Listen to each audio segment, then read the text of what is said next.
welcome to 14th edition of Federation of Indian Chambers of Commerce and Industries Food World India 2022. Yes, नमस्कार, मैं आप सभी का बेहद दिल से स्वागत करती हूँ. Well, I can say 2022 is a blessing. Now why?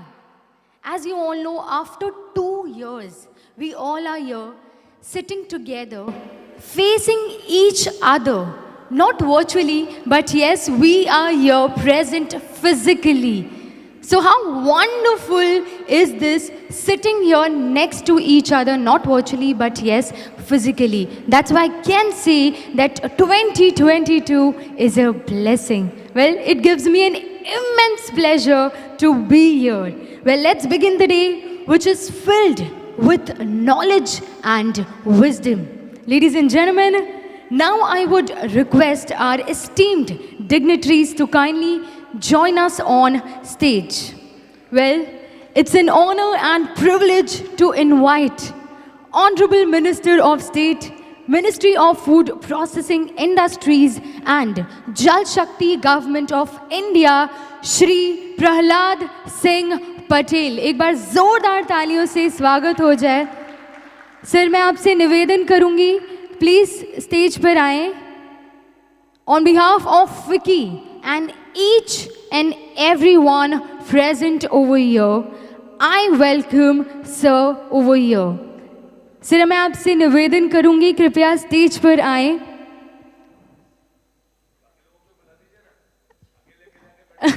Okay, well, come on everybody, can we have a huge round of applause for Shri Prahlad Singh Patel. I would like to invite Mr. Siraj Hussain, former Union Secretary, Ministry of Food Processing Industries, Government of India. Come on everyone, with a huge round of applause. Well, now I invite, okay, come on, can we have a huge round of applause for all our esteemed dignitaries over here. Well, now I would request Ms. Jyoti Vij to take the proceeding for inaugural.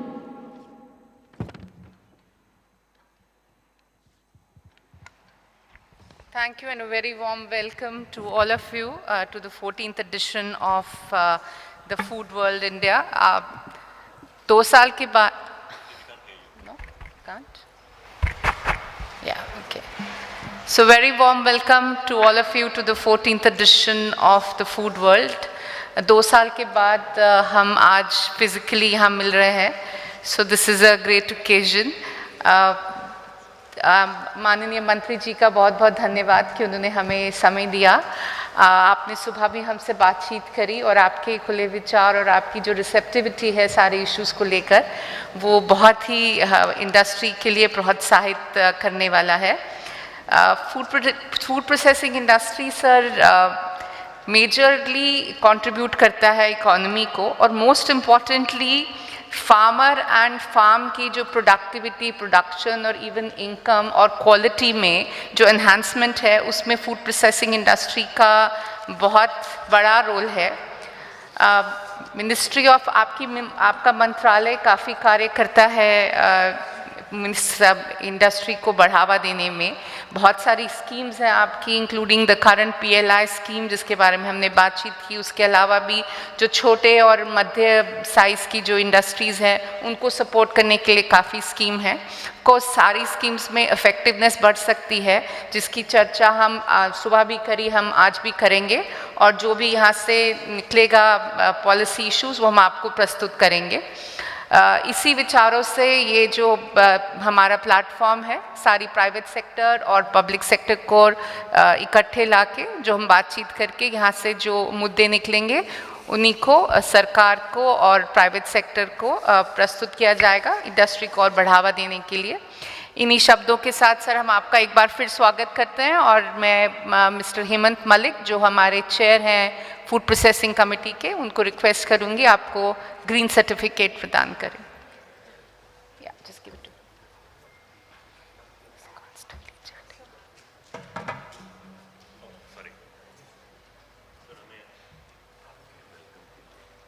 Sir, ये हमारा green welcome है आपके लिए। आपके नाम पे सुंदरबन के one में ट्रीज रहेंगे। So with these words, I'll request Hemant, our chair of the Food Processing Committee, for his welcome remarks. Thank you.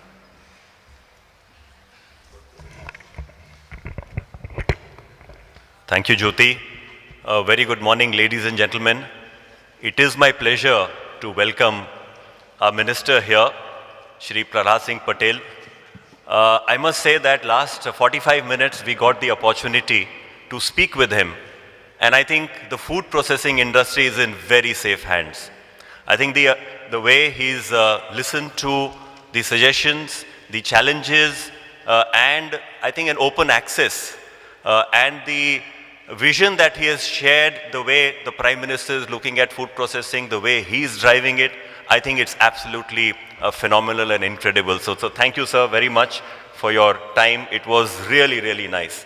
I would like to welcome Mr. Hussain, who's been a great proponent of the food industry and the ex-secretary of food processing as well.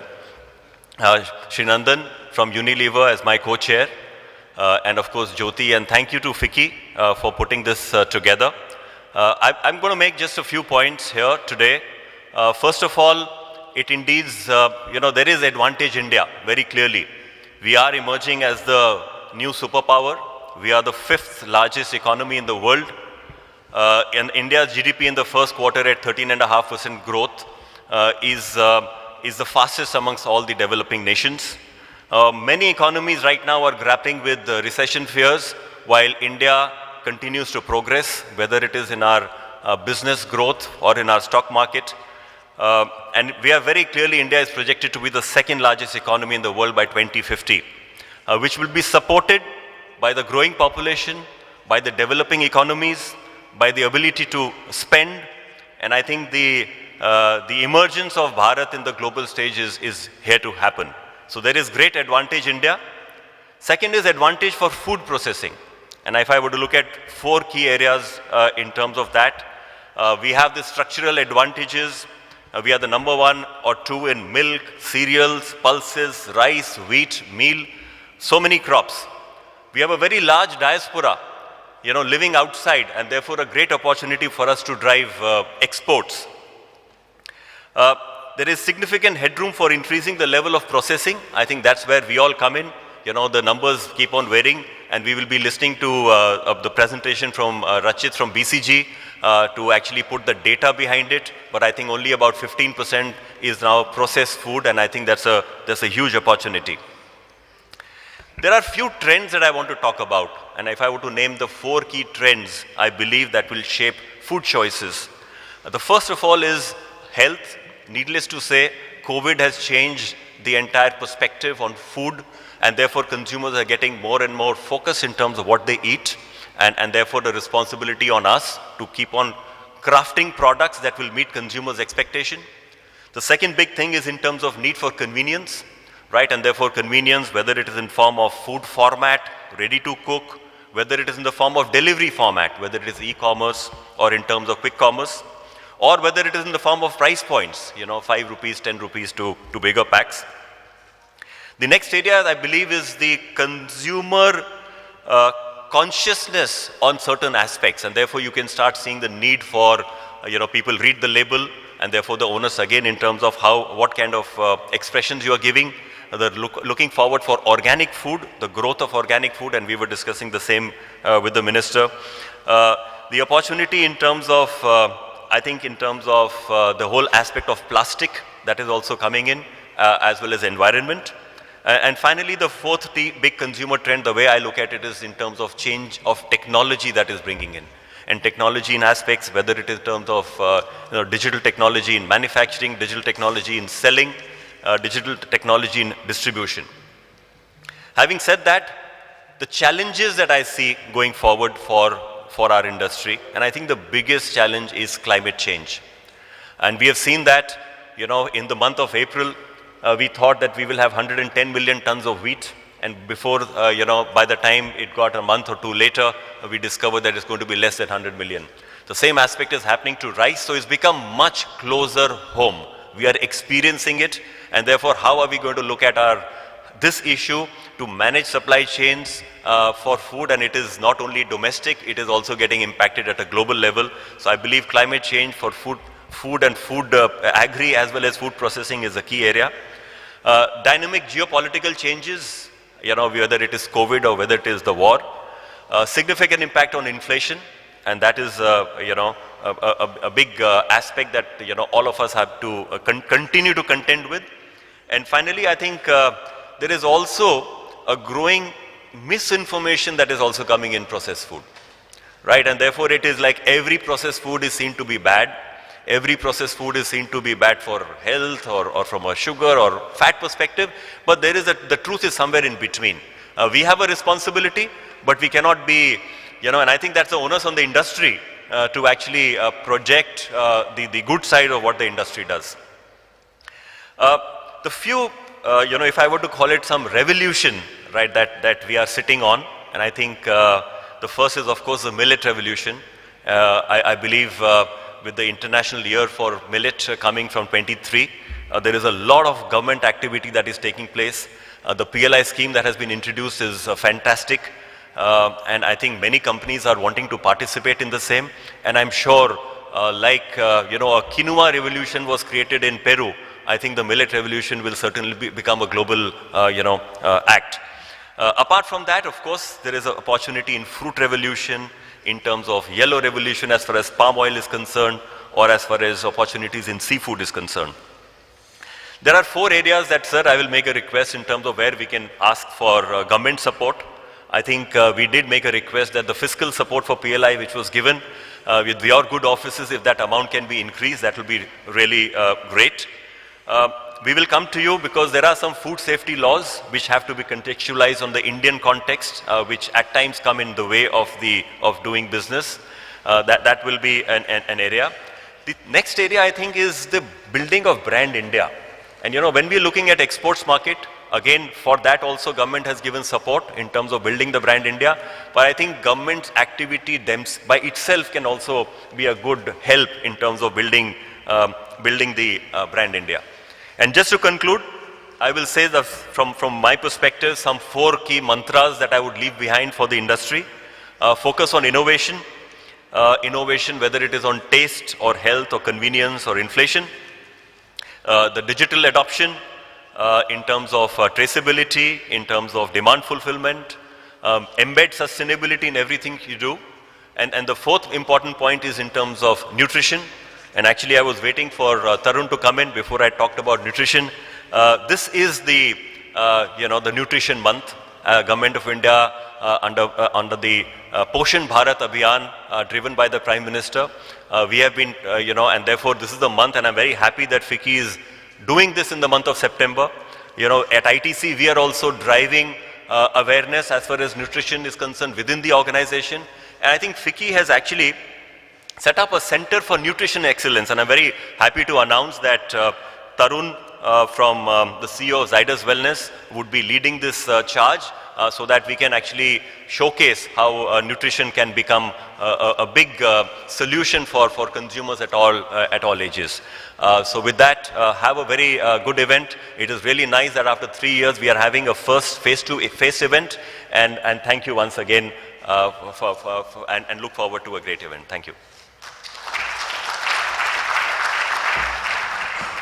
Thank you, Hemant, for highlighting a lot of trends, opportunities and challenges which we face, and having the Honorable Minister with us this morning does give us the opportunity to highlight some of the aspects. आपने सुबह भी हमारी काफ़ी बातों को सुना और जवाब दिया, so hopefully इन बातों से आपको कुछ आइडियाज़ मिलेंगे. मैं मिस्टर सिराज हुसैन जो हमारे फिक्की के एडवाइज़र हैं और फॉर्मर सेक्रेटरी हैं मॉफपी के, उनसे रिक्वेस्ट करती हूँ एड्रेस के लिए. एंड आपको पता है कि वो बहुत रिसर्च जो है एग्रीकल्चर स्पेस में, फूड प्रोसेसिंग में, मिस्टर हुसैन काफ़ी पब्लिश भी करते हैं, टीवी पे भी आते हैं, बहुत ही नॉलेजेबल और जानकार हैं. और काफ़ी जाने माने हैं. So it's our proud privilege to have you as our advisor. Over to you, sir. माननीय मंत्री जी, हेमंत मलिक साहब, सुंदरम साहब और हमारी फिक्की की कलीग ज्योति, मुझे बड़ी खुशी है कि आज फिक्की ने ये इतना बड़ा फंक्शन ऑर्गेनाइज किया है 2 साल से भी ज़्यादा अरसे के बाद. और जैसा कि आप सभी लोग जानते हैं कि फिक्की की फूड प्रोसेसिंग कमेटी ने हेमंत मलिक साहब की सदारत में, उनके नेतृत्व में फूड प्रोसेसिंग इंडस्ट्री की बहुत ज़्यादा मदद की. और उस समय जब जगह जगह रेस्ट्रिक्शंस लग रही थी, मूवमेंट की रेस्ट्रिक्शंस थी, वेयर हाउस में वर्कर्स नहीं आ पा रहे थे, ट्रांसपोर्ट की रेस्ट्रिक्शंस थी, तो आप लोगों ने दिन रात मेहनत करके फूड प्रोसेसिंग इंडस्ट्री को और फूड इंडस्ट्री को इन जनरल चलाए रखा. और उसकी वजह से हम कह सकते हैं कि जो एग्रीकल्चर सेक्टर में ग्रोथ आई लॉकडाउन के पीरियड में, जबकि सारे सेक्टर्स नीचे चले गए थे, तो उसका काफ़ी क्रेडिट फूड प्रोसेसिंग इंडस्ट्री को जाएगा. क्योंकि अगर राइस मिल नहीं चलती तो पैडी की मिलिंग नहीं हो सकती थी, अगर फ्लोर मिल नहीं चलती तो गेहूं की मिलिंग नहीं हो सकती थी, आटा नहीं मिल सकता था, वगैरह वगैरह. इसके लिए जाहिर है कि हेमंत मलिक साहब और उनकी टीम मुबारकबाद की मुस्तहिक हैं. मैं ये रियलाइज़ करता हूँ कि इस रूम में सर जो लोग मौजूद हैं वो सेकेंडरी और टर्शरी फूड प्रोसेसिंग से ताल्लुक़ रखते हैं, लेकिन प्राइमरी फूड प्रोसेसिंग भी किसानों के लिए बहुत मददगार होती है. और प्राइमरी फूड प्रोसेसिंग में अपने सारे अचीवमेंट्स के बावजूद हम अब भी काफ़ी पीछे हैं. सिर्फ 1-2 एग्जाम्पल्स हैं प्राइमरी फूड प्रोसेसिंग की जो कामयाब हैं. मैंने इसके बारे में लिखा भी है, लेकिन मैं माननीय मंत्री जी के सामने भी बोलना भी चाहूँगा. सर, हम जब बच्चे थे तो फ्रोज़न मटर नहीं होती थी. मटर सिर्फ सर्दियों में होती थी और वो ताज़ी खरीदी जाती थी. लेकिन अब साल भर मटर अवेलेबल होती है और रीजनेबल रेट पे होती है. इसका क्रेडिट भी फूड प्रोसेसिंग को ही है. हालांकि वो इस कमरे में रिप्रेजेंटेड नहीं है, क्योंकि वो स्मॉल स्केल पे जो प्लांट हैं IQF के, वो लोगों ने लगाए हैं. मिनिस्ट्री ऑफ फूड प्रोसेसिंग ने उनको ग्रांट दी है कोल्ड चेन प्रोजेक्ट में, और वो काफ़ी कामयाब हैं.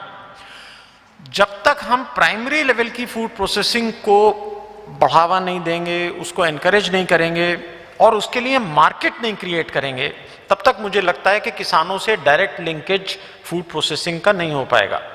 सर, आप देखिए कि और कंट्रीज़ में, जब हम यूरोप में जाते हैं या अमेरिका या और डेवलप्ड कंट्रीज़ में जाते हैं, तो IQF के बाकी प्रोडक्ट भी मिलते हैं, फ्रोज़न प्रोडक्ट, लेकिन इंडिया में भी उनका मार्केट डेवलप्ड नहीं है.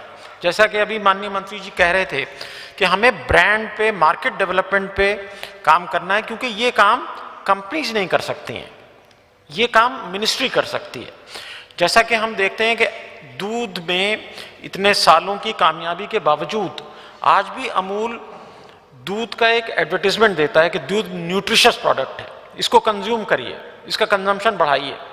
इसी तरीके से प्राइमरी प्रोड्यूस के बारे में भी हमें एक किसी तरीके का अभियान चलाने की ज़रूरत है, जिससे कि किसानों की फसल कटने के बाद, ख़ास तौर से जो पेरिशेबल प्रोडक्ट्स हैं, उसका ऐसा प्राइमरी प्रोसेसिंग हो जाए कि उसकी लाइफ बढ़ जाए, उसकी वैल्यू ना कम हो और वो कंज्यूमर तक अच्छी हालत में चल सके. सर, फूड प्रोसेसिंग इंडस्ट्री ने बहुत अच्छी प्रोग्रेस की है. 2014-15 से लेके 19-20 तक अगर हम देखें तो 11% का ग्रोथ रेट आया है. अभी बॉस्टन कंसल्टिंग ग्रुप की बहुत अच्छी रिपोर्ट रिलीज होगी यहाँ अगले सेशन में, उसमें शायद ज़्यादा तफसील से इस पर बात होगी. गवर्नमेंट ने एक बहुत अच्छी एक्सपोर्ट पॉलिसी भी फूड प्रोसेसिंग और ऑर्गेनिक फूड, प्रोसेस्ड फूड के बारे में जारी की, और उस पॉलिसी को बनाने में हम लोग भी कंसल्ट हुए. बहुत अच्छा एक इनिशिएटिव था. लेकिन जैसा कि मैं सुबह माननीय मंत्री जी के सामने अर्ज कर रहा था कि उस पॉलिसी पे हमें अमल करने की ज़रूरत है, क्योंकि सर एक्सपोर्ट मार्केट में बहुत मुश्किल से इंडियन कंपनीज अपनी जगह बनाती हैं. वो जगह अगर किसी गवर्नमेंट पॉलिसी की वजह से कॉम्प्रोमाइज़ होती है तो उसको वापस दोबारा हासिल करना मुश्किल होता है, क्योंकि दूसरे कंट्रीज उस कमी को पूरा करते हैं. अगर हम अपना आटा नहीं एक्सपोर्ट कर पाएंगे तो किसी और कंट्री का आटा लोग खाएंगे. तो इसलिए सर आप मिनिस्टर ऑफ कॉमर्स से बात करें, मिनिस्टर ऑफ कॉमर्स को कन्विंस करें कि वो प्रोसेस्ड फूड पर, ऑर्गेनिक फूड पर कोई भी रेस्ट्रिक्शन ना लगाएं।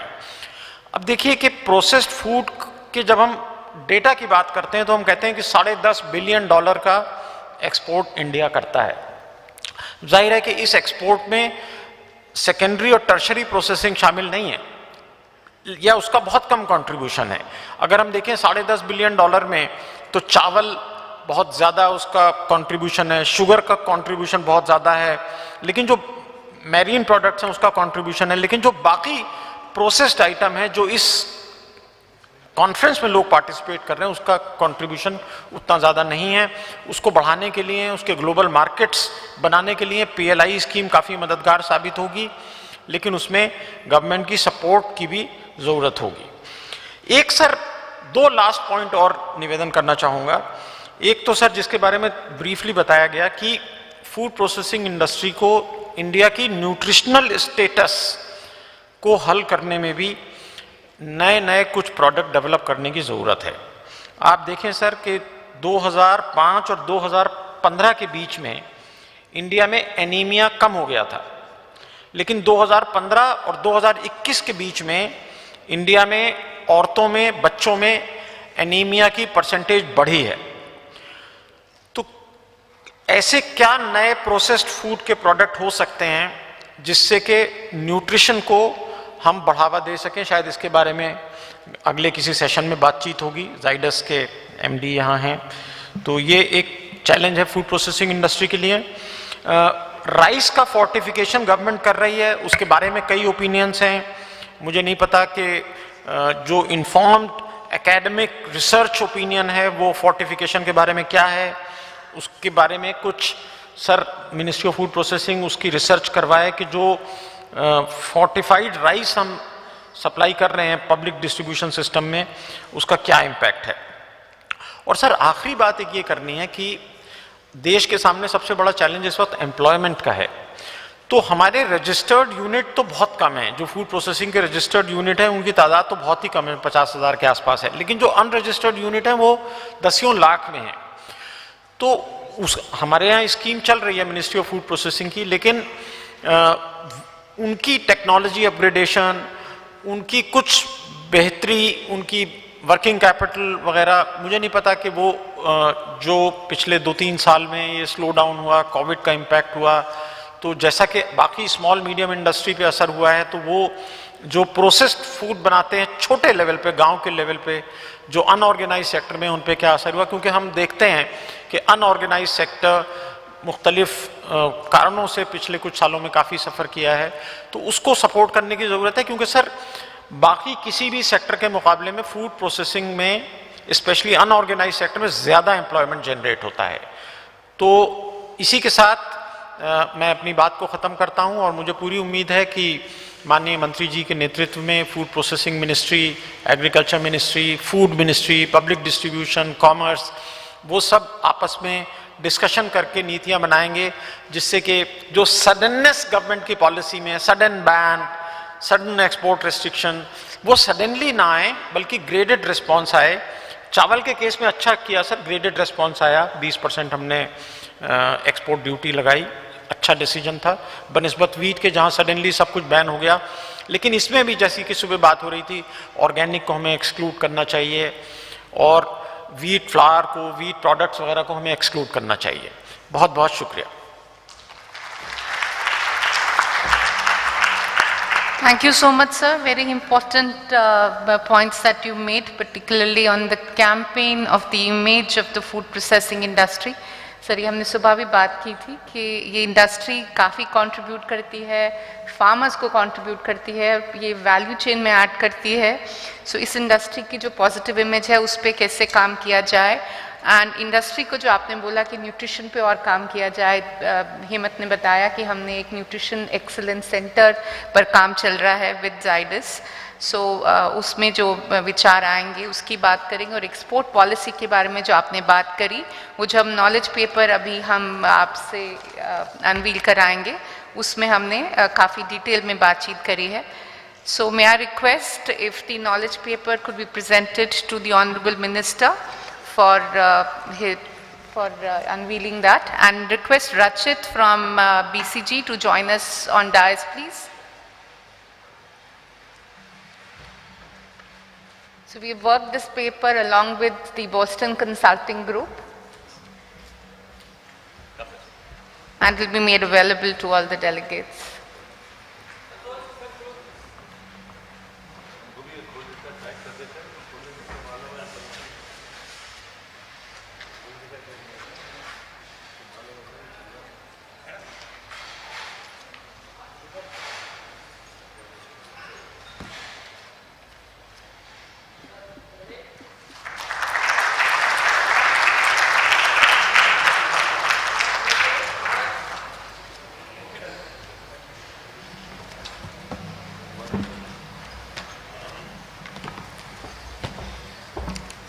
सर, इस नॉलेज पेपर में काफ़ी केस स्टडीज़ प्रेजेंट करी गई हैं, जिसमें कि पब्लिक प्राइवेट पार्टनरशिप से कैसे फार्मर्स की प्रोडक्शन, प्रोडक्टिविटी और इनकम्स में भी इन्हांसमेंट हुआ है। सो हमने मिनिस्ट्री ऑफ एग्रीकल्चर के साथ फिक्की ने अभी एक MOU साइन किया है पिछले ही हफ्ते, कि पब्लिक का जो इन्वेस्टमेंट, आपकी जो गवर्नमेंट जो इन्वेस्टमेंट करती है और जो प्राइवेट सेक्टर बहुत सारे इनिशिएटिव्स करती है, उनको स्केल अप कैसे कर सकते हैं, ताकि दोनों इकट्ठे मिलके फार्मर्स के लिए और फार्म के लिए, प्रोडक्टिविटी के लिए काम करें।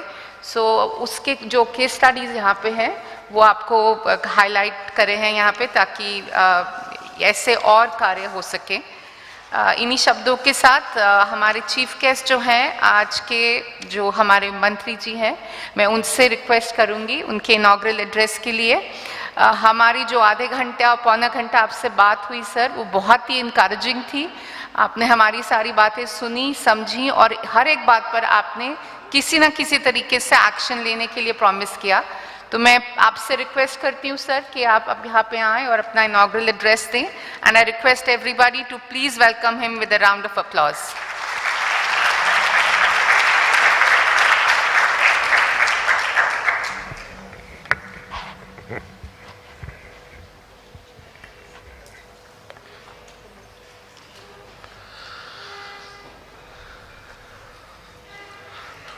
आज हिंदी दिवस है, इसलिए सबसे पहले तो मैं आप सबको हिंदी दिवस की शुभकामनाएं देता हूं।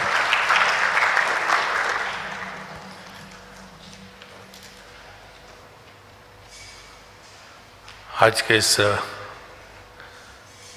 फिक्की के इस कार्यक्रम में उपस्थित श्री हेमंत मलिक जी, श्री सिराजुद्दौला साहब, ज्योतिविद जी, नंदन सुंदरम जी, और भी अभी हम लोग जो सब बैठे थे उसमें बहुत सारे CEOs और MDs यहाँ पर हैं, और बड़ी मात्रा में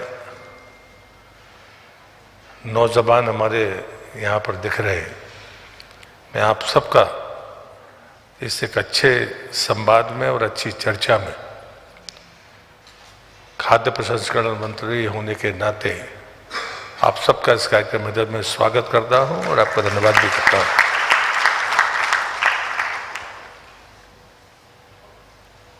ये कार्यक्रम वास्तव में उद्घाटन जैसा नहीं है।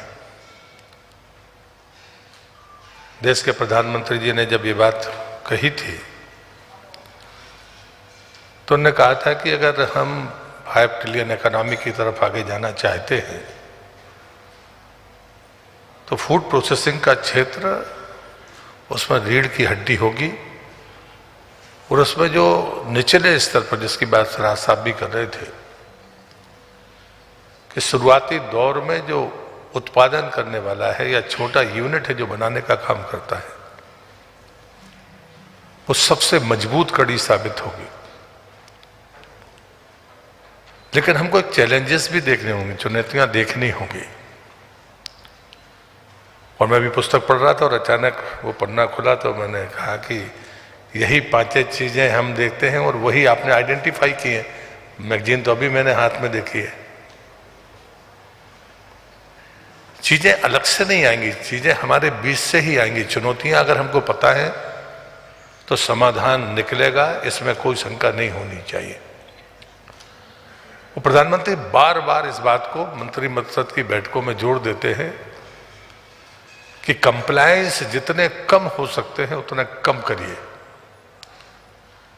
जरूरतमंद और गरीब आदमी को इस बात का एहसास हो कि सरकार है, लेकिन सामान्य व्यक्ति से लेकर उद्योगपति तक के दिमाग में होना चाहिए कि सरकार उसके सिर पर नहीं है, तो ये देश तेजी के साथ आगे बढ़ेगा। और मुझे लगता है कि यही बातें हैं और जो आपके और हमारे संवाद से सामने आएंगी और हम उसका रास्ता निकाल पाएंगे। और इसलिए दूसरी बात जब मैं कहता हूं कि लक्ष्य बड़ा हो और रास्ता छोटा हो, तो फिर आपकी गति क्या होगी। लेकिन लक्ष्य बड़ा हो और रास्ता लंबा हो तो फिर गति तेज करनी पड़ेगी। और लक्ष्य छोटा हो, रास्ता भी कम हो तो चलेगा आराम से कम। मुझे लगता है ये फर्क है सरकारों के बीच का। कभी हम बिलियन और ट्रिलियन की इकोनॉमी की बात नहीं करते थे। आज पैसे की कमी नहीं है, ये बात मैं कह सकता हूं। लेकिन आप पैसा किसको दोगे, ये सबसे अहम सवाल है कि आप पैसा दोगे किसको। दूसरी जो चुनौती है वो मार्केटिंग और ब्रांडिंग की है, सिर्फ प्रोडक्ट की नहीं, हमारी स्कीम्स की जानकारी भी लोगों को नहीं है। और उसका मैं आपको उदाहरण देता हूं। जो बात कही गई कि निचले स्तर पर लोगों को कैसे मदद मिलेगी, इस बात को प्रधानमंत्री ने पहले से भांप लिया था। और पिछले बजट में उन्होंने कहा कि हमारे पास में जो आंकड़ा है, ऑर्गेनाइज या अनऑर्गेनाइज, रजिस्टर या अनरजिस्टर्ड जो भी यूनिट्स हैं, अगर आप उसको लघु उद्यमी शब्द उपयोग हुआ है उसमें, लघु उद्यमी व्यक्ति भी हो सकता है, समूह भी हो सकता है, सोसाइटी भी हो सकती है, और अब एफपीओ के फॉर्म में भी लोगों ने काम करना शुरू किया। वो लगभग 24 लाख है।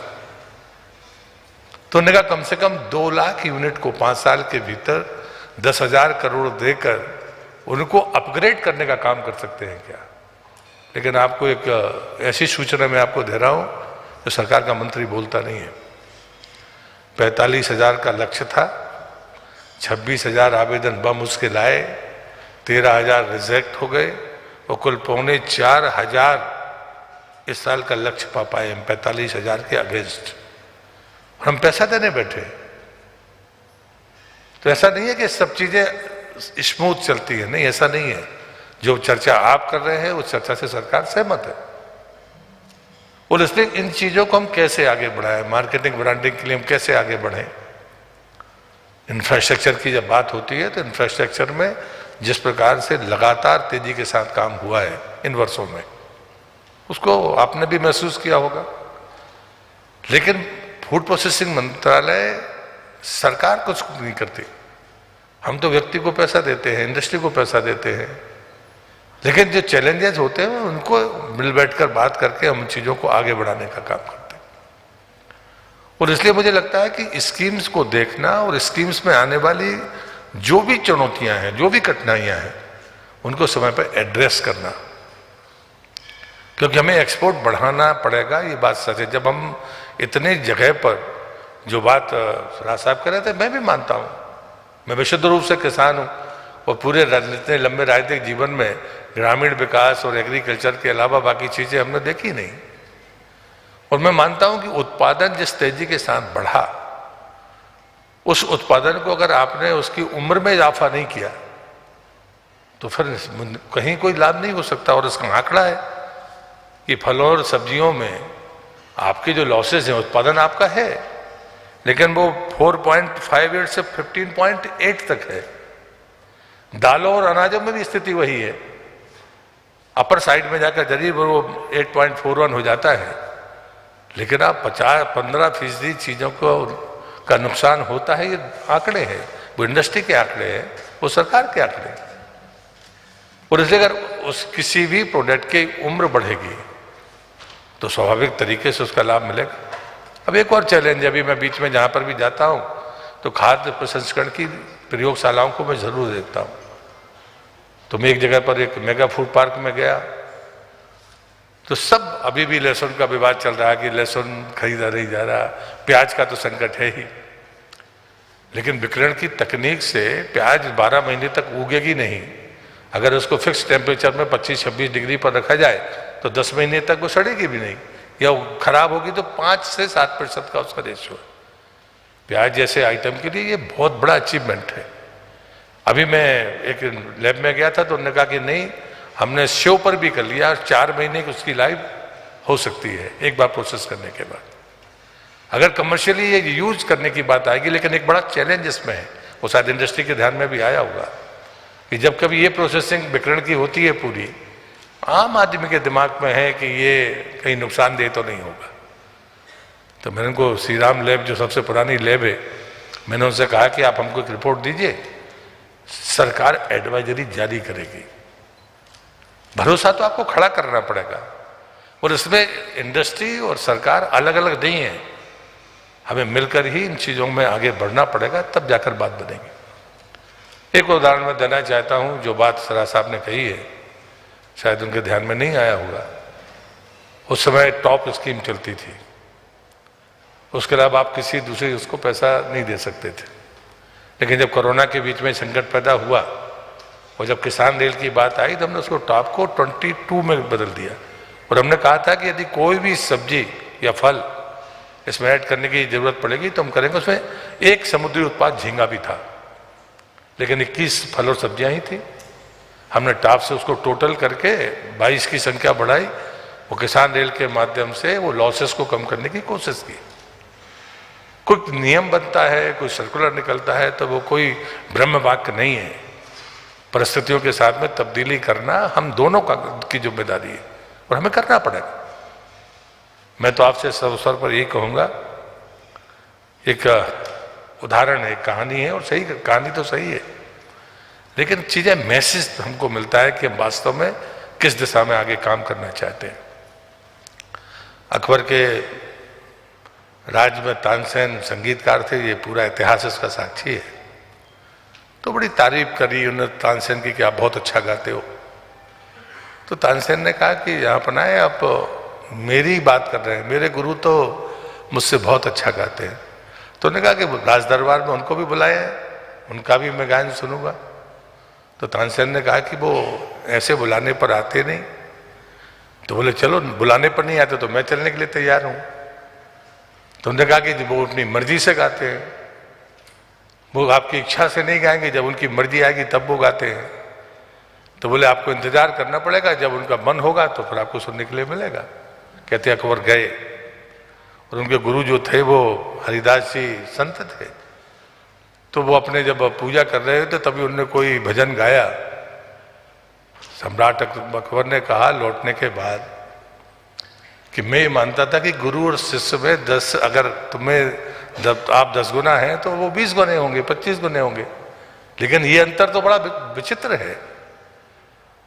आप 10 नंबर पर हैं तो वो तो 100 से ऊपर है। ये तो फासला बड़ा फासला है।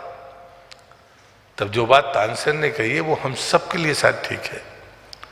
तानसेन ने कहा कि जहां पनाए, मैं आपको खुश करने के लिए गाता हूं, आपके लिए गाता हूं। मैं आपके दरबार में हूं तो मेरा पेट पलता है, मैं इसके लिए गाता हूं। लेकिन जो मेरे गुरु हैं वो सिर्फ भगवान के लिए गाते हैं, देश के लिए गाते हैं। इसलिए ये फासला 10 से 100 के बीच का फासला है। हम सब व्यापार करें, जीवन में कर्तव्य मानकर करें, कोई रोजगार के लिए करेगा, लेकिन अगर हम देश के लिए करेंगे तो आप मानकर चलिए कि उसकी कीमत 100 ही होगी, 10 नहीं हो सकती। ये बात आप मानकर चलिए। और ये चीजें सरकार की तरफ से ये बदलाव आपको दिखते भी है। आप क्यों अलग मानते हैं कि इंडस्ट्री अलग है? अगर हम अपने PLI स्कीम में कहते हैं कि भारतीय खान पान दुनिया में माना जाता है, उसकी पसंद है, लेकिन कोई भारतीय कंपनी दुनिया में अभी तक कंपनी के नाते बिस्कुट को छोड़ दे तो हमारा कोई भी भारतीय उद्योगपति या भारतीय कंपनी अभी दुनिया में वो मुकाम हासिल नहीं कर सके जो उसके पास होना चाहिए था। और सरकार ने कहा कि हम मदद करेंगे। अब ये अलग बात है कि लोगों को लगता है कि नहीं, विदेशी कंपनी भारत में है और उसका व्यापार बड़ा है, वो भी एक्सपोर्ट करती हैं। हमारे एक मित्र ने कहा, मैं उनकी सलाह को नजरअंदाज नहीं कर रहा हूं, लेकिन सच ये है कि भारत जिस रास्ते पर चल रहा है उसमें भारतीय खान पान की जो पहुंच है वो तो पहले से है, पसंद पहले से है लोगों के मन में। लेकिन हमारी भारतीय कंपनियां, भारतीय उद्योगपति उसको लेकर दुनिया में जाएं, ये भारत सरकार का लक्ष्य है, उसका संकल्प है। और इसलिए दोनों बातों में हम मानते हैं कि पूरी तरह से जो फूड प्रोसेसिंग का क्षेत्र है वो महिला डोमिनेटिंग है, महिलाओं की भागीदारी इसमें है, इसे सरकार मानती है। लेकिन ये भी सच है कि वो अनऑर्गेनाइज सेक्टर है, इसलिए उसको ऑर्गेनाइज बनाने में अभी समय लगेगा। जिस तेजी के साथ अगर हमें काम करना है तो मैंने आपको पहले ही कहा कि लक्ष्य बड़ा है और इसलिए हमको गति तेज करनी पड़ेगी। और गति तेज तब हो सकती है जब आप कंप्लायंस को कम करें, संवाद को बढ़ाएं, समय पर चीज़ों को ठीक करें। और उसका उदाहरण अभी जीएसटी के समय में सरकार ने दिया है कि जीएसटी लागू करने के बाद में मैं समझता हूं हर दिन जितने परिवर्तन हुए हैं वो इंडस्ट्री के कहने पर हुए हैं, व्यापारियों के कहने पर हुए। तो आखिरकार इसको अलग नहीं देखा जा सकता, हमें मिलकर आगे चलना होगा। और यहाँ पर बैठे हुए लोगों के प्रति मैं सम्मान इसलिए व्यक्त कर रहा हूँ कि आपने अपनी तपस्या से, आपने अपने कार्यों से, आपने अपने संकल्प से ये मुकाम हासिल किया है, इसलिए स्वाभाविक तरीके से आपकी कीमत होगी। और इसलिए इस उदाहरण के साथ मैं अपनी बात को खत्म करूंगा, लंबा नहीं करूंगा। हम सब जानते हैं कि फोर्ड जो कार के बड़े निर्माता थे, उनकी भी ये घटना सही घटना है। और उन्होंने एक बार एक पुस्तक थी जिसमें ग्लोबल लीडर के लिए कोई पुस्तक थी, तो उसको खरीदने के लिए वो गए। तो उसके पुस्तकालय के जब उन्होंने कहा कि ये पुस्तक मुझे चाहिए, तो जो बेचने वाले थे उन्होंने कहा कि आप भाग्यशाली हैं, संयोग बस जिनने पुस्तक लिखी है वो भी यहाँ बैठे हुए हैं, तो मैं उनके साइन कराकर आपको दे सकता हूँ। कहते पश्चिमी जगत में ये बड़ी बात होती थी कि जिसने पुस्तक लिखी है उसका इनिशियल उसमें हो और वो पुस्तक हमारे पास हो तो बड़ी कीमत है। लेकिन जैसे ही जब वो गए और जब जाके देखा कि पुस्तक के लेखक बिल्कुल एकदम ऐसी हालत में थे कि उनने फोर्ड को प्रभावित ही नहीं किया, बल्कि वो तो इतने बिफर गए कि मेरा पैसे वापस करो, मुझे पुस्तक भी नहीं चाहिए। जो आदमी पुस्तक लिख रहा है उसकी हालत ऐसी है, तो उन्होंने कहा कि जिसके साथ पुरुषार्थ होता है, जिसकी अपने रास्ते पर चलने की सफलता होती है, वो चीजें लोगों को संदेश देती है। मुझे लगता है कि यहाँ पर बैठा हुआ हर व्यक्ति अपने संकल्प पुरुषार्थ के कारण यहाँ पर बैठा है, उसकी अपनी सफलता है। इसलिए आपकी किसी भी राय को नजरअंदाज जो करेगा वो देश का नुकसान करेगा, ये था मैं मानता हूँ। और इसलिए मैं हमेशा ये कहता हूँ कि जब कभी संवाद होता है, बार बार बंदी कह रही थी कि मैंने मौका दिया, मेरा स्वभाव रहा है। कोरोना के समय में टूरिज्म और कल्चर मिनिस्टर था, उस समय भी फिक्की के लोग, सीआईआई के लोग मिलते थे। आपको एडजस्ट करना पड़ेगा, इतना बड़ा नुकसान उठाया उस इंडस्ट्री ने, तो उसके अगर साथ आप नहीं चलेंगे तो देश कमजोर होगा। और इसलिए भारत सरकार की मंशा बड़ी साफ है। अभी मिलेट्स का ईयर अगले वर्ष घोषित हुआ है, प्रधानमंत्री जी ने पिछली मन की बात में उसका उल्लेख भी किया है। मिलेट्स से जुड़े हुए वो तमाम लोगों से चर्चा हुई है। मैं आपसे निवेदन करूंगा, और जिस पैरामीटर्स की बात की जा रही है, मिलेट्स का उपयोग भारत वर्ष करता रहा है। हमको तो गेहूं हमारे ऊपर थोपा गया, हमारे खान पान में कभी भी किसी भी पैमाने की जरूरत नहीं थी। हमारे खान पान का तरीका स्वस्थ शरीर के लिए ही बेहतर था। अब ठीक है, हम बहुत लंबे उल्टे चल गए हैं, तो हमें रिवर्स करने में देरी लगेगी। जिस दुनिया ने हमको ये खान पान सिखाया, वही दुनिया भारतीय खान पान और जीवन पद्धति की तरफ वापस हो रही है। अब उसको लगता है कि नहीं, हमें उसी रास्ते पर जाना चाहिए। लेकिन ये बहस का मुद्दा नहीं है। मुद्दा ये है कि हम अपने बूते पर, अपने पुरुषार्थ से इस दुनिया की मांग को पूरा करने में समर्थ बन पाएंगे कि नहीं। हैं तो नहीं, ये तो मैं मानता हूं। अगर दुनिया में जितना भी मिलेट्स पैदा होता है उसका 40% भारत पैदा करता है, ऐसा आंकड़ा रहा है। लेकिन इस आंकड़े को अभी हम जिम्मेदारी से स्वीकार नहीं कर सकते, क्योंकि हमको ये तय करना पड़ेगा कि हरित क्रांति के बाद देश में जिस प्रकार से क्रॉप पैटर्न बदला, उसके बाद में ये आंकड़ा क्या है। और है भी तो उसमें रागी और ज्वार का जो हिस्सेदारी है वो घटी है, बाजरे की बढ़ गई है। लेकिन दुनिया की मांग क्या है? दुनिया हमसे रागी चाहती है, ज्वार चाहती है, मक्का चाहता है, या फिर बाजरा चाहता है। ये तो हमें देखना पड़ेगा, सरकार को भी देखना पड़ेगा और इंडस्ट्री को भी देखना पड़ेगा। हम डोमेस्टिक मार्केट में खान पान के डिमांड को पूरा करने की स्थिति में है, अभी उसी स्थिति में भी नहीं है, और उसके लिए मार्केटिंग और ब्रांडिंग की जरूरत पड़ेगी। तो मुझे लगता है कि ये चैलेंजेस भी हमारे सामने हैं। आपके जो सत्र होंगे जो मैं देख रहा था, इन पर भी ये बात होनी चाहिए, और मंत्रालय पूरी ईमानदारी के साथ इन रिपोर्ट्स के साथ में आगे बढ़ने के लिए तैयार है। वो हमें किसी संस्था से मिले या किसी इंडस्ट्री से मिले, हम उसको नज़रअंदाज नहीं करेंगे। जो ज़मीन पर काम करता है उसको पता होता है कि वास्तव में चुनौतियाँ क्या हैं, और वास्तव में इनिशियल फर्स्ट स्टेज पर जो प्रोसेसिंग की बात है उस पर सरकार गंभीर है। और जो हमारे इक्यूबेशन सेंटर की कल्पना हमारे इसमें है, वो इक्यूबेशन सेंटर लगाने के पीछे कारण ही ये था।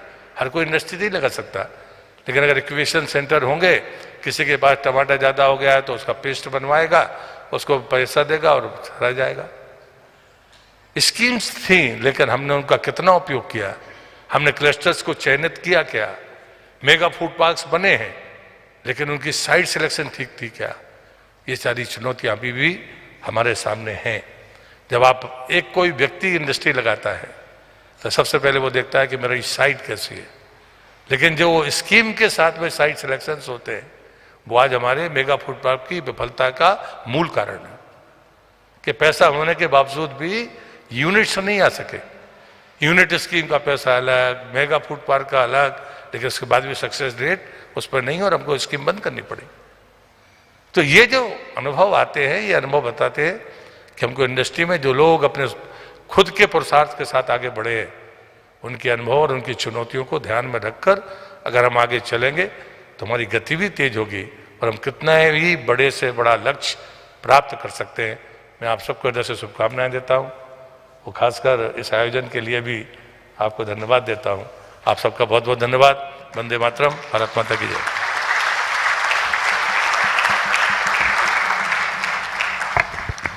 आपका एक बार फिर से बहुत बहुत धन्यवाद सर। बहुत ही क्लियर विजन से आपने हमारे को जो सरकार की प्रायोरिटीज़ है उसके बारे में बताया।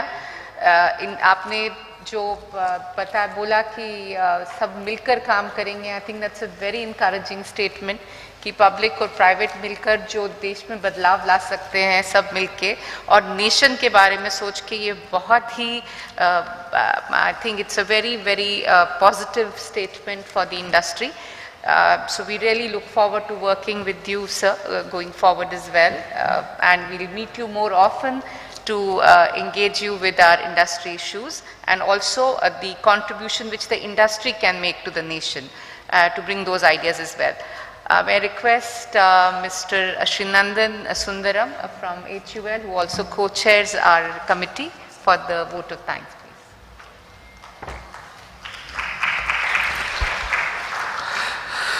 Yeah, first of all, I'd like to propose a sincere word of thanks for our Chief Guest, Shri Prahlad Singh Patel ji, Honorable Minister of State, Minister of Food Processing Industry and Jal Shakti, Government of India, for really 2-3 things. One, for taking out time to grace this occasion. Two, all of us heard him speak, and there's a certain degree of simplicity, collaboration, and a willingness to partner with the industry. And before me, like Hemant mentioned, I do echo what Hemant's sentiment is, that the food processing is in a very good space now that it is with Sir's hands, because he's willing to work with us and really create a common ground and create a solution for the same. Most importantly, I'd also like to thank the FICCI Food Processing Committee members, because they work throughout the year, and without their effort, we wouldn't put up an event of this scale. And mind you, after 3 years, all of us coming face to face for a forum like this really makes a lot of difference. Over the years, FICCI's Food World has been a platform to really foster dialogue and discussion between two important stakeholders of the food processing sector, the government and the industry. And going forward, we're really looking forward to deliberations upon high potential sectors for India to become the food processing destination for the world, and also to look at key trends, key emerging trends that shape the Indian food market, be it rise of e-commerce, digitization, enhanced focus on sustainability, nutrition, well-being, as well as changing consumer dynamics. I hope that during this whole day through this conference, each one of us get inspired, get a fresh set of ideas that will help advance the Indian agri-food processing industry while also enhancing farmers' welfare and support in building a sustainable food ecosystem in the country. I think if we all work together, anything is possible and everything is possible. Thank you.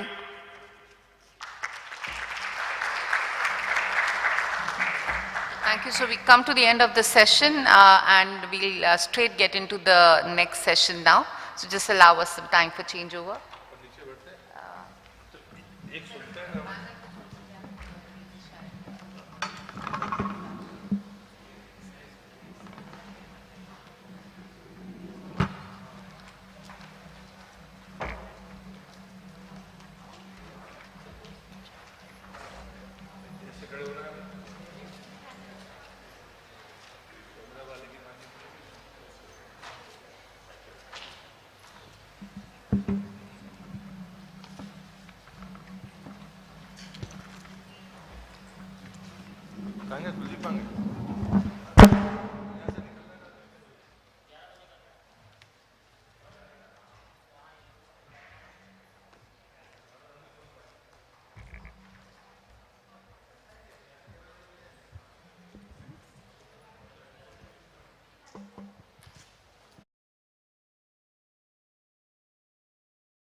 Invite Mr. Rachit Mathur, MD and Partner BCG, and Ms. Sushma Vasudevan, MD and Partner BCG, to speak about key highlights from FICCI and BCG Knowledge Report on Tapping India's Food Processing Potential, a call to action.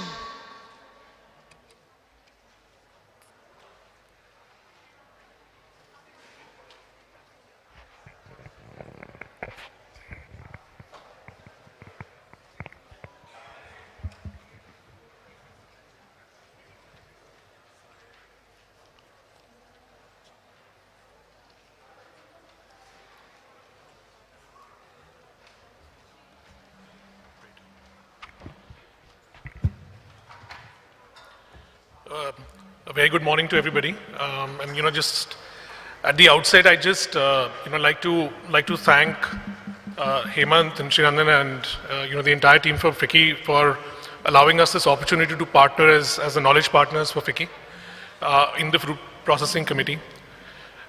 Food is an emotive topic, and that's something that all of us have seen and experienced. I think in every discussion, every session in the morning, there was always a conversation about not just about processing and brands and products, but it was always about the larger ecosystem, the farmers, the larger, the global markets that can be actually accessed for.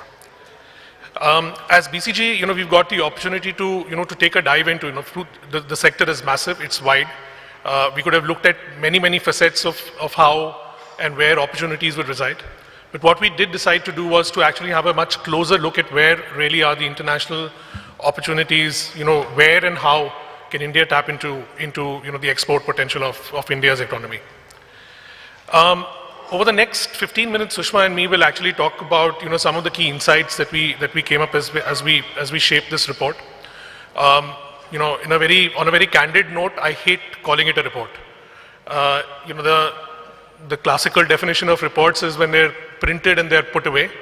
The one thing that we've very actively tried to do is to create a very strong bias to action. And what I think what we will try and do is to build the context to say what really is the opportunity ahead of us, what are some of the select challenges, which candidly I think was quite well mentioned today earlier, but actually stress a little bit more on of all the long list of things that can actually be done, what are really the 5 high impact, potentially complex, but what really can actually move the needle for us.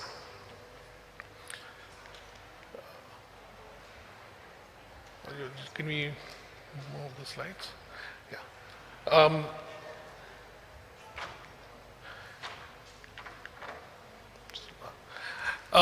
I think, in the morning, everybody, spoke about us being a haven for food, right?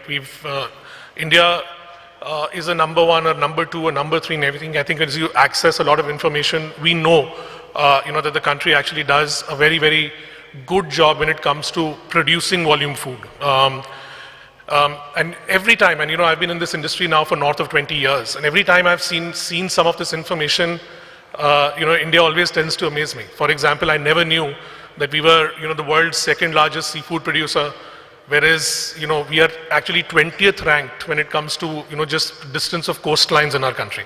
And that's quite interesting and alarming, that whenever the industry does want to do something, despite its constraints, it actually does become something which is large.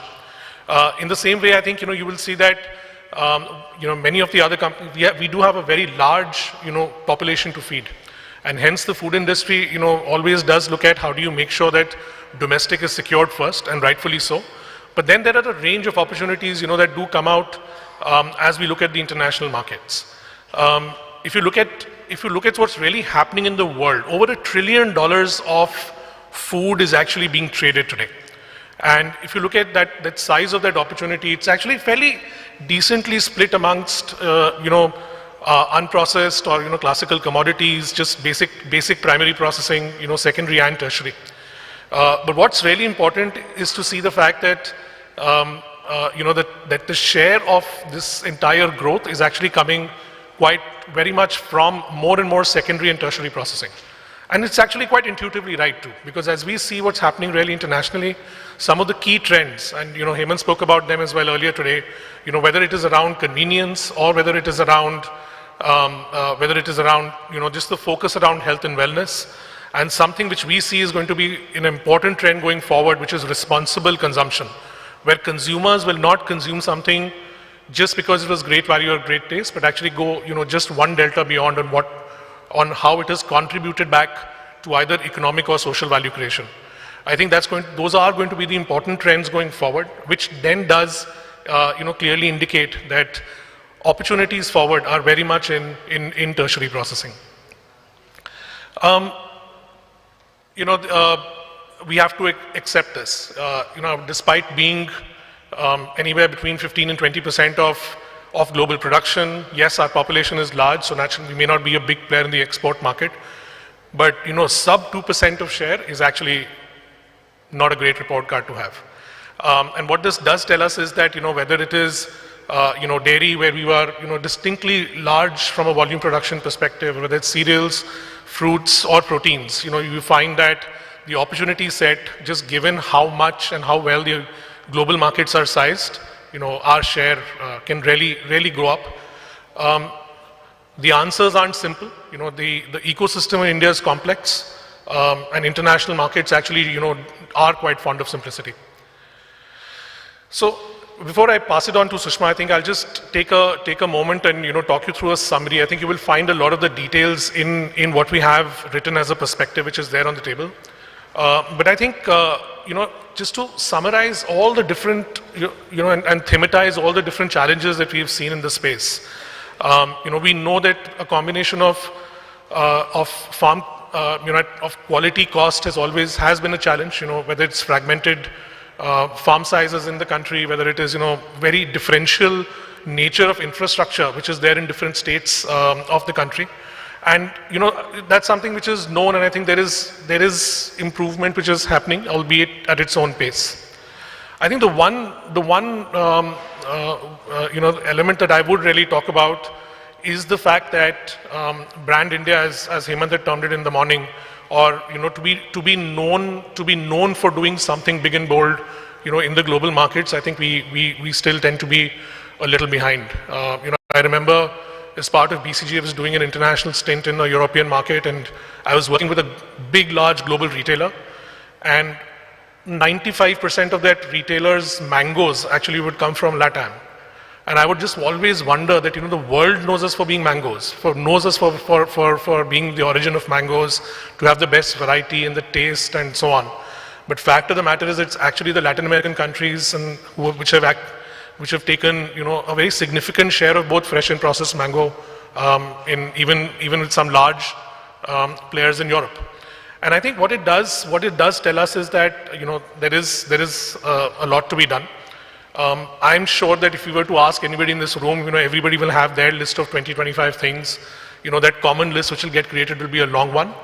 But what we did do was to, navigate a lot with the industry leaders, researched a lot on what India had in offer, as well as looked at some global references. Some of them you will see as case studies in that report, whether it is, in Chile or in Ecuador and some of these much smaller, way lesser known countries, which have created a much bigger and a much bolder impact in the international markets. So I'll pass it on to Sushma to, quickly take us through, how we need to arise. Thanks, Rachit. As Rachit was mentioning, when we were writing this perspective or report, one of the key things on our mind was we need to actually not have this as just another report, and we have to keep this as action-oriented as possible. Because much has been said about the potential of food processing in India, and much has been spoken about the challenges that India faces in achieving this potential. So what do we really need to do to actually tap into this potential? And what we took a stab at is saying what are some of the key elements that we will need to actually target as an action plan to address some of the challenges that Rachit was mentioning in the previous section.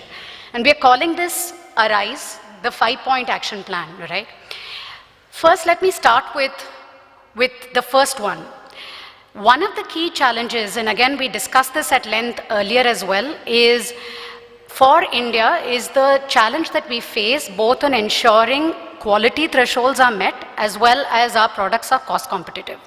And one of the key areas we are not being able to meet both of this is because, we have a landscape of smallholder farmers where 85% of our overall farming landscape is smallholder farmers who have less than 2 hectares of land.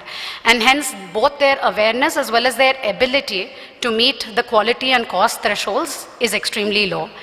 So this is one area where we believe there is a big need, and the Honorable Minister was mentioning this as well, for public-private collaboration to happen in a much bigger way, where different stakeholders in the ecosystem, the government as one stakeholder, private businesses such as yourself, both on the input side as well as on the output marketing side, credit providers, farmer-producer organizations, all of whom have to come together for priority crop clusters to develop integrated value chains to bring in the efficiencies which can bring down the cost, as well as bring in the awareness and know-how on quality so that our farming practices can actually cope up to provide that required quality. So that's the first one, which is to say how can we adopt priority crop value chains through setting up more crop-specific PPP models. The second is, and again we had discussed this, one of the challenges is the Indian brand is actually not very well known in the non-Indian diaspora in most parts of the world, right? And it's not the first thing that comes to your mind when you think of quality. So a lot needs to happen to actually reinvigorate the Indian brand in itself, right?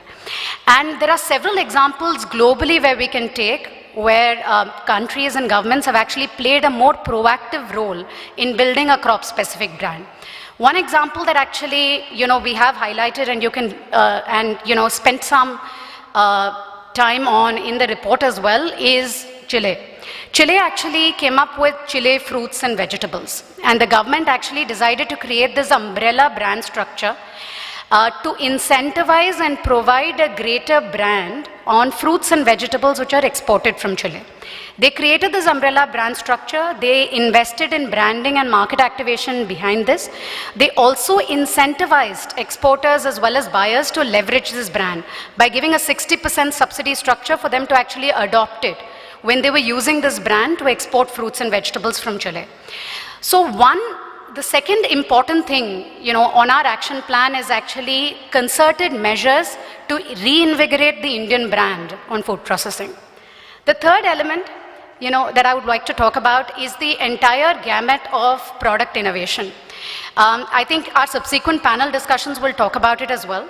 But when we look at our agenda on how do we promote processed food exports from the country, one of the key things which we will need to do is actually innovate on the products as well as fill key product gaps that exist in the processed food landscape.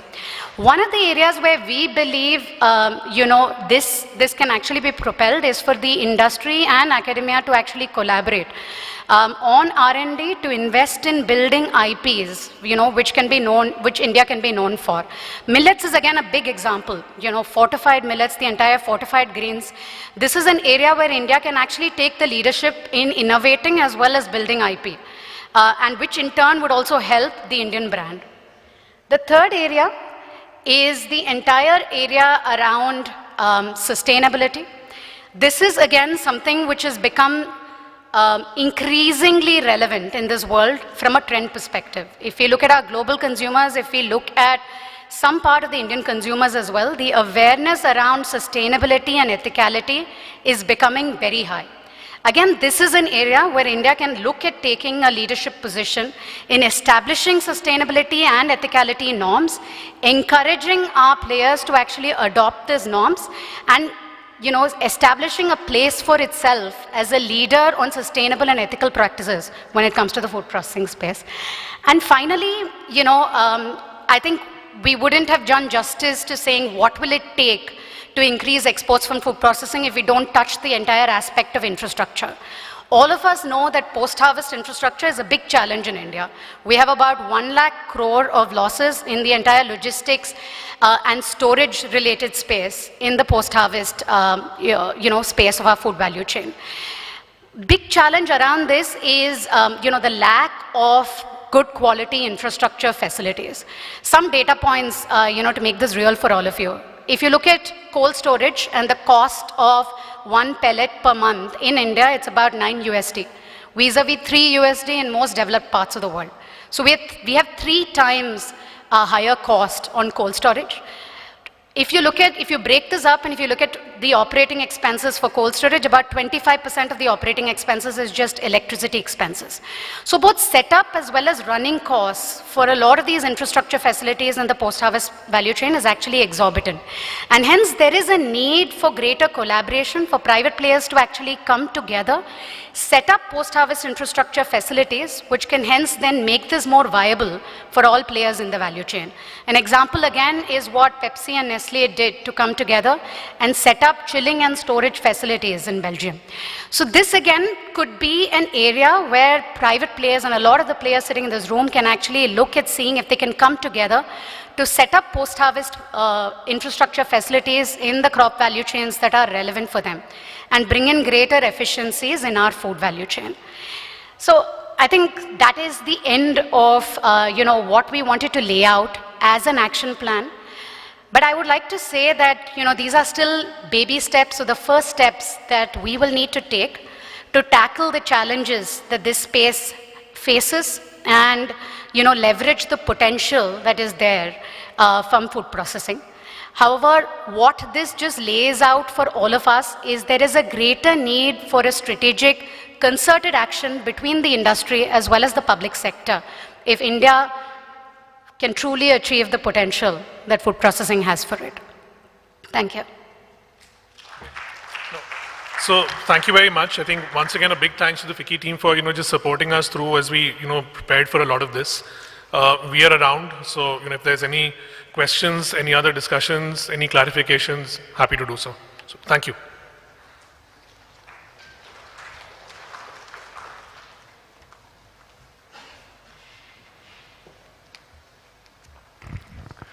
Well, thank you, Mr. Rachit Mathur and Ms. Sushma Vasudevan from BCG for highlighting knowledge report on tapping's India food processing potential. Well, ladies and gentlemen, knowledge report is available at the registration desk. So please help yourself and you can take a copy from registration desk. Now, we will move toward a short tea break and we shall reassemble in next 15 minutes. So we will begin the next session after reassembling in next 15 minutes.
we will begin the next session 2 shortly.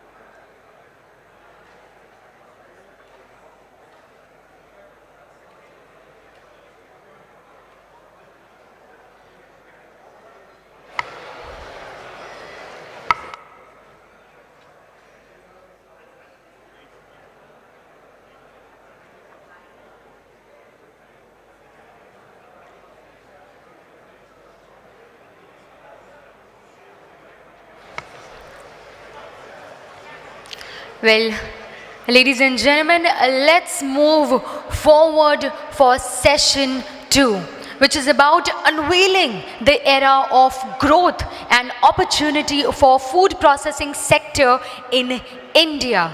For same, I would like to invite on stage Mr. Angshu Malik, MD and CEO of Adani Wilmar. Mr. Hemant Malik, CEO, Food Division ITC Limited. Ms. Swati Dalal, Managing Director and General Manager, Abbott Nutrition. Mr. Prashant Perez, MD, India and South Asia, Kellogg's India Private Limited. Mr. Prakash, Managing Director, India Subcontinent IFF. Well, now I would like to call the moderator on stage who is going to moderate the session 2. May I request, kindly please present on stage Ms. Manisha Gupta, Group Commodity Editor, CNBC TV 18. Ms. Manisha Gupta, over to you.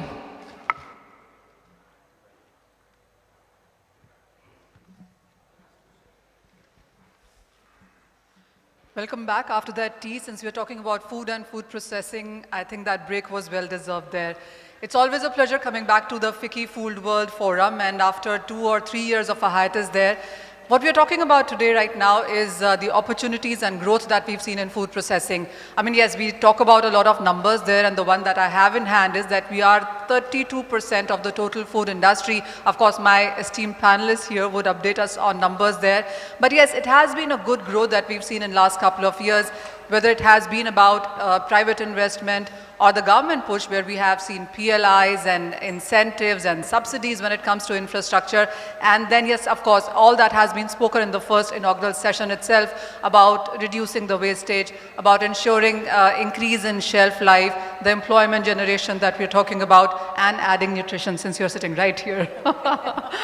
What we'll do is, how we'll structure this conversation is, I'll go to each one of my panelists, get an initial reaction, comment on how the industry has evolved, and then of course we'll have a conversation, and we'll involve you at some point as well with your questions, feedbacks on the same. Mr. Hemant Malik, let's start with you, since you chair the FICCI Food Processing Committee here. What would you say has been the evolution when it comes to food processing as an industry? What have been the key developments here? Good morning, and thank you, Manisha.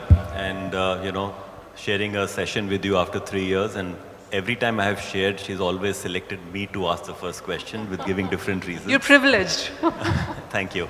I think, on behalf of food processing, it is certainly a growth category, considering the size of this country, considering the fact that the amount of organized to unorganized shift that is expected, considering the disposable income growth that is expected in the economy. In the recent past, I would say that COVID has been a big influx point for the industry. Some of the industries got very badly impacted, but I think the food processing and I think the teams out here all did a phenomenal job by making sure that packaged food was always available.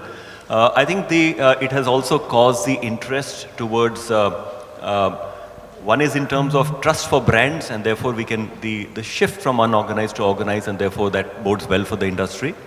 The second area is in terms of consumers' interest towards health, and therefore a lot of new products that are coming in the health space. I think I can call that disruption, or I can call that innovation. There are a lot of newer companies which have come into the packaged food space trying to create differentiated offers, and even if you walk around you'll find different kind of biscuits and cookies being developed, and I think that's very fantastic because I think innovation is something that is really going to drive the business, and therefore we really look forward. There are certain aspects on the government support, the PLI schemes which has happened for both ready to eat and I think millets, so you'll hear a lot of millets going forward. So these are my initial comments. Thank you. All right. Can I also push you for some numbers here? So what is the total growth that we've seen when it comes to food processing as an industry within India? What are the kind of exports that we're looking at? What do you see in sense of demand coming in forward as well? See the numbers on this category, on this industry, sometimes we talk about that only 14% is branded. I see the BCG report which is now talking about 20%. So there is a growth that is taking place. When you look at FMCG from a Nielsen perspective, I think it is talking about a 10% growth, but largely driven through price, and therefore volumes have not seen that much of growth. We can discuss later in terms of what is it happening and impact of that. Exports is important, but there are some recent some export restrictions that have come about, and therefore that is going to be a little bit of a challenge to see. Having said that, there is a lot of export incentives which is being given for building the brand India. So I expect that is also, should help in driving that. All right, fair point. Mr. Anshu Malik, you've had a roller coaster here the last couple of years when you look at the edible oil prices, the supply chain, the Russia-Ukraine conflict, almost everything that's happened in the international markets has impacted you in some sense or the other. How have the last couple of years been for you, and how do you look at the industry? Thank you, Manisha. First, I'll speak on edible oil. It has been a roller coaster year in the last 1 year, September, October 21 to now. We have seen the highs which we have not seen in the last, I think, we have never seen that. We have never seen sunflower oil at 2,000, 2,100, 2,400 we had purchased. So that is the type of dollars. Today it is around 1,400. By October, November it can go up to 1,200. So that means at 2,400 you have purchased, and at 1,200 you will purchase, almost 50% drop in prices. So this type of unevenness creates a lot of challenges in risk management, and how one handles that is the most important thing. When I look at edible oil, I see almost 70% is branded, thanks to large players who have put in world-class technology and plants. But if you look at the other staples, it is not exactly like that. Thanks to Hemant and his company, atta is still branded, but it is only less than 20%, if I'm not wrong. Hemant? Yeah. Thanks to a company, it has become more branded.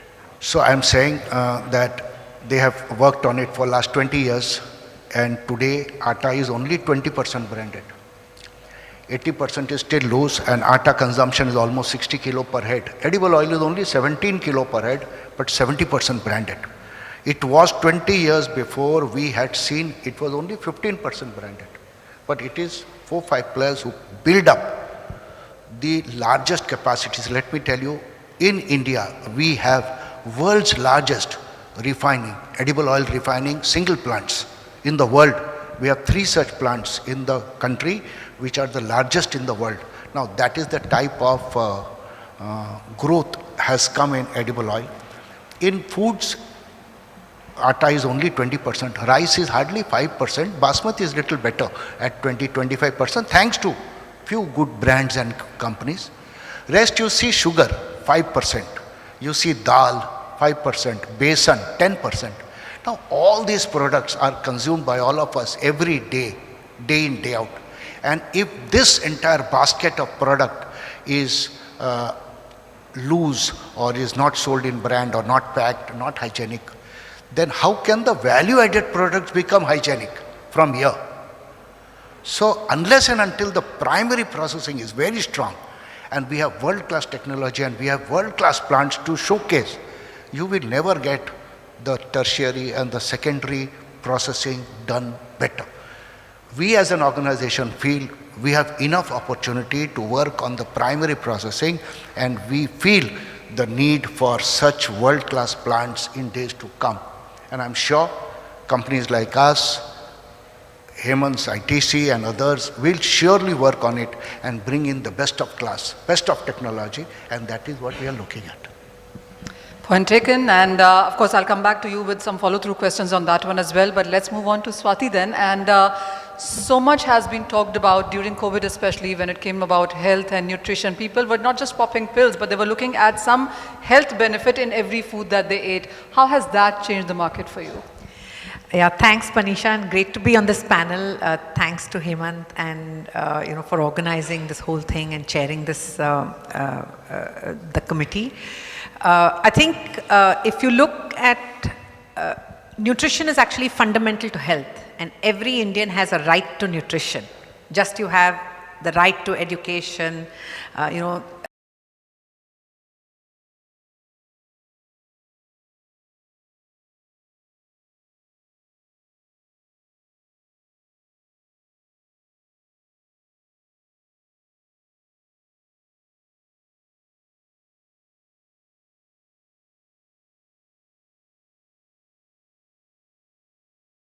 trend will stick and stay is to be watched because behaviors can easily lapse. So I think that's an important piece to watch out for. But I think more importantly, a recent ENY study showed that almost 94% of people were concerned for their family's health. So the change that you've seen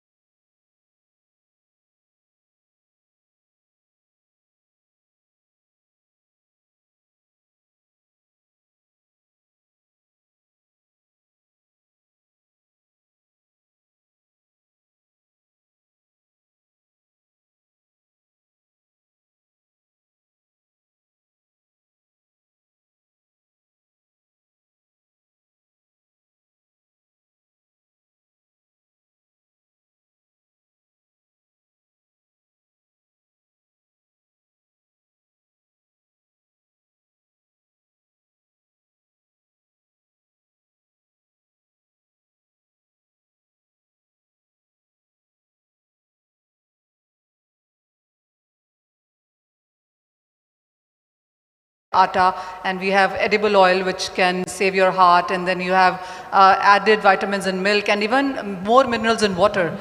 Are people paying for all of that, and what is that category really? So if you see some of the recent data of the industry, you will see that volumes have not gained that much. So the point that Hemant was talking, the FMCG industry has grown at 10% around that, of which volume in sometimes has been negative, sometimes positive. It's coming back to positive now. You're seeing a lot of inflation, commodity increases, and in the end, everyone has to pay for it. What the interesting part in all of this is that if your brand and product offers value to the consumer will pay for it. And a lot of research that has been done by Nielsen, by Kantar, any of these research agencies will indicates that consumers are willing to pay for something that gives them the benefit that they are seeking. So if your brand talks to that proposition well, you can grow. So you're saying that there is awareness about the positives of... Yes. There's awareness of in the consumer that I would like to have, for example, X vitamins and minerals. And I look at the price band, and based on what I can afford, then I'll choose my brand. But if my values are aligned to a particular brand, whether it is premium or whether it is mid-range or whatever it is, I'll pay for it. Fair point that. Sustainability and ethnicity is something that we had Rachit talk about in detail, but tell us, Prakash, how is it a fad, or are people also understanding this? Because sustainability has been the buzzword for the last couple of years now, but we do understand that the exact penetration of that is still not up to the mark where you would want it to be. Yeah, I would agree to that, to the extent that we are just in the beginning phase of this entire sustainable piece that we are speaking about. Today, organizations are really looking sustainability from a manufacturing cost point of view rather than the macro stuff of sustainability. In fact, there are three things that is happening in the current business. One is all the customers, all the brands are looking at how I can make my brand affordable, so that to the point which Swati is making, you know, if a great nutritious product is costing beyond a reach, nobody is going to touch it. At least in our country, it's going to take a bit of a time. So sustainability from that point is more affordability is the priority than sustainability. That's number one. Second, a lot of talk is going about health and so on and so forth. I think consumers today are not looking at, if I take something, I'll get more vitamins and minerals, which is good, but I think if it is less bad, I'm seeing that itself is a very healthy one. I think that's a starting phase. We are in that stage at this point of time. Combined affordability and the health aspect, you also need to bring in a lot of taste experience to it. A good food should taste great. So the challenge for the next phase of the growth is, how do you really make this entire, thank you.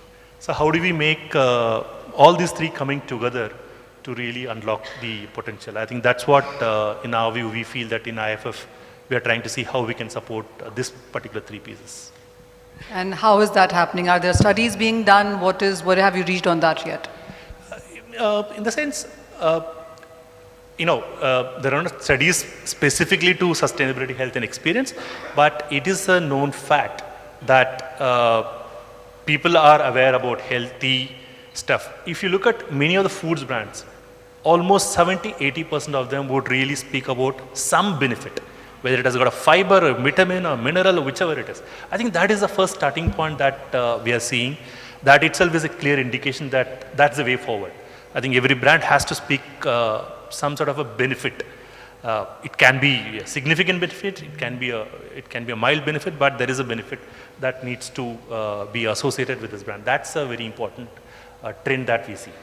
Fair point that. To Mr. Breakfast then, and it's not just breakfast, it's during the day as well, and as Hemant was also saying that during COVID, even before that for that matter, we have seen a particular growth continuing into this space. People are becoming more health conscious, they're watching out for fiber or minerals or vitamins or something. How has the industry for you grown?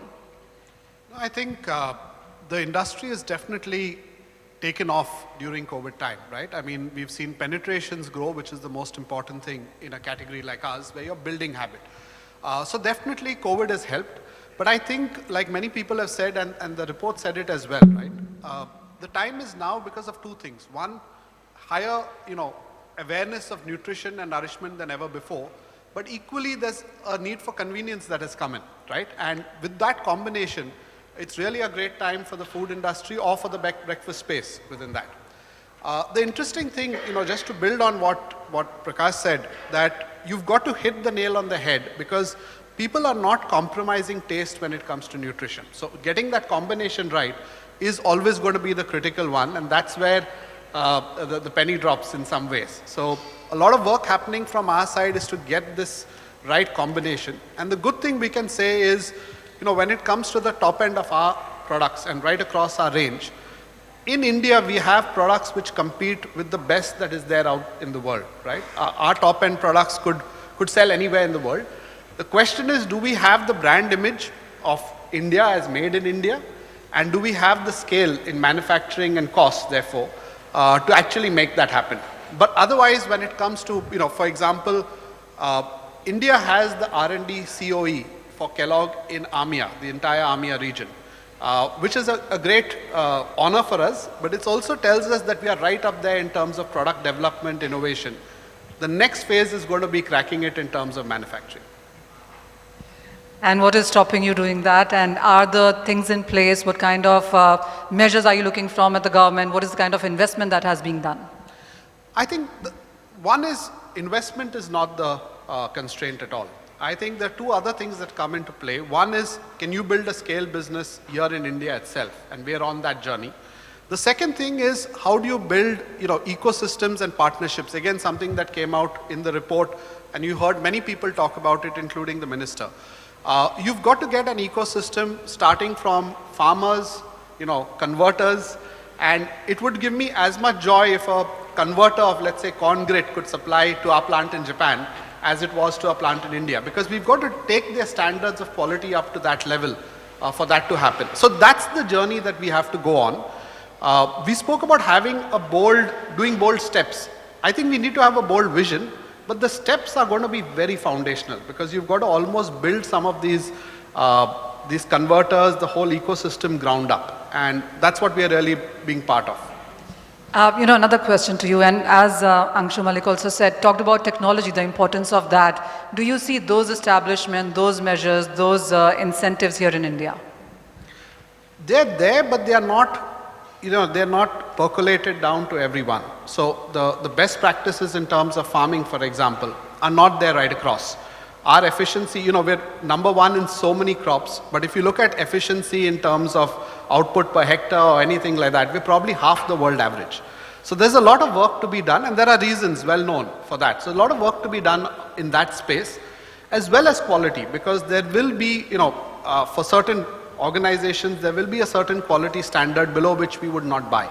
So how do you not only lift up the output, but also the quality of the output? And if you can get that combination, it's a very powerful one, because then there's nothing to stop us from being the food basket of the world in some way. So, again, this is the last question, then I'll move on really. So this is something we've been talking for years now and decades, and I'm sure Mr. Surajasan, if he's here, he'll agree with me, because we talk about that so much. The concerns, the problems that you just spoke about is something we've been discussing for a decade, couple of decades now. What has changed, would you say, in that much time? Frankly, I think it's about the partnerships that we are talking about, the private-public partnerships. That has improved. Has improved. Okay. And I can say that it's getting into more and more sectors, more and more spaces. You're seeing this, taking root. And once the model comes in place, scaling it up is not a problem. So the more we as private players can be part of that journey, the more you'll see this take off.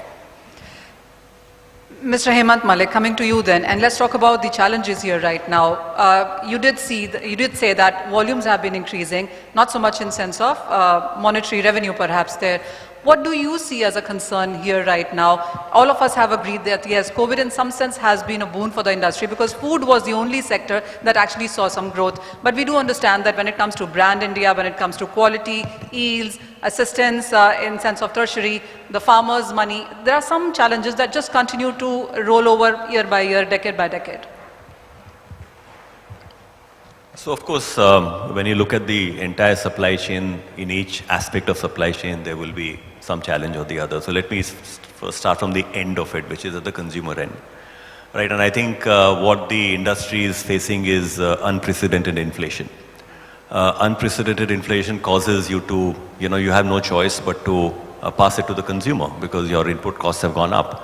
And then it's up to the consumer what he or she does with that high price. So you try to mitigate it by, for reducing you do shrinkflation, you reduce the grammage onto it and hope that they don't notice it, but sometimes they do notice it.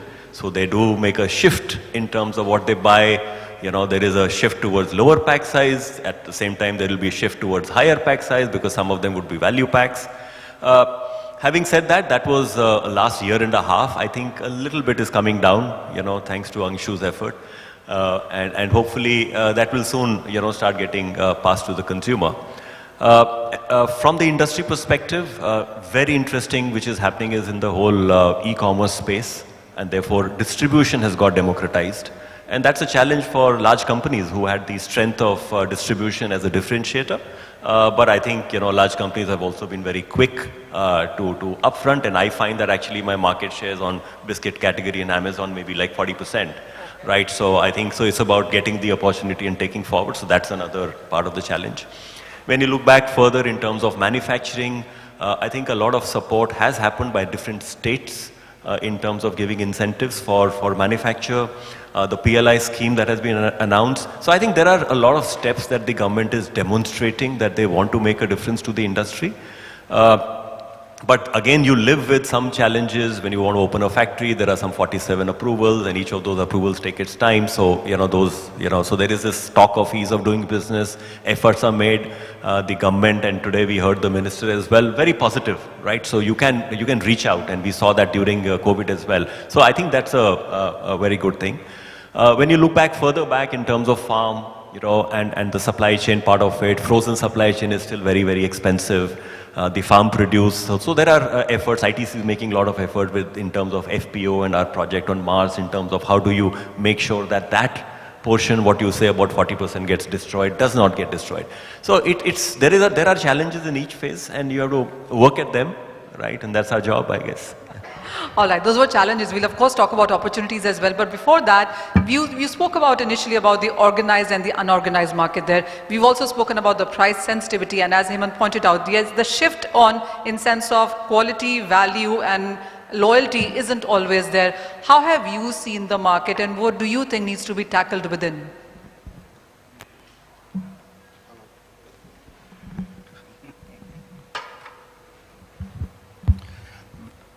See, one is that the recent GST law that has come on branded foods, particularly rice, wheat flour, dal, besan, all these, which was a long-awaited requirement, created a level playing field between a registered brand and an unregistered brand.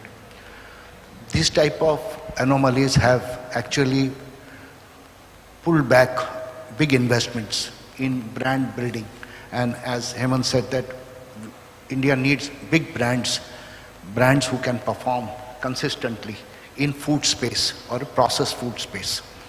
Now, unorganized sector is there. Today, that is the large portion of it. Consumers are value seekers, but with this COVID, a lot of things have changed, the buying pattern, the way they consume. That ability to watch a grain or feel the grain or smell the grain, that has been very long traditional way of buying staples. That is slowly changing and we can see that happen. Going forward, what will happen is that the younger generation would obviously go for convenience buying, and that is why digital commerce, e-commerce is thriving.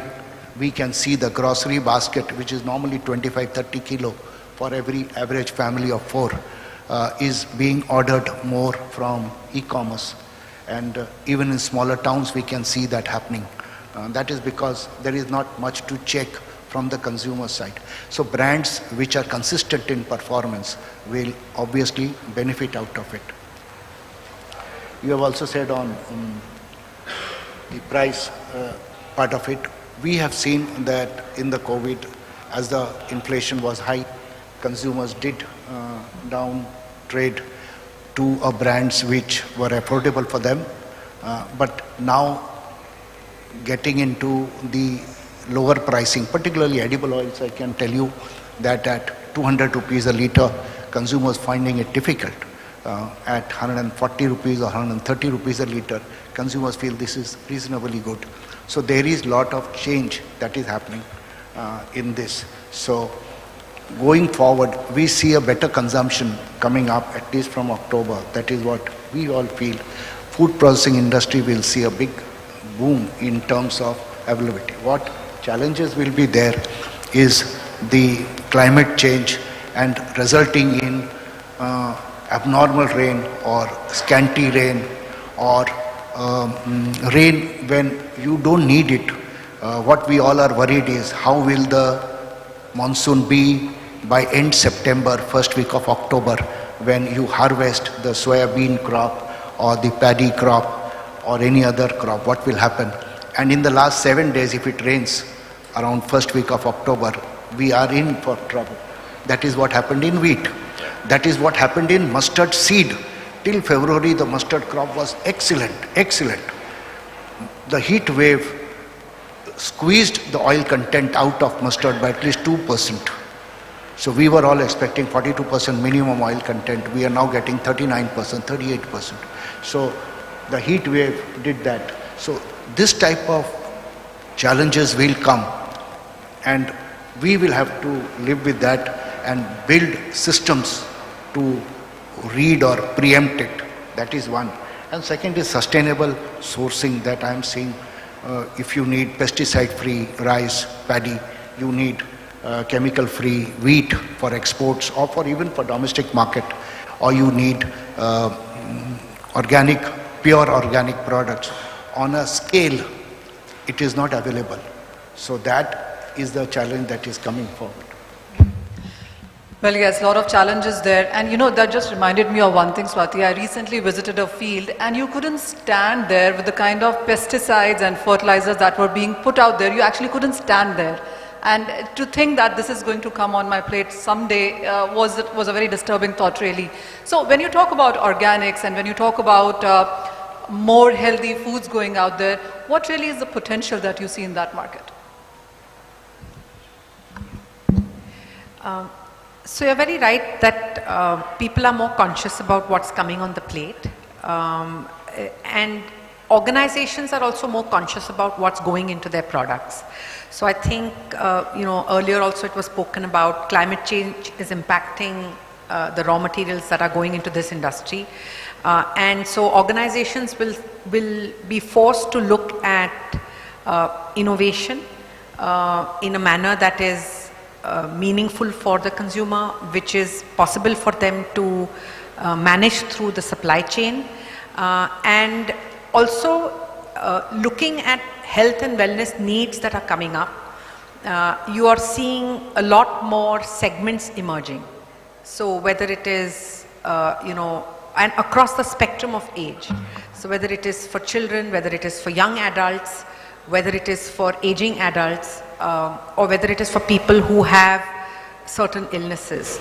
You're beginning to see products are catering to different segments. So the opportunities that emerge are really that you can start having products that cater to different segments of the market and all types of products, whether you talk of an atta or you talk of you know, health supplements or anything, biscuits. So you are able to cater to segments according to the needs of the consumer. You're able to also get innovation to the table. So whether it is innovation in terms of masking the taste of something that is essential for health, but needs to be palatable, otherwise the consumer won't take it, or innovation in terms of delivery of an ingredient that needs to stay in your body for a longer period of time, or an ingredient that is necessary for building up your muscle health or your bone health or whatever that may be. So a lot of opportunities emerging, I would say, for us to look at it. And the second aspect is that if you look, and it's been spoken of earlier, right? A lot of collaborations can happen between academia, organizations, government organizations, to look at how a lot of these new ingredients, new offerings are beneficial to the Indian consumer. It was spoken of in the report. It was spoken of earlier by some speakers, and we truly believe that collaboration with academia to look at what are the needs, to see the benefit of some of the products, or even to look at real world evidence is important, and are opportunities available for us in the future. So tell me, is it competitive within the brands when you come out with those kind of products, and also are you categorizing it by the age groups? You can, I mean, that's the fight at the marketplace, and I think everyone is beginning to align to certain common consumer needs. So for example, why is the whole philosophy of multi-grain coming up, of millets coming up? Because you're realizing the benefit that you're not consuming carbohydrates that are very simple, and that you need carbohydrates that stay longer in your system.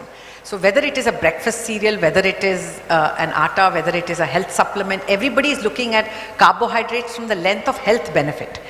So I think there are certain common themes that are emerging, but then brands are taking that at the marketplace and then dividing it according to the needs of the consumer, and also stretching it across age group, stretching it across gender, and stretching it according to health conditions of the consumer. Prakash, we've spoken about sustainability when it comes to something that is being adapted into the markets right now. But what's your sense on sustainable sourcing? How mainstream would you see this as an acceptance? It is going to be a challenge in future, and that is one of the major aspects that is running in many of our customers' mind in terms of how can I do a sustainable sourcing. Because sustainable sourcing means, like for example, a lot is happening on the palm front.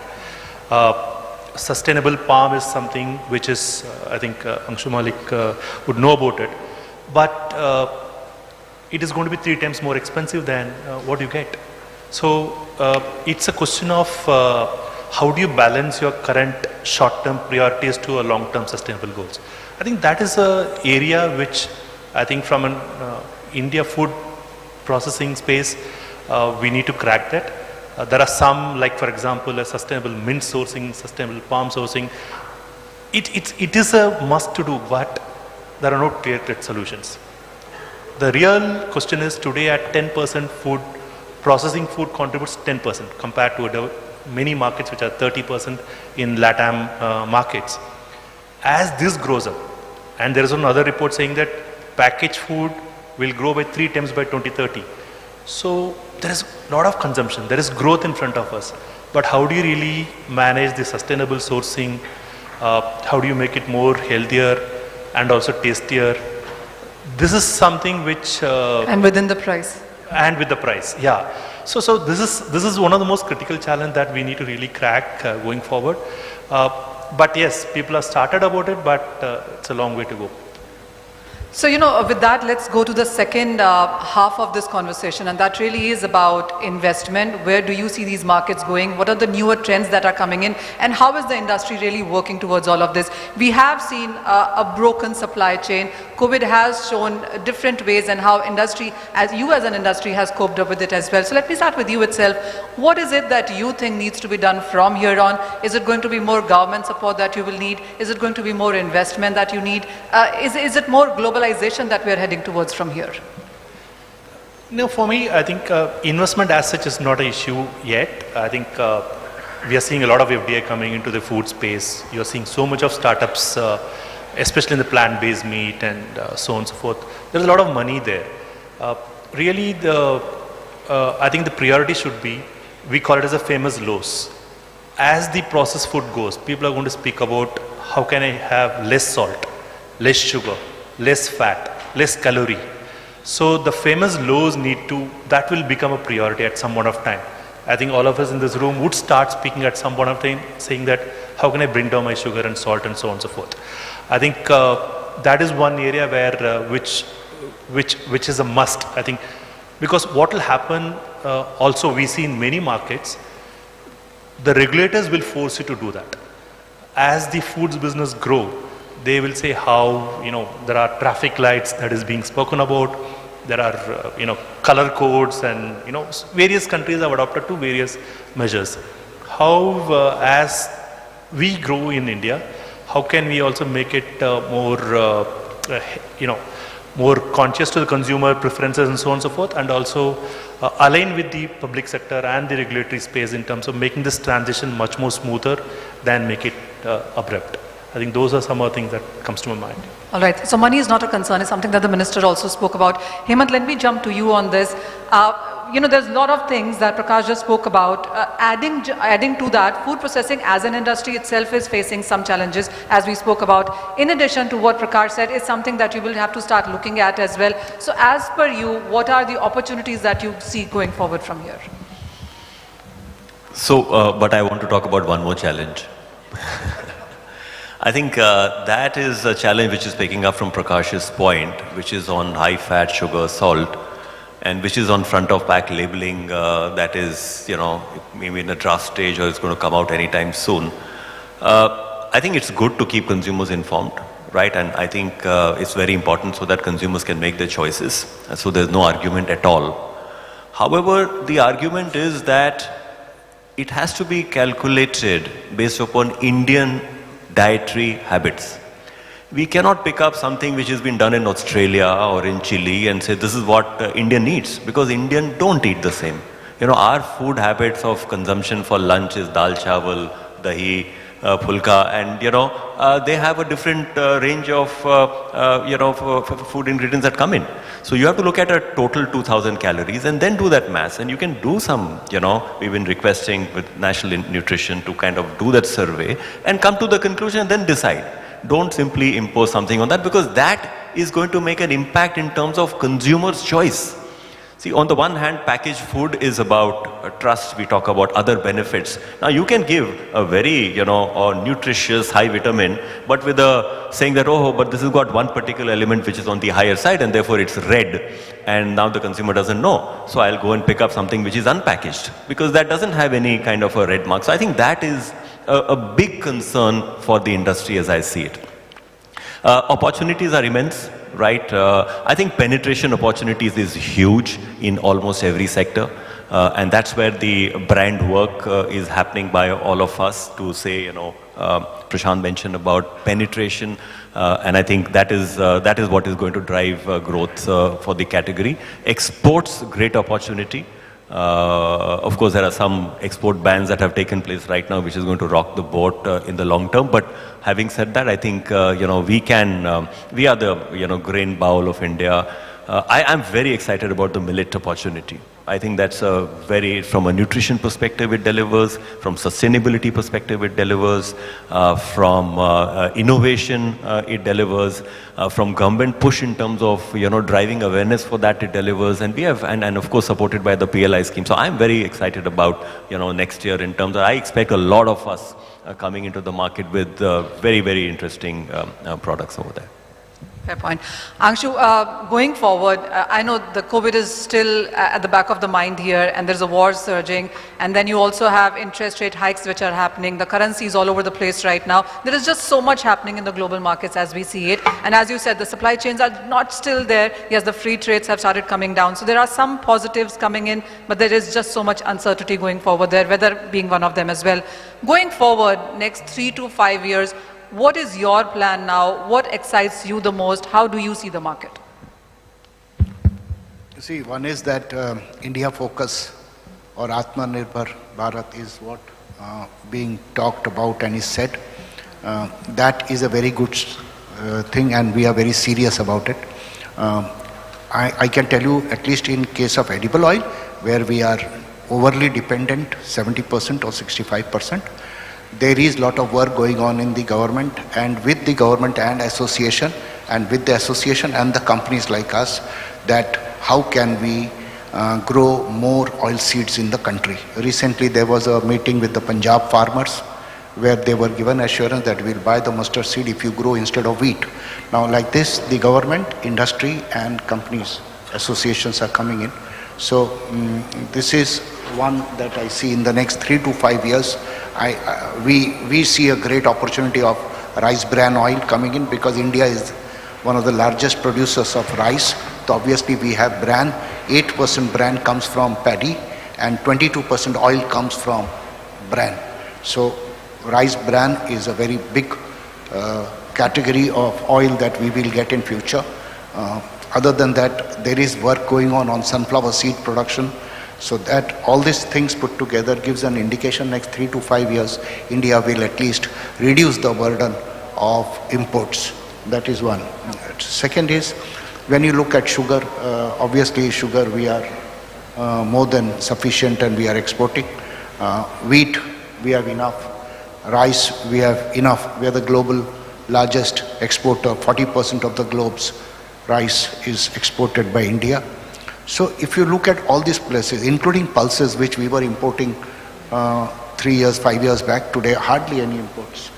So all basic staples, what I am saying, India is becoming stronger and stronger. So we don't need globe support. We should reverse now and go out and export our products. in a bigger way because we have that advantage with us. So I think food processing industry will have to look both from domestic as well as from the global perspective. That is why I am saying unless we have technologies at par with the best in the world, we cannot compete. So I just want to interject there. You spoke about the exports. With so many export restrictions on the staples itself, you think food processing industry can step in some way? See, these are all temporary issues. We have seen that in edible oil also sometimes there were export ban. These are temporary in the sense that sooner or later it will be opened up. Obviously these are some of the blocks in your planning, but we have to live with it because these are essential commodities and every government has done something or the other to protect their own people. So even Indonesia had banned export of palm oil, even if they have surplus only for export, their consumption is hardly 25%. But they also did it and then they made a mistake out of it. So I'm saying every country has done it. I am not saying against anything, but we have to live with all these uncertainties. But future, is there a future in it? I see, yes, it is there. So we should look at it from a long-term perspective, and that is what we as a company is doing, and I think most of the big companies are also working on a long-term project. All right. So as a corporate, what is the next plan in place now? Invest more, build brands, build distribution. This country, distribution in the country is a challenge. Reaching to the last mile rural consumer is a challenge. Changing consumer habit, convenience and delivery to her is a challenge. So that is something that we have to look at. And I think as a company we are very clear that staples business is the largest business. This is unbranded, loose today. It should be at least 70% branded in the next 5, 10, 15 years. If that has to happen, then I think 3, 4, 5 big companies have to put in their might, change the way this is done. We have seen it happen other places. India will be like that in the next 10, 15 years. We will not see any loose sugar or loose rice being sold in the outlets. It will all be branded and packed. That is what is my dream. And that is what I think should be in the country. How can you be both dreaming the same thing? Okay, but don't give that mic away yet because I'm going to go to Hemant as well with the same set of questions. But one opportunity and one challenge that you see, and let's be very honest on this. Challenge, I think, see, these are all operational. One thing that you wish would be changed for the industry to go where you dream of it going.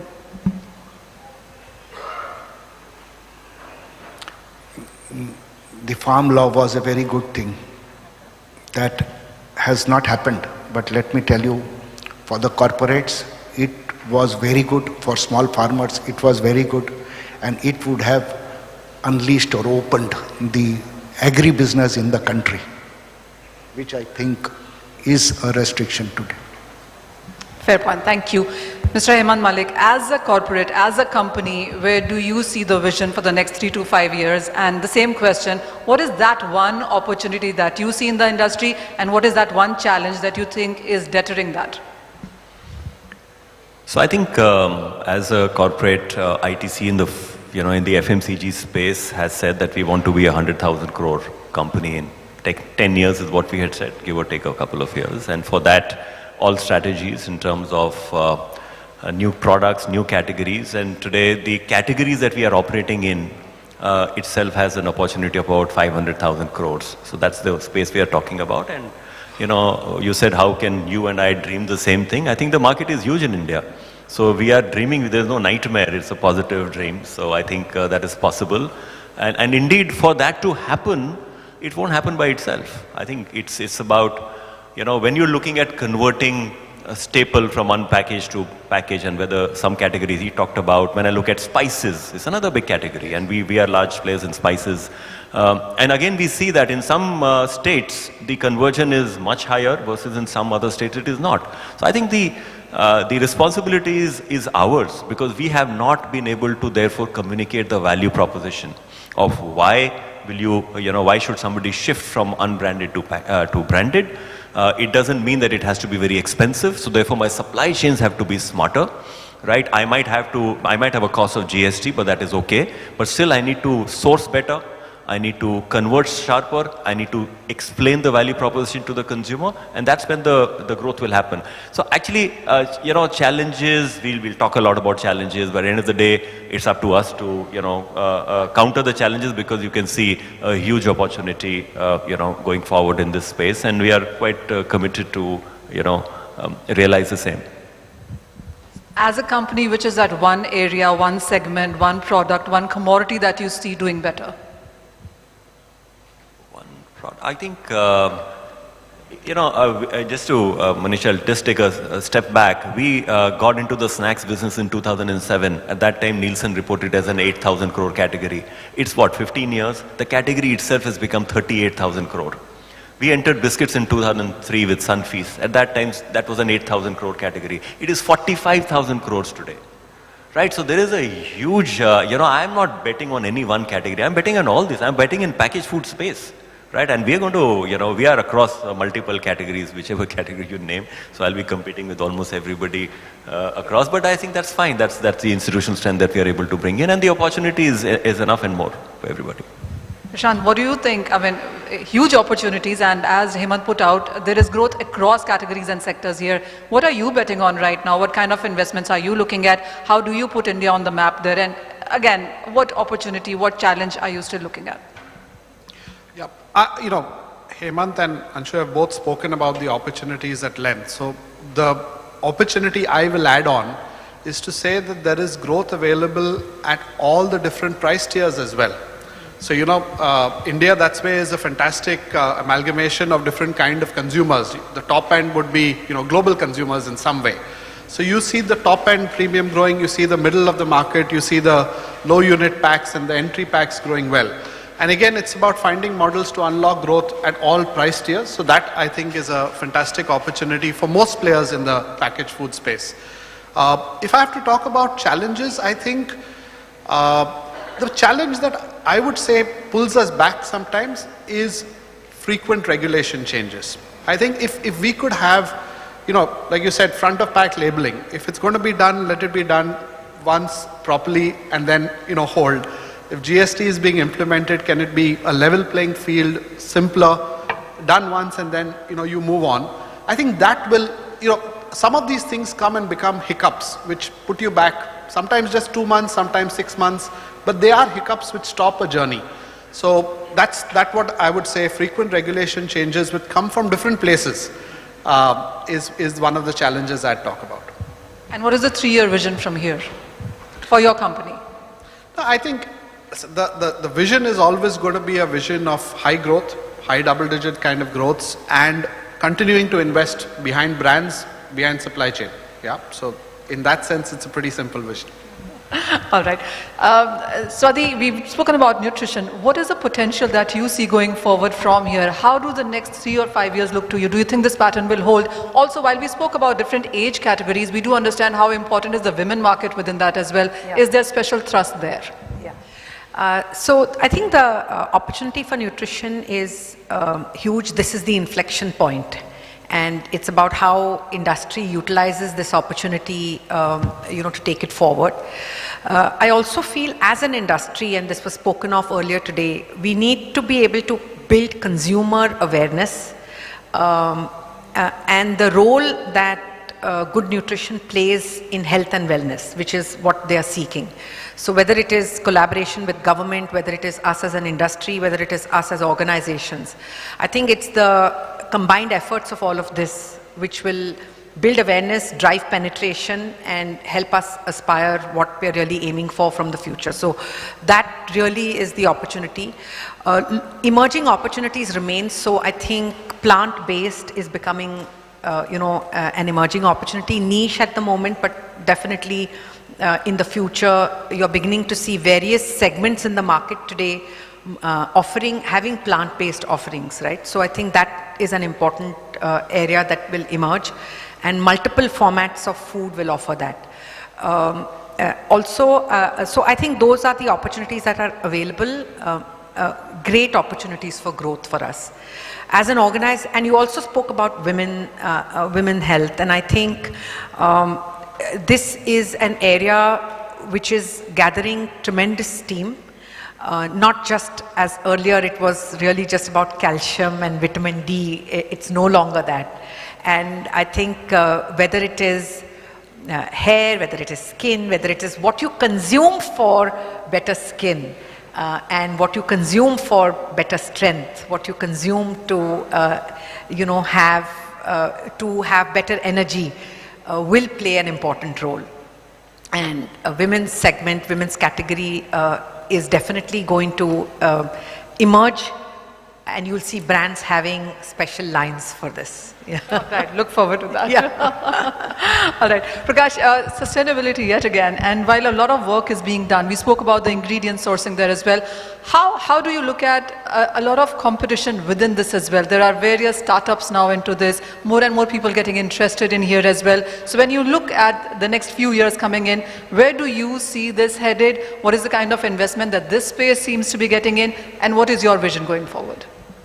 No, I see it as a very positive trend that more and more people are entering into this space, and a lot of startups are getting into various forms of, you know, offering new food for us as consumers. I think I share the same dream as Hemant and Angshu. If they realize their dream, we have a ride here as IFF. Because if you look at, say, for example, beverages, dairy, it can just go only one way, because the processed dairy products are it's absolutely nothing, I would say. If you look at Southeast Asian markets or any developed markets, the dairy market is really evolved. So I think there is a lot of investment coming into that space. Similarly, Swati spoke about the plant-based, though it's a very niche. A lot of startups are really so passionate about how plant-based, India can be a capital for plant-based for the Southeast Asian market. Though the consumption for plant-based in India may take time, but they are seeing this as an export hub for various markets. For example, there is one startup which is really looking at exporting it to Europe, and they have put a huge investment for manufacturing the plant-based, and even the government support and the tariffs are also very, very attractive for us to do that. So I definitely see an emerging space in dairy, in plant-based, and so on and so forth.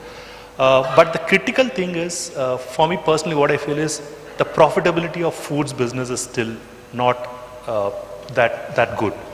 I think the biggest challenge is, I think as organizations, as corporates, as an industry, we need to make a good profit for us to reinvest. I think that scene has to come quickly, because if that doesn't happen, people are not going to invest further. I think that is a challenge. We need to find a way to see how we can make the business more profitable. I think that's a challenge, I would say. All right. So we have spoken about opportunities and challenges with this panel, and yes, a lot of things have come in up again which need perhaps further debate, but with that we'll open the floor to you. We do have 10 minutes here and we would love to hear from you as well. Yes, please. Can we have the mic please given to him?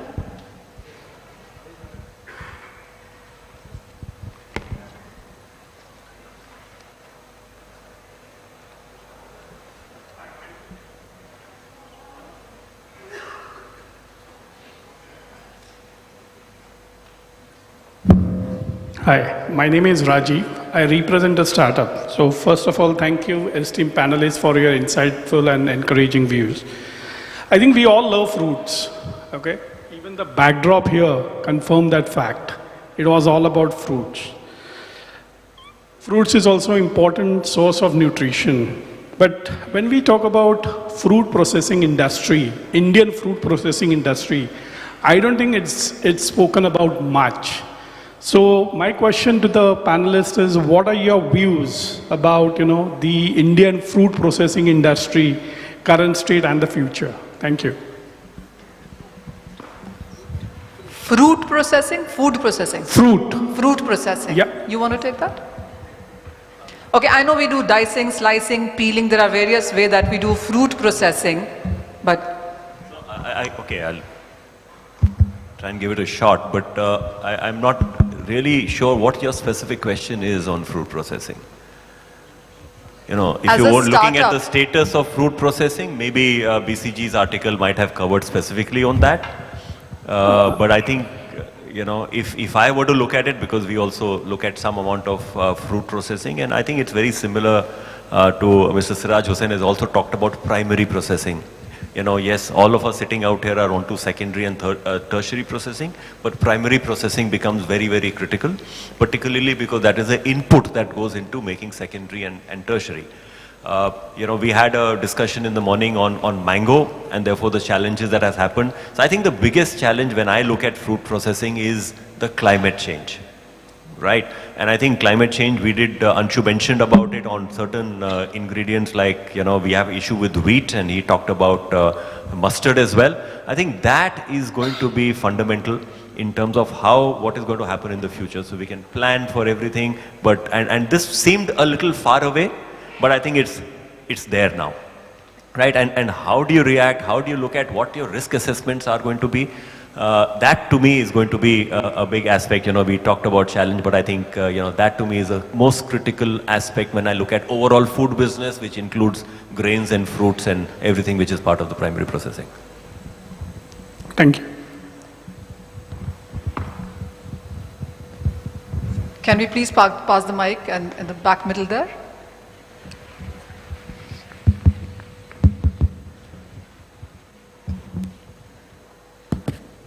Hello, my name is Ashish Sharma. I'm from company Powerhouse. So I wanted to ask, to what extent industry is helping consumer awareness? So this question is especially to Mr. Anshu. About nutrition of content, like we take example of turmeric. So it has a content called curcumin. But I have taken surveys, no consumer has known like what curcumin is, no packaging is showing it. So to what extent companies or let's say, you know, the whole diaspora is helping consumers to understand that, and to what extent, like what are the steps the diaspora is taking? So first question is that. On turmeric, he was... Yeah, spices as we discussed But is... anyway, we don't deal in spices, so I can't talk of turmeric, but I can tell you, trans fat, you have heard of trans fat. Yes. There has been a steady reduction in trans fat content, and we have been working with the FSSAI and the association, and we now declare trans fat in vanaspati, because that is what was the edible oil otherwise also doesn't have trans fat. But in case of vanaspati, since it is hydrogenated, earlier it was 10. There was a time it was 20, then 10, then 5. Now it is less than 2. So we are mentioning that. So that is how the trans fat thing has been done. I think each and every product that we are trying to do, we need to. Otherwise also the consumers are becoming much more inquisitive, and clean labeling is very important nowadays. So one can't think of playing around with it. I think consumers are very, very clear what they want, and as manufacturers we have a responsibility to be upfront clear. Got it, sir. So second question, follow-up question with Prashant, sir. So you talked about price sensitivity to some extent. There is a price sensitivity in the food industry. But if we talk about sustainable, sourcing, there is, companies want good sourcing, quality material. But from the farmer's end also, it becomes costly to, cultivate that. Even if you take example of organic. So do companies think about that, like what level of margin that companies are enjoying? So should that be, there's a shift, there should be a shift between that margin also, like from the companies to the supply chain itself, so that supply chain can, extend that to the farmers. So can you comment on that, please? Yeah, I think I understand your question, and at the fundamental question is sustainable products cost more in terms of manufacturing, right? Whether it is at the farmer end or even through the processing. Now, how do you manage that? So the first thing is, are consumers willing to pay more for sustainable products?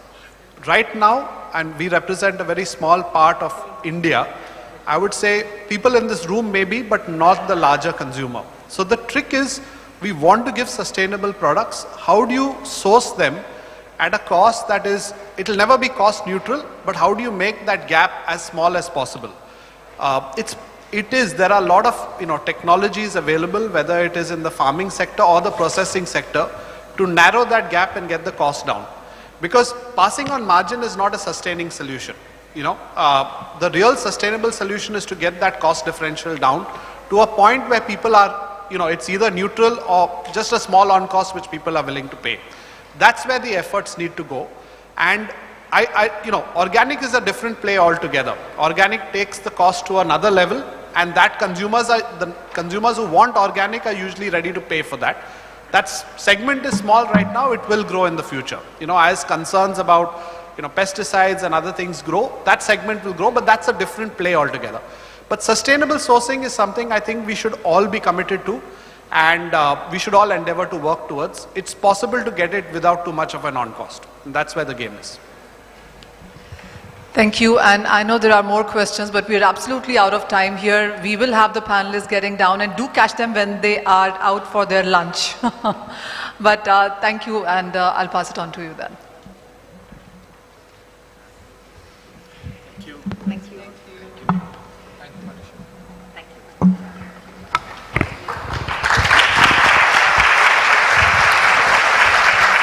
Well, thank you everyone for sharing your thoughts. Moving forward to session 3, which is on India becoming the food processing destination for the world deep dive of high potential sectors. I may request following dignitaries to please join us on stage.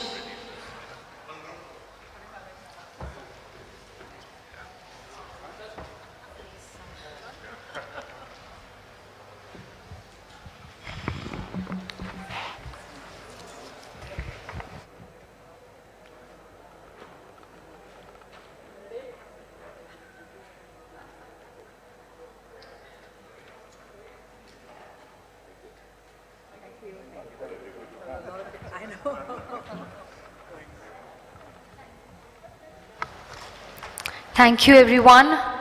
I may request following dignitaries to join us on stage. Mr. Sanjay Sharma, CEO MTR Foods Private Limited. Mr. Vivek Chandra, CEO LT Foods. Mr. Tarun Arora, CEO Zydus Wellness Limited. Mr. Kalpesh R. Parmar, Country General Manager, Mars Wrigley. Mr. Srinandan Sundaram, ED Foods and Refreshments for HUL and Vice President for FNR for Unilever South Asia. Requesting Ms. Aparna kindly join us on stage and proceed the session forward.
Great, thank you everyone.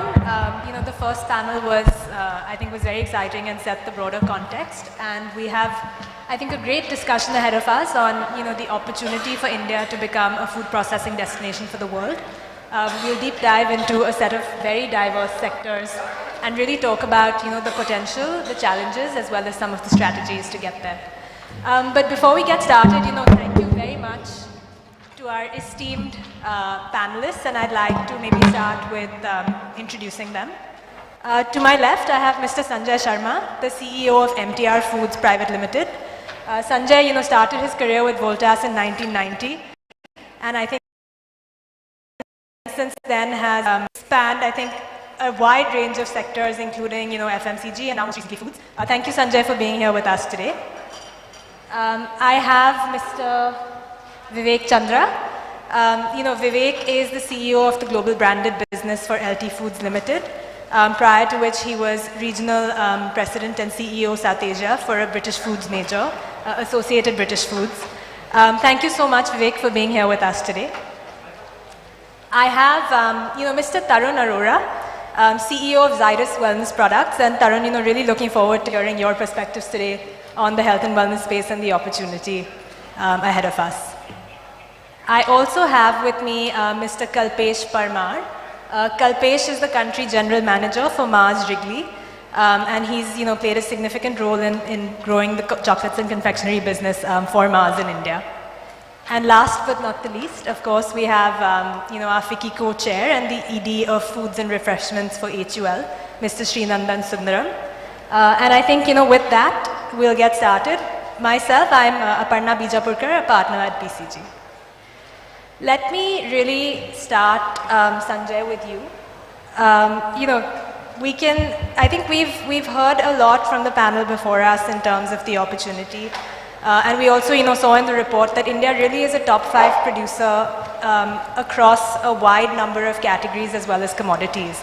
So given, our supply advantage, what do you see as the big opportunities for food processing for India to become a powerhouse for the world? Thank you, Vicky, and thank you, Aparna, for that question, and thank you, Vicky, for calling us for this conference. Yeah, I think from an export perspective, as you rightly said, we are very big, from a agri-produce perspective. We have the largest, we are the largest in so many sectors. And when you look at from a food processing point of view, and it was said earlier also that we are very good with primary processing. Okay, we have very, very big at almost 60-70% of what we cover in food processing is really primary processing. We are a little better, we've got much lesser in secondary, and in tertiary we are actually really, really poor. So in my mind, I think when you look at from an export perspective, who are you selling to?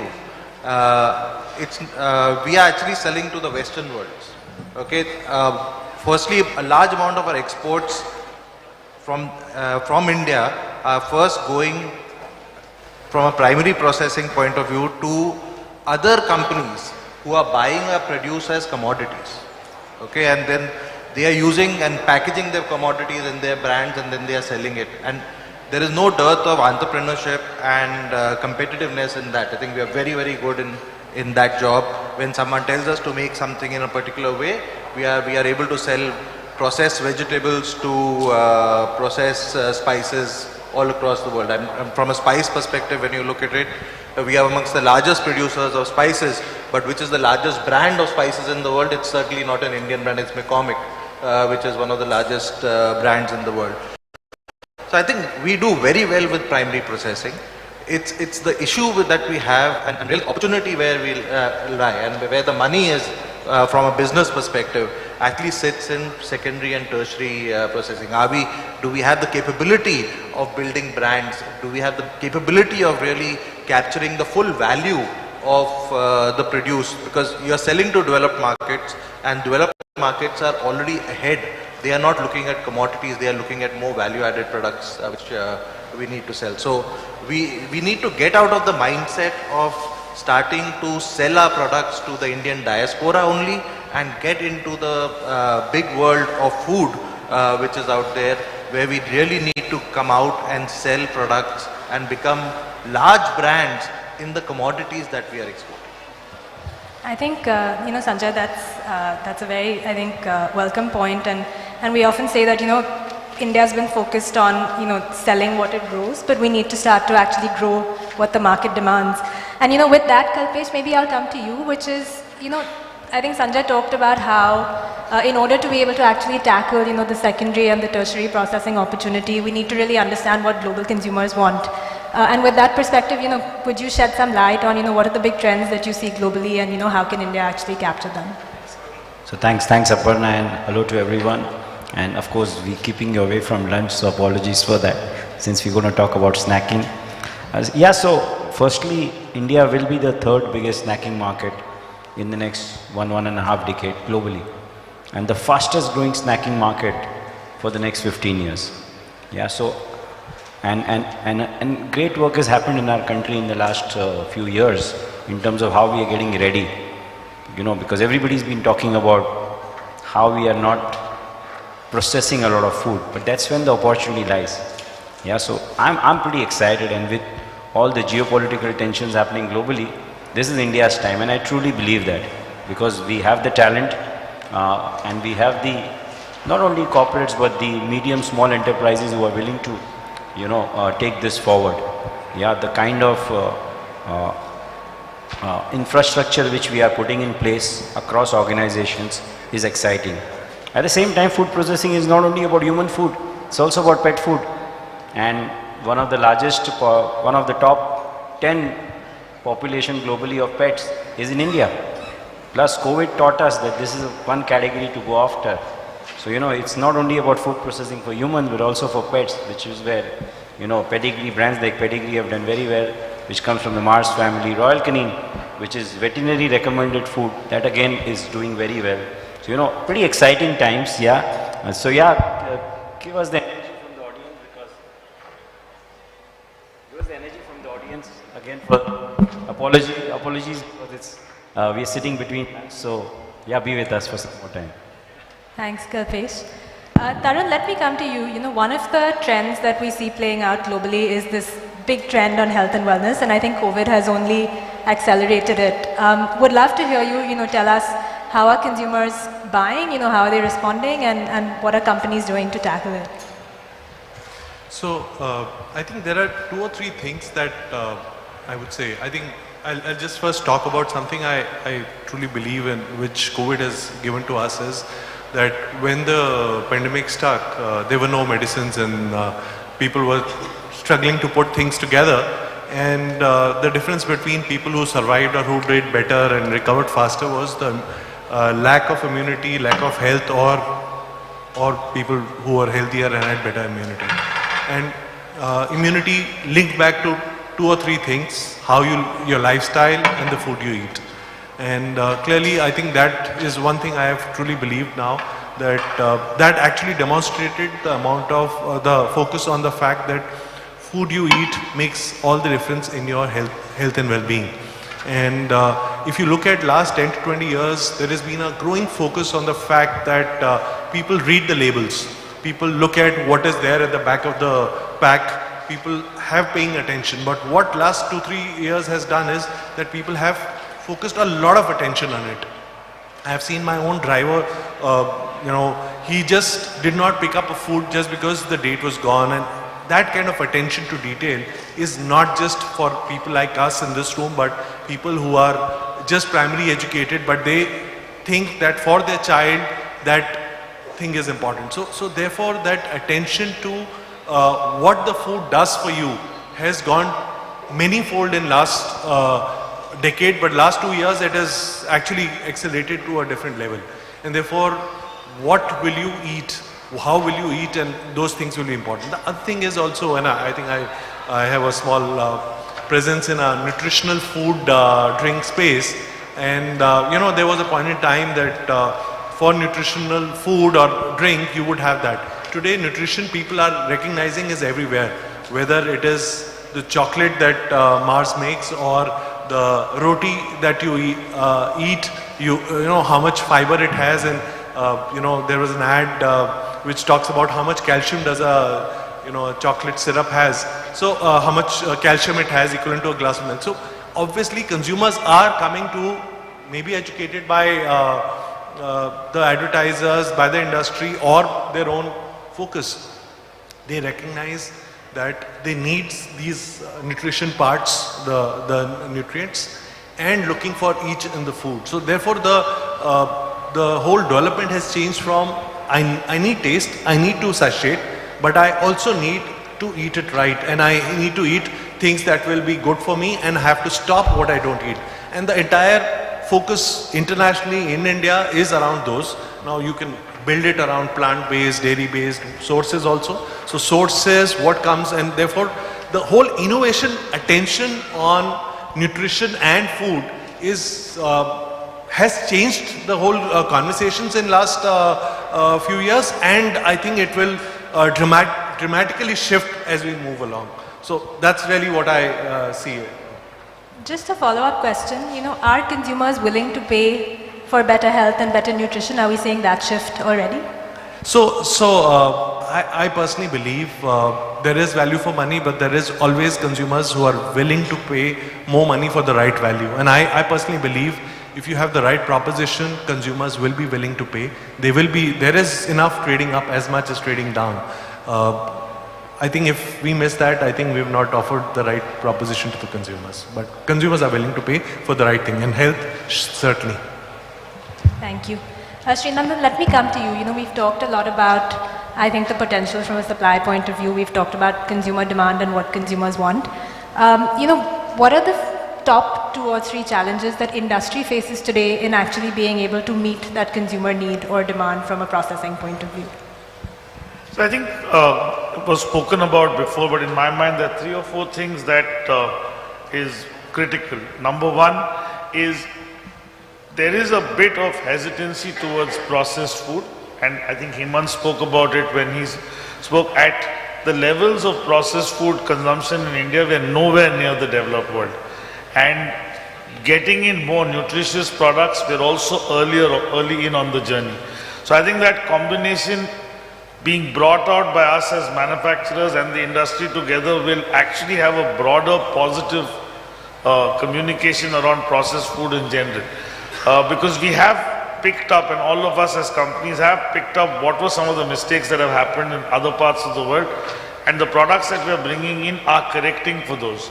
So I think the first bit is that in our regular diet there are deficiencies of various kinds of vitamins, minerals, supplements, and processed foods bring that in.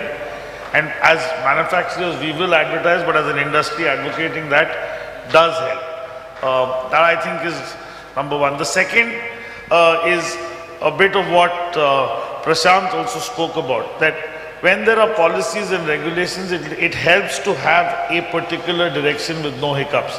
When there are interventions, it pegs you back. Consumers are getting more and more aware of some of these policies. They read and have their own perception that builds.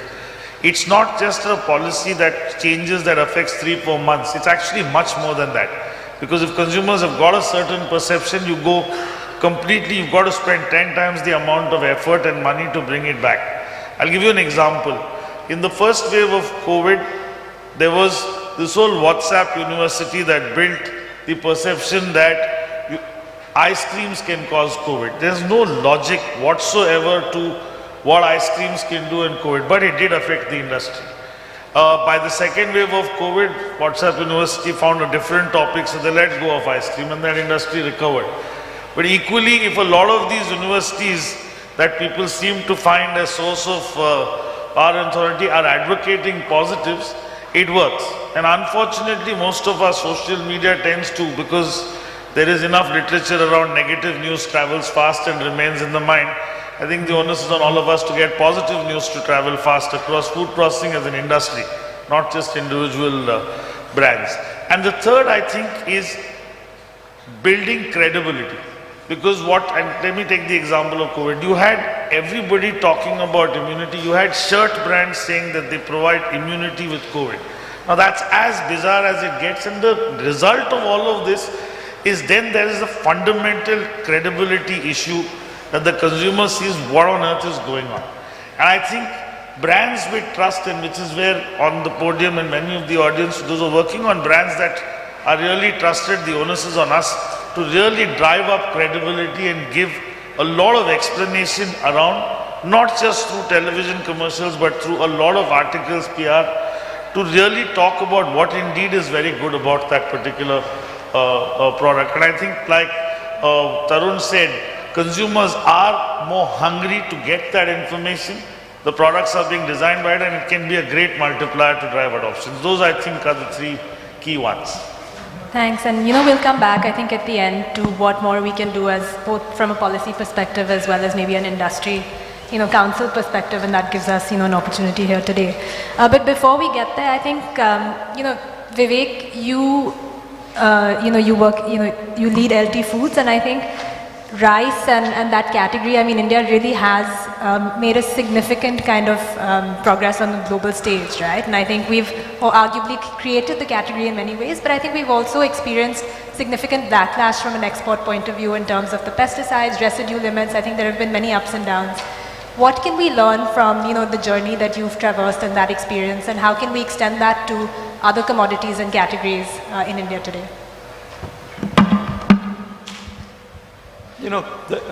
There's been a lot of talk about pesticide residue levels. One of the things that we've realized, because, as you rightly said, there is a lot of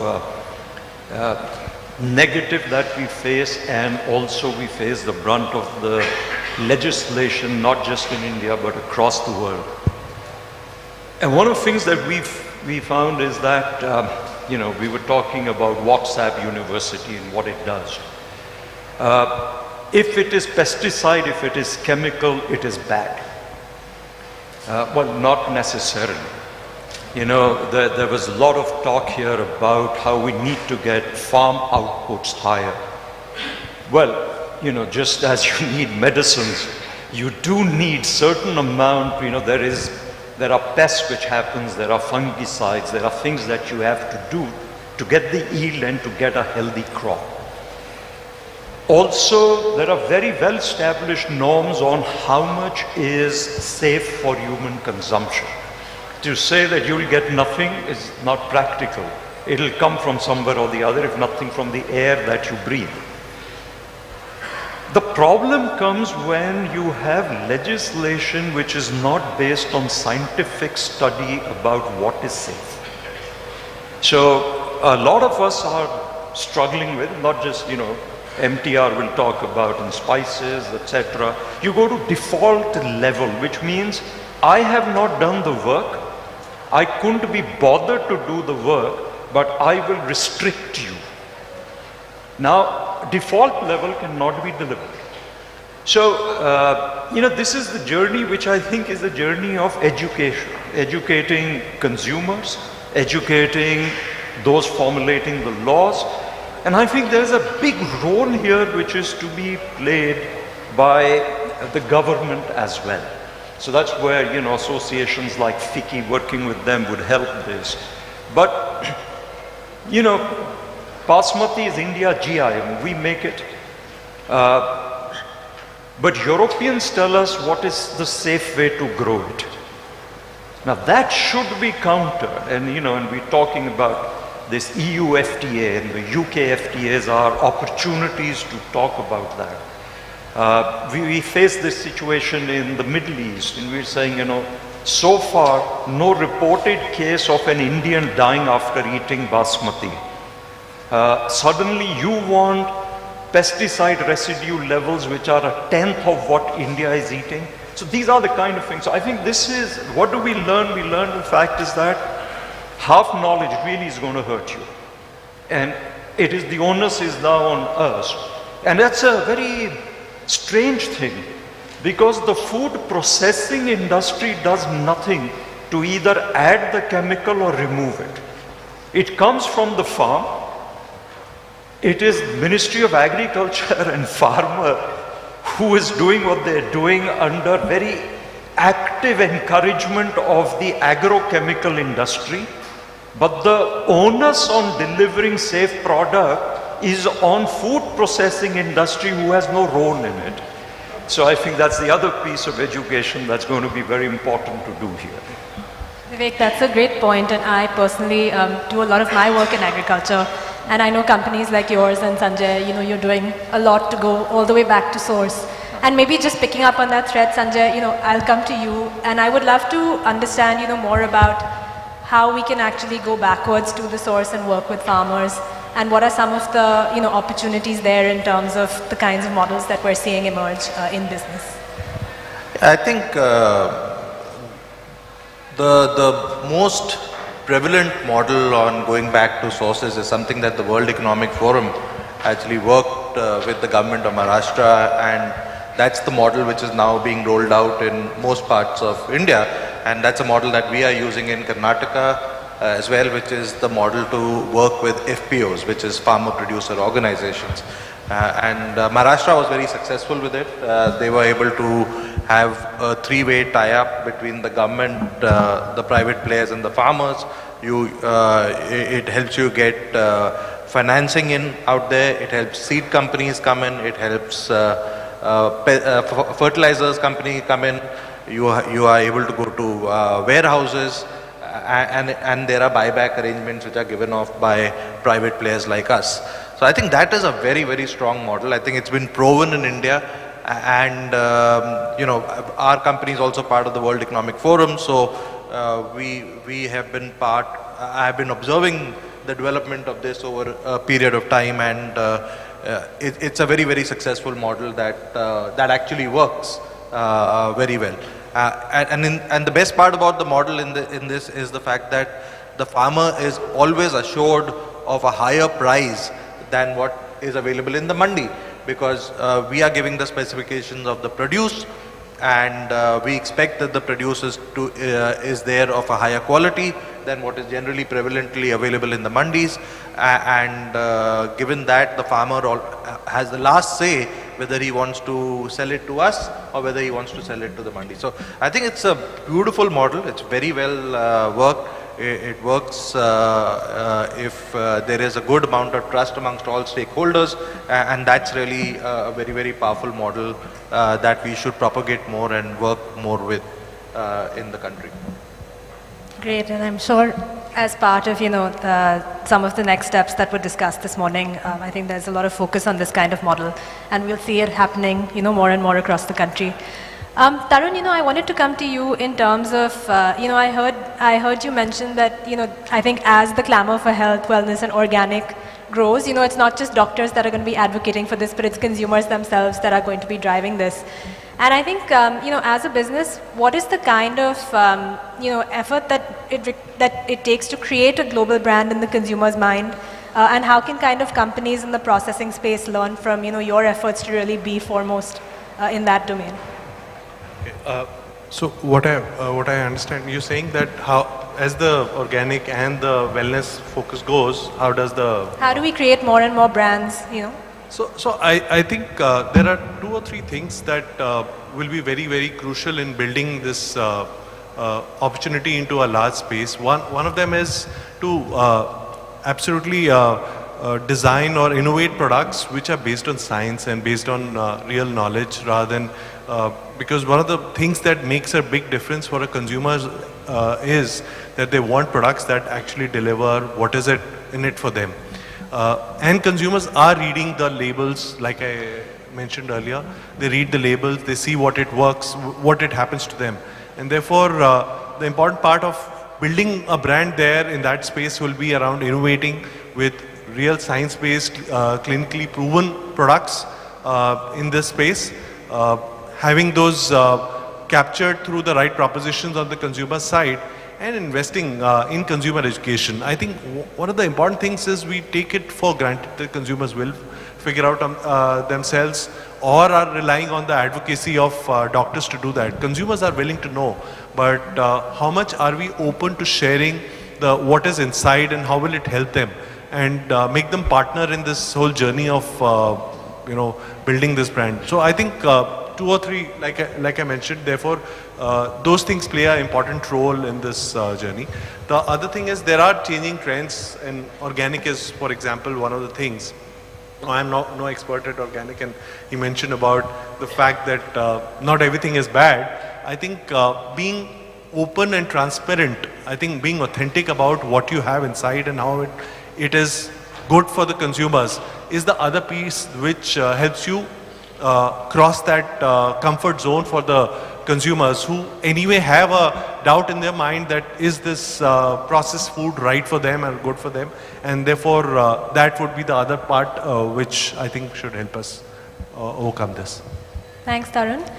You know, it's I think what you said about consumer education, consumer awareness, but you also talked about, you know, the ability to deliver that brand promise. And I think with that, you know, Kalpesh, I would love to get your thoughts on, you know, how well set up are we as you know, a supply chain to be able to actually deliver on that consumer brand promise in many of these areas that we've been talking about.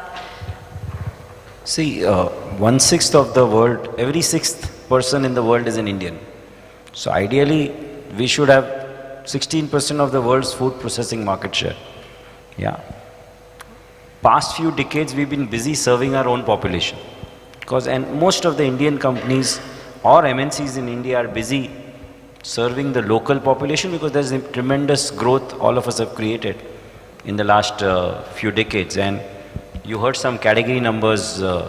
Most of the food processing categories, which are big, biscuits, salty snacks, they've grown probably what? Anything between 10x to 50x. Yeah, and Hemant gave us some numbers, right? And this is still not with very high penetration. Yeah, the consumption per person is still much lower. You know, so the headroom for the next 2-3 decades is very high. So yes, we have issues, the consumer is reading labels, etc. But that's a perception we have that every consumer is reading the label. Actually, maybe the top 10-15%. This is fine. So, can you hear me? Thank you. So maybe the top 20% consumers are really reading the labels, but for the mass consumer, it's a snacking moment. They need something for 5 rupee, 10 rupee, 20 rupee. If you're able to deliver value, there's a lot of opportunity sitting. And now the Indian cuisine is entering households outside India also. And we make packaged foods and we sell it in the US market. But then the challenge is how do we make it more affordable? We are only able to afford the product in certain channels in US. But if I tomorrow want to go to Mexico and sell Indian food, if I want to sell Indian packaged foods in Philippines, I will not be able to, the consumer will not be able to afford it. So the big challenge is how do we make sure we are able to, what we've done in many categories like biscuits, chewing gums or detergents, how do we make that happen in food also, that the experience in Philippines is delivered at that price where that's a 10 peso price. That's going to be our challenge for us to really go 10x. Because in India we've done it. But now we have to do it at a global level because 16% of the global food processing market share has to be with India. Actually, that's a great point. And, you know, on that, Sanjay, maybe I'll come to you. I think, you know, the range of markets that I think, you know, MTR and now MTR plus Eastern actually services is quite wide. So what are some of the, you know, distribution and other strategies that we've employed to be able to penetrate, you know, many of these markets and geographies at the right cost and quality promise? Yeah, we call ourselves a learning organization. We are in about 42 countries across the world. We get about over 350 crores of our business now coming out of exports. And we are still learning. I think the traditional mindset with which you go, and I think it's also a game of scale out here. The traditional mindset that you go is the distributor mindset, which is the easiest way to sell and distribute your brands across the world, which is you make them out here, you appoint a distributor in the US, either a master distributor or 5 distributors, and you sell to various distributors, and those distributors actually control your brand and control the stakes of your brand and the image of your brand. So they go and sell it into retailers and eventually reaches to the Indian diaspora. So you are always talking to the Indian diaspora out there. Okay. Then we learned a lesson that if you have got scale, you should actually be looking at doing the same kind of marketing, which is really taking control of your brand, control of your distribution, and setting up your own infrastructure in various countries. So you look at Eastern, they are present in UAE, they get over 200 crores of the business out of the 5-6 countries out there. We've got a full-scale distribution network. Exactly the way we distribute in Kerala is the same way we distribute in the Middle East, where we sell to a distributor and the distributor runs vans, and we've got salespeople going shop to shop and selling out there. And thanks to that investment, and that's an investment that you need to make well ahead of time, we are one of the largest distributed brands in the Middle East under Eastern, and now with the partnership that we built with them, MTR is also starting to ride on that, and that opened our eyes to say that we really need to relook at all our distribution networks and see how you want to really go and scale up your. So we are very big in the US. We are now looking at scaling up our presence in the US and North America, and similarly we are now looking at Australia, New Zealand, again places where we are very strong, and seeing how we can take control of our brand, take control of our distribution, and see how you can build up a scaled network out there. But I think if Indian brands have to succeed in Western markets, you have to take control, because without taking control of your brand, it's very difficult to actually succeed. I mean, what I'm saying is may sound very easy, but it's easier said than done. I think there are several challenges that come your way, starting from the most basic talent, that do we have people and talent available in India who can manage exports? And I think today we don't. And I mean, I'm going to ask you a follow-up question on the talent point. I think, it's something that I don't think we've talked about at all today. But, what will it take to be able to actually transform the talent landscape? And what are your recommendations for that? So, like everything else in business, whether it is farming or anything else, it's always the chicken and egg situation, which comes first. And in my mind, it's always, if you do a forward investment in building business, talent will follow. Does India not have adequate foreign trade institutes? I think we have Indian Institute of Foreign Trade, which has been there for the last 30-40 years. But how many of those people actually have got jobs in export organization? Exports is really coming of age today in the country, and only if organizations like LT Foods and us are able to pick up people from this, give them exposure to marketing and to management of brands, and then post them into these markets, then you will be able to build talent. So it's kind of a chicken and egg situation, but I think companies have to be brave and need to do upfront investments, and it's going to be a long drawn out affair, because you are not going to get talented people from day one. You will have to invest in people, and you'll have to build the competence of people over a period of time, just like what we do in domestic markets. I mean, we pick up people from IIMs and other management institutes, and we train them in our organization, and we build that competence up. Today, it's almost like a machine that all the large companies are doing. All of us have got management training programs, and we build that. So I think the same thing we need to start doing as far as exports is concerned. No, absolutely. And I think, in the context of FPOs as well, like you mentioned, I mean, we expect them to have, procurement functions. We expect them to have sales and marketing and distribution functions. We expect them to have internal management functions. And I think, there's a significant need to actually transform how talent, gets skilled for that. And I feel that perhaps this is on our list of things, not just for MOFPI, but maybe the Ministry of Agriculture. And we can maybe take that up separately. But I think, Vivek, coming to you, we've talked about, many of the, I think, levers to be able to actually drive an increase in processing. And one is really product innovation, right? And I know with, with the Daawat brand, now I see it on the plane, you guys are doing this, amazing ready-to-eat food. So what really is the, kind of product innovation we need to see, in the future? And I think to extend that question, I think everybody on the stage and your organizations has this capability in-house.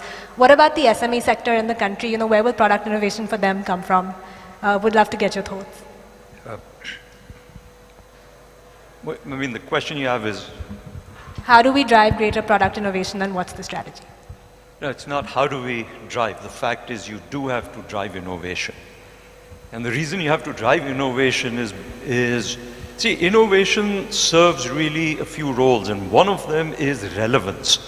So if you stay with a product which was relevant 20 years ago, but the consumer has changed. There's a whole new generation of consumers who's come in. The way they interface with the category has therefore changed, because the way they lead their lives is not how their parents led their lives. So one of the reasons why you have to do innovation is the fact that you have to be relevant in how they are today interacting with your brand, with your product, with your category. The other reason why you would have to do innovation is the fact that what people are demanding from you has also changed. You know, there's been this lot of talk here about sustainability, sustainably sourced product. Now that is going to get more and more important, and it's going to get more and more defined. But really what people are saying is that, look, more than the product, more than your proposition, more than, you know, just the things that you traditionally talk to us about, we need to know what you stand for. What are you doing for the planet?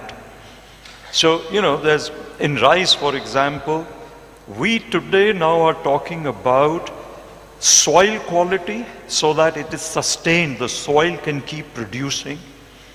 Water usage, how do we reduce? For every kilo of rice, how do you reduce the water that is used in it? How many liters? Greenhouse gas emissions, which would come when there is standing water and you use some chemicals. And are you managing all of that? So we brought in, for example, you were the first company, I think perhaps the only one which does sustainable rice platform. This is something which UN designed. We brought it in India. We therefore sit on the board of that organization. It's a global organization. And we are a platinum certified SRP company. But that SRP we are able to take only to 1 lakh acres as a commercial organization. So we're now partnering with ICAR to take it to 10 lakh acres and then beyond. So you need government to sort of work with you on these things because they have the scale, they can help take you. So that's also innovation. But talking about all those exciting things which you saw on a flight and all of that, is really, as I said, as people started to look for different things, we mapped consumers across age groups and consumption occasions. And so found that, you know, people want home-style food when they don't have access to it. So that led to kappa rice. We found that one of the, you know, today India's fast food, comfort food, whatever you want to call it, is biryani. It is now being ordered. I got a figure, I'm quoting it, but I don't believe it. I think there's a biryani being ordered on Zomato, Swiggy every 1.5 minutes. Yeah? Okay, true, thank you. So, and people want to cook biryani at home. But either they know one recipe or none at all. So that led for us to bring out Dawat biryani kits, where you don't need to know anything, 3 easy steps, 30 minutes, authentic biryani. So these are product innovations which help you to get, see, ultimately whatever we're going to do here is, you know, is going to be in the area of what consumers want. The other thing which they're really wanting is about, so convenience is one, health's another. And, you know, we can talk about health later, but I want to build on the point that Sanjay said. If we want to be big global food processing companies, there are a few mindsets we have to change, and the biggest one we have to change, you know, he was talking about control. Today we make food for India, for Indians in India and then push it abroad. That's not going to work. I can't sell Rajma Chawal to American population or Europeans. So we set up an innovation center in US to make food for Americans.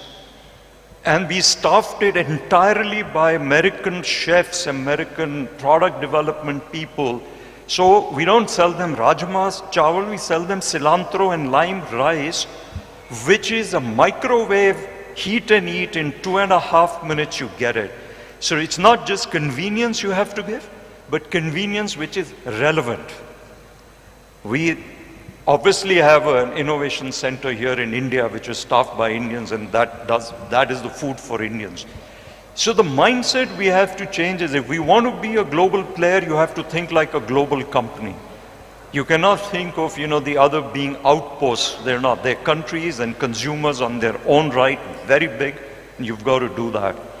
And might as well, while we're talking about it, brand India in food processing is not a great name. And I'm not talking here taste, I'm talking here perception of food hygiene and safety.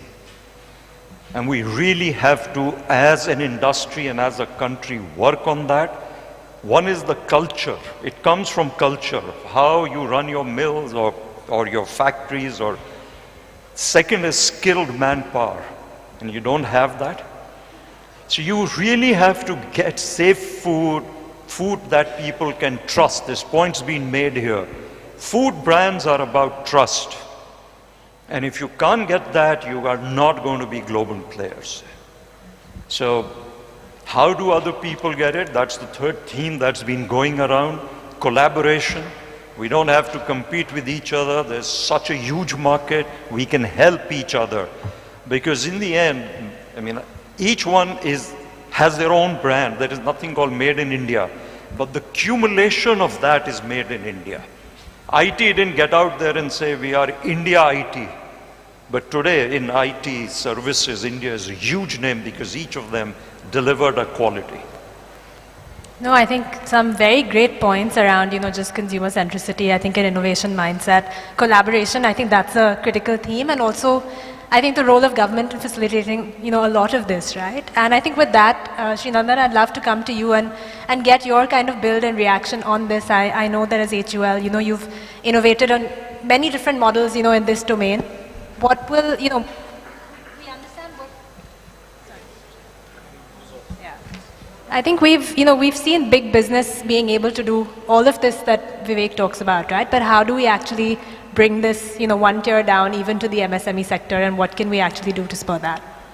Yeah, I think I'll talk about regenerative agriculture and what we've done with Sayadri Farms, which is really a simple one where it's done with Maharashtra government, where they've provided the early infrastructure. You've got the farmers cooperative, and then you've got us working with them. And I think it's now 5 years in, and I don't see us doing anything different for the next 15 years. And I think the source of it is a business problem that you wanted to solve. And the business problem that you wanted to solve was, for a country which is full of tomato manufacturing, we would only use 65% from India and the balance out. Which is fine, you can buy the cheapest and sell. But there is a clear perception of what kind of tomatoes lead to what kind of ketchup and what the consumer preferred. And therefore it made enormous sense for us to find solutions to make sure 100% is sourced, it is sustainably sourced and done through this. So I think if you've got a business problem and you've got a consumer demand come together, the conviction to stay the course is high. The rest of it is like any partnership, where our role is threefold. One, bring in the latest technologies that can help the farmer understand how to get more without affecting the soil quality. What are the right seeds on tomato that allow you to get exactly the specs of tomatoes we need, and also improve the time that it takes to harvest it. The other big thing across all our producers, our yield is much lower than anywhere else in the world, and therefore inbuilt in this was a dramatic step up in yield, and we've got 25% up now. And of course, what Sanjay mentioned, buyback, and we know we've committed to 75% of the produce that we'll pick up. Now, I think all of this works because there are three parties of very, very credible what they bring to the table. So if you look at the government, it brought in infrastructure which ensured what was made could be stored hygienically and could be shipped hygienically. It sounds simple, but that part of supply chain requires a lot of investment, and that's where the government came in. The farmers saw consistent income. At the first year, they saw ability to earn consistent income. Over a period of time, they saw the ability to jump their income, and today it's at 4x. And at each stage, as they saw consistency and higher income, their appetite to understand what is the technology and how quickly they will adopt made a lot of sense.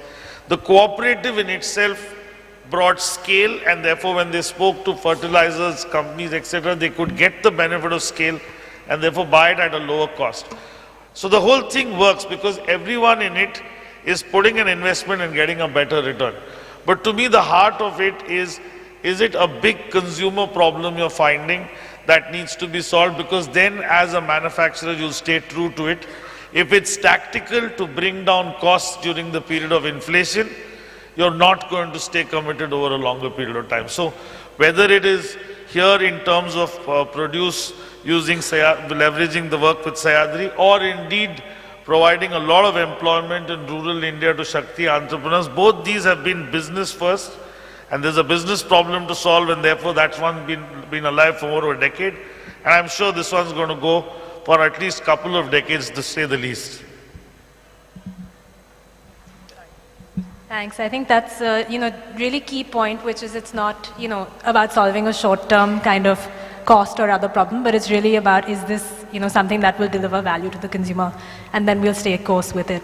I know that we have to move into audience questions soon and lunch, but before that, maybe I'll just go around and ask each of you, what are your top two? I think one agenda for policy and one, I think, for collaboration across the industry as a takeaway of the session today. Sorry, say again. First question. Sorry, in terms of, to summarize, I think, what is your top two agenda? One from a policy perspective and the other from an industry collaboration perspective as a takeaway of our session today. I would say start this side. I think, policy perspective, to say there's one policy, no, but I think one of the things that we look for is consistency in the policy. The policy is made right and stick with it. The biggest barrier to investing or to put 100% is if you have to, in your mind, back of your head, you're saying, will this change? Will this stay? So I think consistency is very important, and that confidence that I can go ahead now, work on this, and it's going to be with me. On the collaboration side, I think I spoke about some of the things on the food processing, but I think, my business is staples and primary processing. This staples business is actually a very thinly traded business. The world grows 500 million tons of rice. Only 9% of it is globally traded. The rest is all consumed. Now, as the population grows, the demand for staples will grow. Where will that come from? I mean, in India, we grow 120 million tons of rice. We consume 100 million. That 20 million is the surplus. Bad year, government bans export. Good year, they let you export it. But with that 20 million, we do about 40% of the world trade. So we want to be big, and we want to dominate and be the leaders in this. Where we all have to work is on yields and productivity, both agriculture and manufacturing. Farm laws have been spoken about, didn't happen, but FPOs, because you need those kind of techniques and technology. No one person can do that. So this whole thing, government, academia, industry, bringing that in, making that happen, manufacturing yields, because that is where the whole surplus will be generated. 50 years ago, you used to get 1.8 tons per hectare for rice. Today, you get almost 8 tons. That kind of yield helped trade go from 7 million tons to 45 million tons. Now you need the next leap to go from 45 to 100, because as population grows, as income grows, that's our opportunity. That's where we should collaborate. Thanks, Vivek. I think from a policy perspective, when it comes to snacking, the way all of us have been working together for human snacking, we are well covered. But I think we owe it to pets also, and I think that's where the industry needs to collaborate more and come up with regulations where pets are taken care of. So that's one of the big areas we as Mars wants to focus on.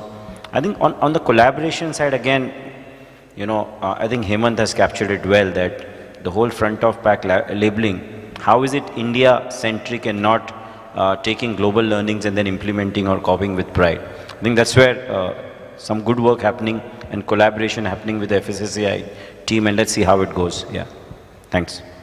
Yeah, from my perspective on policy, I think what we have, we can always find something that could be better, something that could be improved.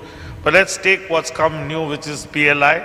I think as an industry, if we first make the most out of it, it becomes a great positive case of industry coming together along with the government, and therefore we can expect it to be bigger and bigger. So really making year 2, year 3, year 4 of PLI investment count and getting that growth and therefore leveraging that spend is what we can do very well, and that itself is a big step forward. As far as collaboration is concerned, I really like what Vivek had said, which is we are seeing our brands present outside, and they do give you a perspective of what brand India is all about, because it's not the other way around.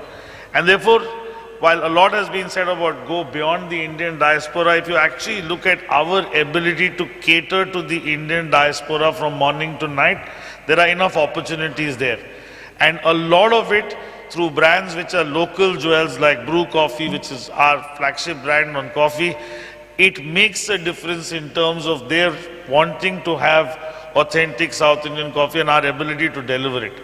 And if some of these brands which are really moved from primary to secondary to tertiary, if they become big, they become poster child of high quality Indian processed output that is as welcome anywhere else in the world. So I do think making the most again of the Indian diaspora to be vocal about the quality of our products by delivering that quality to them is something that will really be a multiplier that we can work towards. I'm going to speak from a frame of how, we've been talking about, and the minister also talked about, how do we make Indian food to become very big in the world. To me, I think the cornerstone of that, of course, there are policy initiatives and PLI and several other things that you can do, but talent is always the cornerstone of building businesses. Without people, without talent, you cannot do anything. Ministry of Food Processing has invested, backs food processing education institution, which is NIFTM. I don't think we have an export-backed initiative out there. If we have to become big in export, we need talent.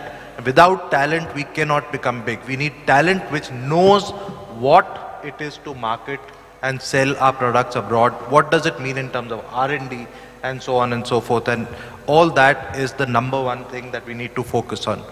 On the collaboration piece, again, this is something, I worked on the PLI proposal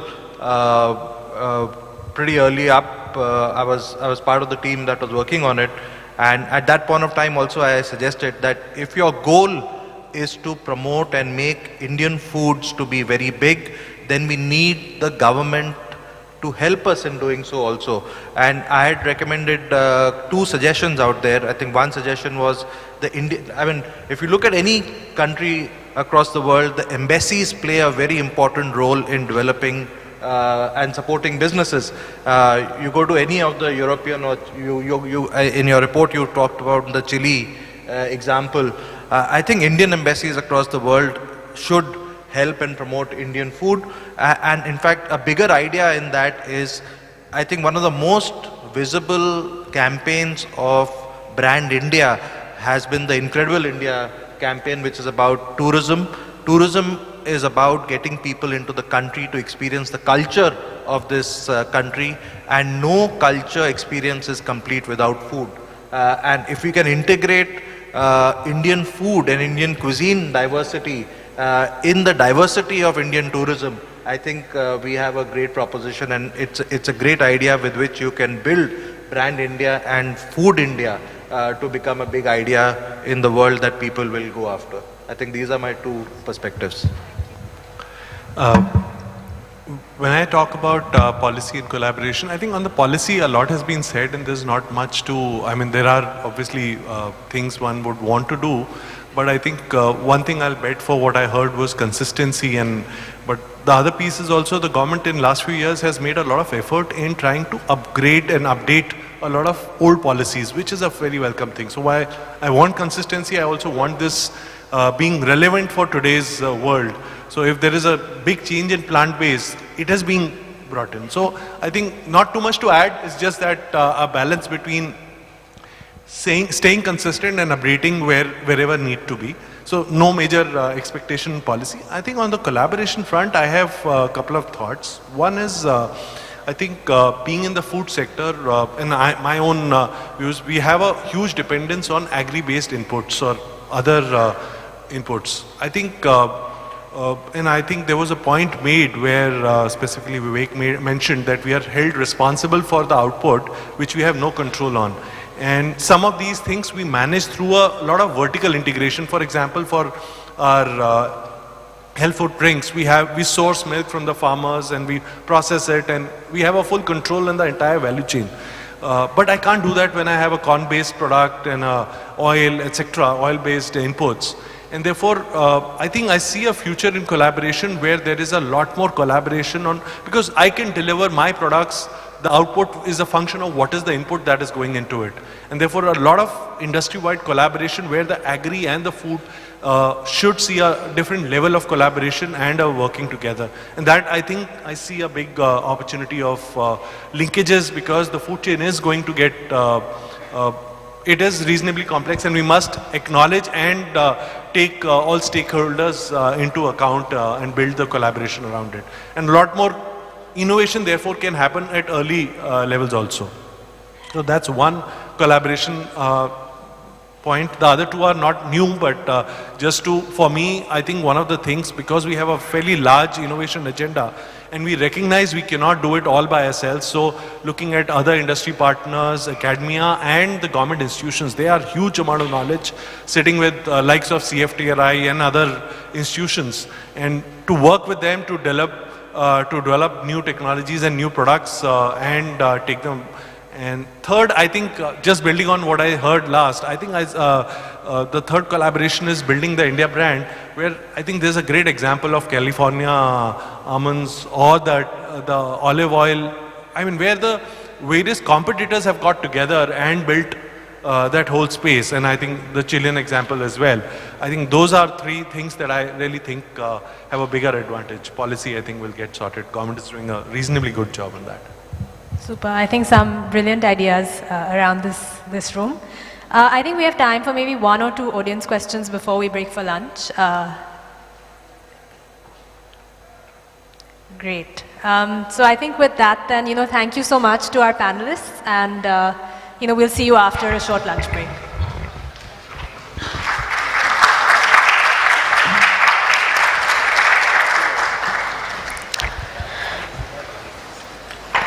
Kindly please stay on stage for a group photograph.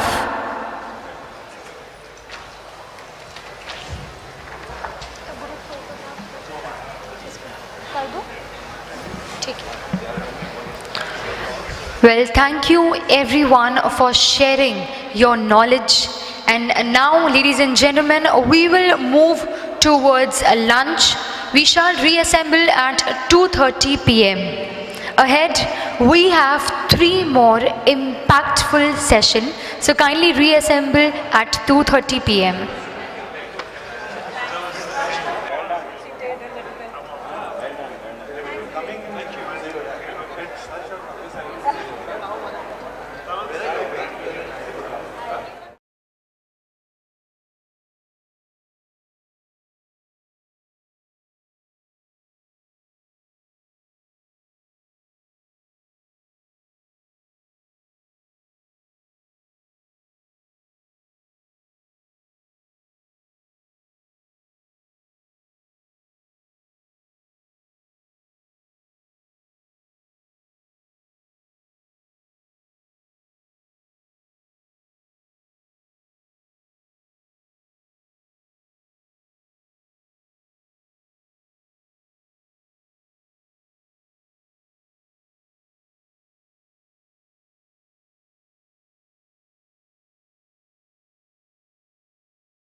And I request you kindly be seated as we are about to begin.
Well, requesting each and everyone over here, kindly be seated as we are about to begin the next session.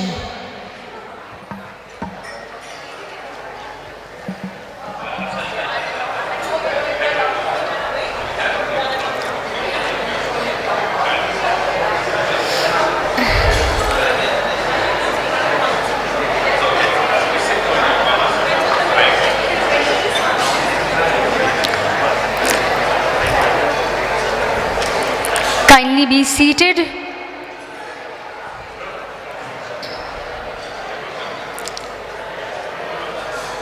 Well, yes, ladies and gentlemen, moving ahead. Session 4, which is on advancing focus on sustainability, nutrition, wellness, and consumer dynamics. Way forward. Ladies and gentlemen, I may request following dignitaries to join us on stage. Mr. Gautam Sharma, Managing Director, Indonesian Foods Private Limited. Ms. Geetika Mehta, MD, Hershey India Private Limited.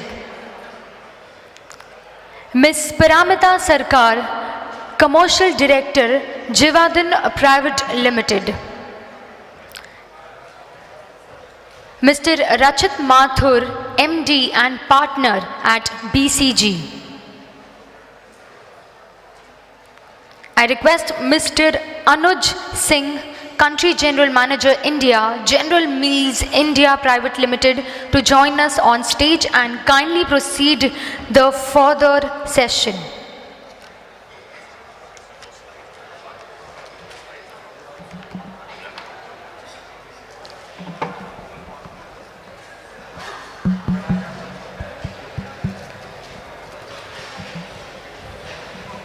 Good afternoon, everyone. Yeah, I can see the hall is quite full. I think people have had, I'm sure, would have had a good lunch. I won't be cliched by saying that the post-lunch session is the most difficult session. I'll in fact use a cricketing terminology to say that actually the most interesting session is the post-lunch session in a test match. And we have an interesting topic, but we also have a stellar panel which will make the topic even more informative and exciting. So the topic for this afternoon is sustainability, nutrition, and evolving consumer dynamics. So it's actually, I would say, 3 topics rolled into one. It's actually 3 topics rolled into one session, and with the permission of the panelists, what we would like to do is probably just center the discussions around sustainability, nutrition, but look at it from the lens of the industry as well as the consumers, if that is all. So what I'll do is I'll quickly start by way of introduction of the panel. So on my extreme left, we have Paramita Sarkar. She's the Commercial Director and Head of Jivadhan in India. On my left is Gautam Sharma, who's the Managing Director of Indonesian Foods. On my right is Geetika. She's the Managing Director of Hershey's in India. And on the extreme right is Rachit Mathur, who's the Managing Director of BCG and who's the knowledge partner for this session. Yeah. So maybe just to kind of, tee it up, a quick round of, maybe you can talk a little bit about your organization and, how do we look at sustainability, either from your industry or from your category, and, what are some of, the key initiatives which you as an organization are driving on sustainability. Paramita, do you want to start or you want Gautam to start? Whichever. Okay, hi. Yeah. Good afternoon, everyone. I'm Gautam. I represent Nissin, which is a Japanese instant noodle company. And Anuj is saying lunch session of test match. I'm not sure many people watch test matches. Yeah. So, yeah. So let's talk about, how these trends, sustainability, wellness and nutrition, and are going to change food industry, food processing, packaged food, everything. I think a lot of these are hot topics, which is why from the morning in every session there is some comment about sustainability and about nutrition and so on. So I think the observation is that the food industry is going to be impacted by these two mega trends. One of them is climate change, and because climate change is so real and immediate now, we have to talk about sustainability and we have to take action to save the planet. And we are doing a lot of things all across the value chain to make, for example, our carbon footprint lower, our packaging more environmentally friendly, our waste should become zero or as less as possible, and so on. And I'm sure every company over here, every company in the world is going to change. A lot of the change is being driven by consumer preferences, and consumer preferences are informed by what people see. There's a headline every day about which place is flooded. Climate change is real and here and now, and so we need to take action yesterday. And then the pandemic has centered attention on nutrition and what is good for you and what is not good for you. Tarun spoke about it in the last session, and I suspect that the food industry across the board is going to undergo a period of rapid change due to these trends. And in our company, we are innovating to keep the consumer happy with these on sustainability. You have to make a promise. Every company has to make a promise when they are going to become carbon neutral, right? And we have set a date for 2030 for globally to become carbon neutral. So that's the kind of things that we are working on. At the same time, you have to provide food that people want to eat. You have to provide it at a price that they want to pay. You have to provide things that that get them excited. So it's going to be good, nice, fun, challenging period. Thanks, Gautam. Maybe just as before we dive a little bit deeper, and I'll come to you guys. I was just hoping to tee it off by probably looking at the concept of sustainability, because sustainability, like Gautam mentioned and we heard since morning, it seems to be the buzzword. Everyone is talking about sustainability. So in fact, I did some quick search on what is the origins of the word, or how recent is the concept. And to my surprise, I found out that sustainability as a concept or as a development initiative was actually first started in 1987.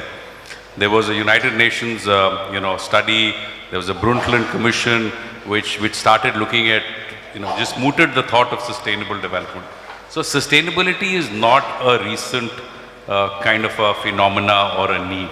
It's something which was suggested 30 years ago, but I think it's relevant today, and probably it's even more relevant in the times today because of a variety of reasons.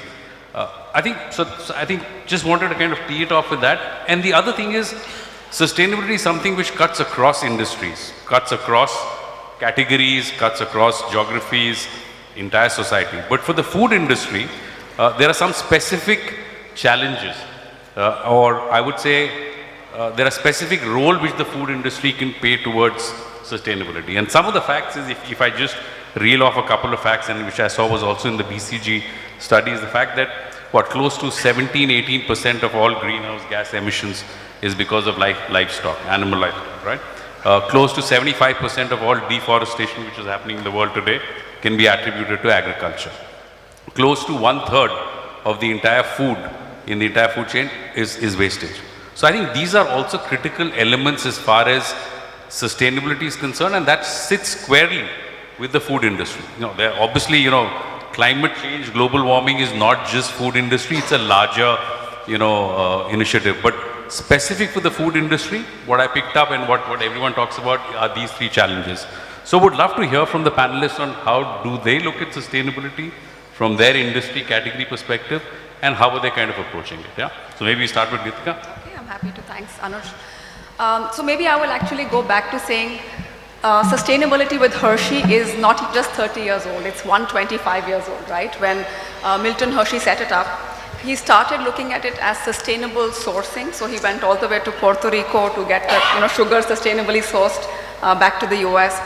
It was also around sustainable communities, right? So in the heart of how Hershey works, a part of it goes to the Milton Hershey Trust, which does a lot of work for kids under privileged kids, so kind of pays for their education, stay, and therefore just makes them ready for kind of taking their role in the communities. So this is what we call the shared goodness principle. So it's a shared planet, a shared community, shared business, and that's how we operate from a Hershey lens. Even today, so cocoa, about 70% of it comes from Ghana, if you're aware of where it is. And we, as Hershey, spent almost $500 million trying to kind of ensure that the communities there are sustainable, the kids are, brought up in the right way, the youth gets, the kind of jobs that they would like. So it's sustainability not just in the limited way that we look at it now, which is of course environment, and of course our cocoa, our sugar, our palm oil is all sustainably sourced, but a larger sustainable ecosystem. And I think I just like the largeness of that Hershey globally brings. That's very interesting. Thanks. Ritika.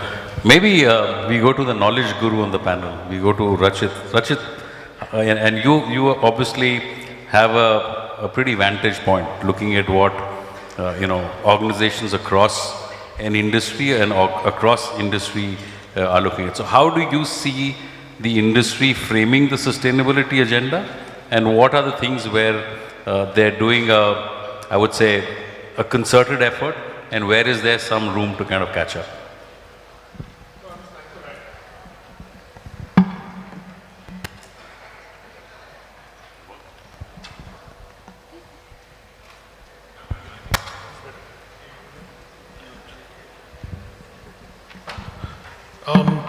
No, I think, let me actually take the first question first, Anuj, which was how are different industries defining sustainability. I mean, as a consultant, I think it is, for me, it's defined a lot by work-life balance, but that, on a lighter note.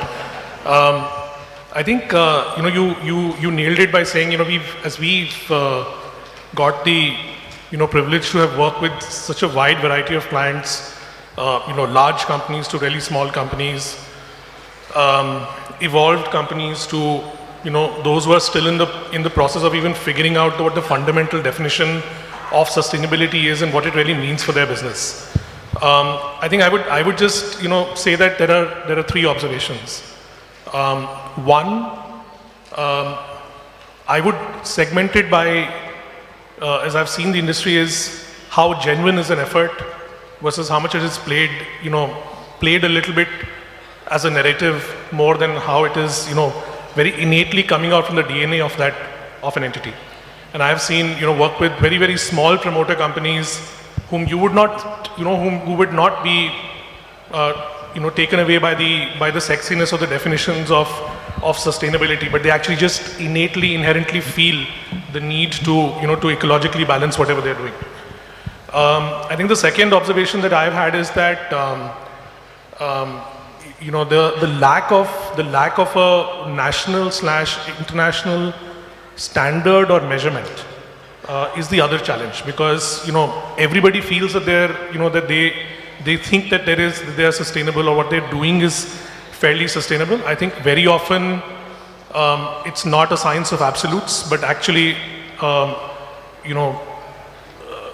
relative method or a relative ranking actually does help when it's standardized. And this is a problem not just in India, but actually internationally too. And at least the third thing I would just say is that, it is inevitable, and it may not happen maybe in 2 years, 3 years, 5 years from now, but a next generation of citizens and consumers is coming to play, who are way more sensitive than any of us in this room were when we were at their age. And as we are, through a lot of consumer tracking that we do, we can actually see that it is something which is on their radar. And at a point in time, it is going to come to play. Everything happens gradually in our country. It is going to come to play where that next generation of consumers are going to ask for the essentials of taste and value, but will also look for an additional vector which has got something to do with responsibility of consumption that they do. And I think that is the third observation. Candidly, I don't think there are too many boardrooms which are talking about the third facet as yet, but a lot of our research actually is pointing a lot towards that. No, I think, thanks Rashid. I think that's a very interesting take, and I think even I had, when I was doing some reading, there was a statistic which said that roughly 60 to 65% of all growth which has come in the CPG industry in the US in the last decade has come from categories or products who have marketed themselves as being sustainable. So I think it goes back to the point that yes, sustainability might be important or makes business sense for continuity of business over generations, but also it makes a lot of consumer sense today, because that's where the consumers are shifting, that's where the consumers are asking. So maybe with that, Gitika, what have you seen in your categories? Is there, one is of course the work which you're doing around what is ethical or sustainable sourcing, but looking at the other side of the value chain from a consumer angle, what are some of the concerns or what are the needs of consumers, and how are you responding? Yeah. So I think as it was mentioned that we are indeed looking at consumers asking for the right products. So I think wellness as a trend is quite apparent. And Hershey, I don't know how many of you know, has actually SoFit. So plant-based drink, which more than 10 years ago, when it wasn't even remotely exciting as a category to be in. And that's how far back we have been invested in that. We're growing the category. So we have, of course, soya drinks, we have almond drinks.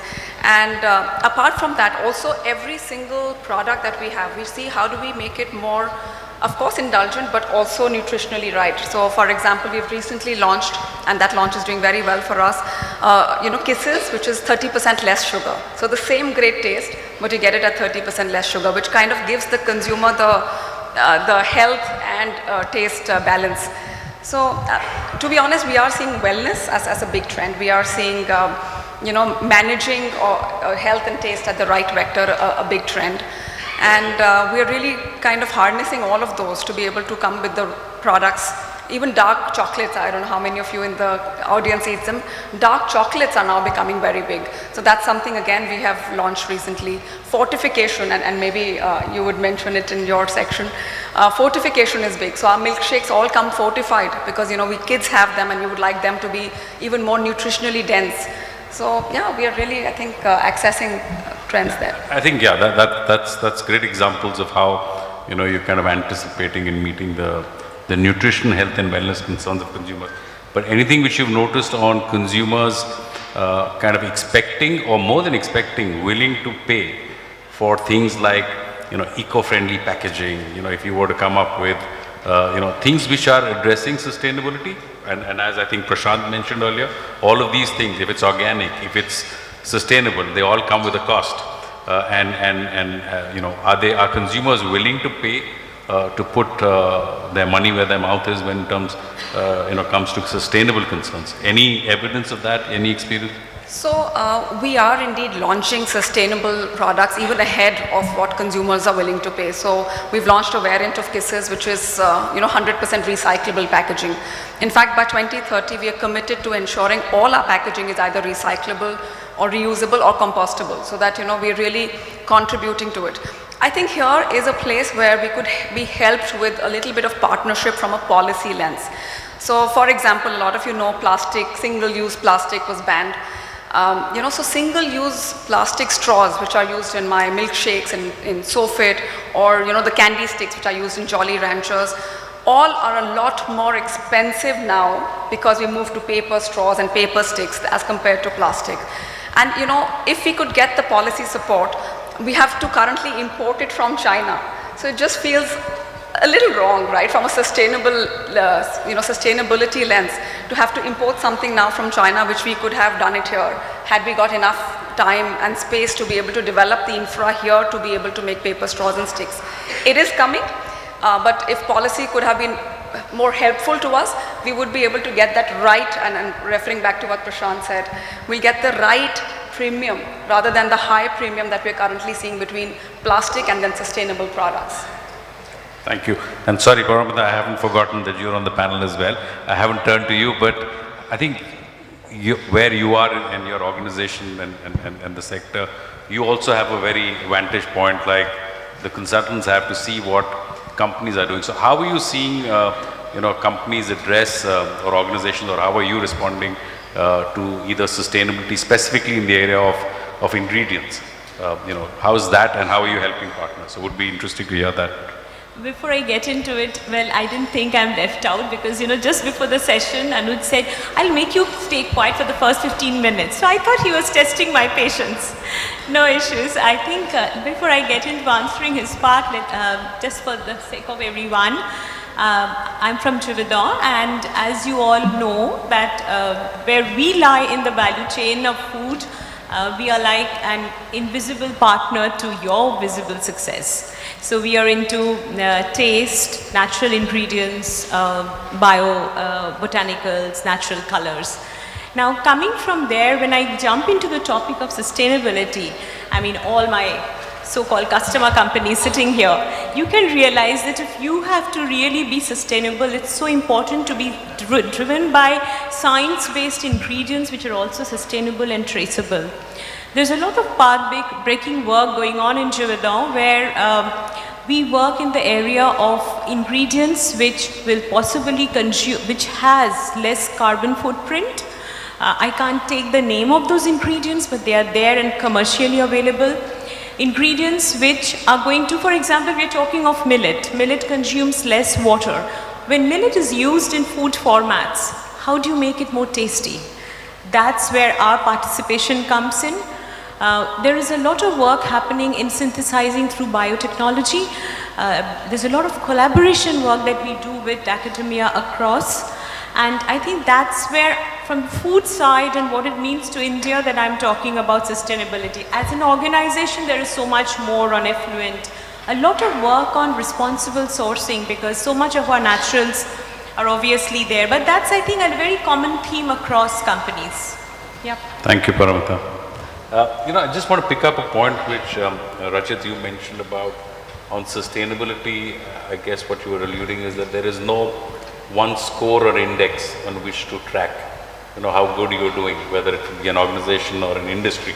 So is there anything which, in the absence of an index, you could probably break it into, let's say, 4 or 5 key areas? And like I mentioned early on, for us as a food industry, is it around a score or an index on where we are progressing when it comes to moving packaging to eco-friendly? If you read the sustainability reports of organizations, and all of us, I'm sure in all our organizations there is a sustainability report at least, which is published once in a year, once in 2 years.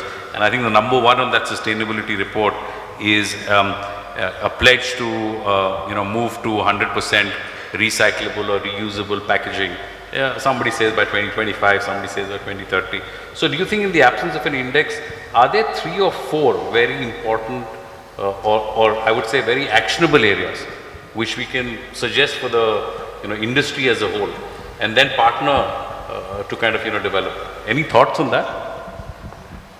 That goes into the zone of being very technical, but I will take a crack at it. I think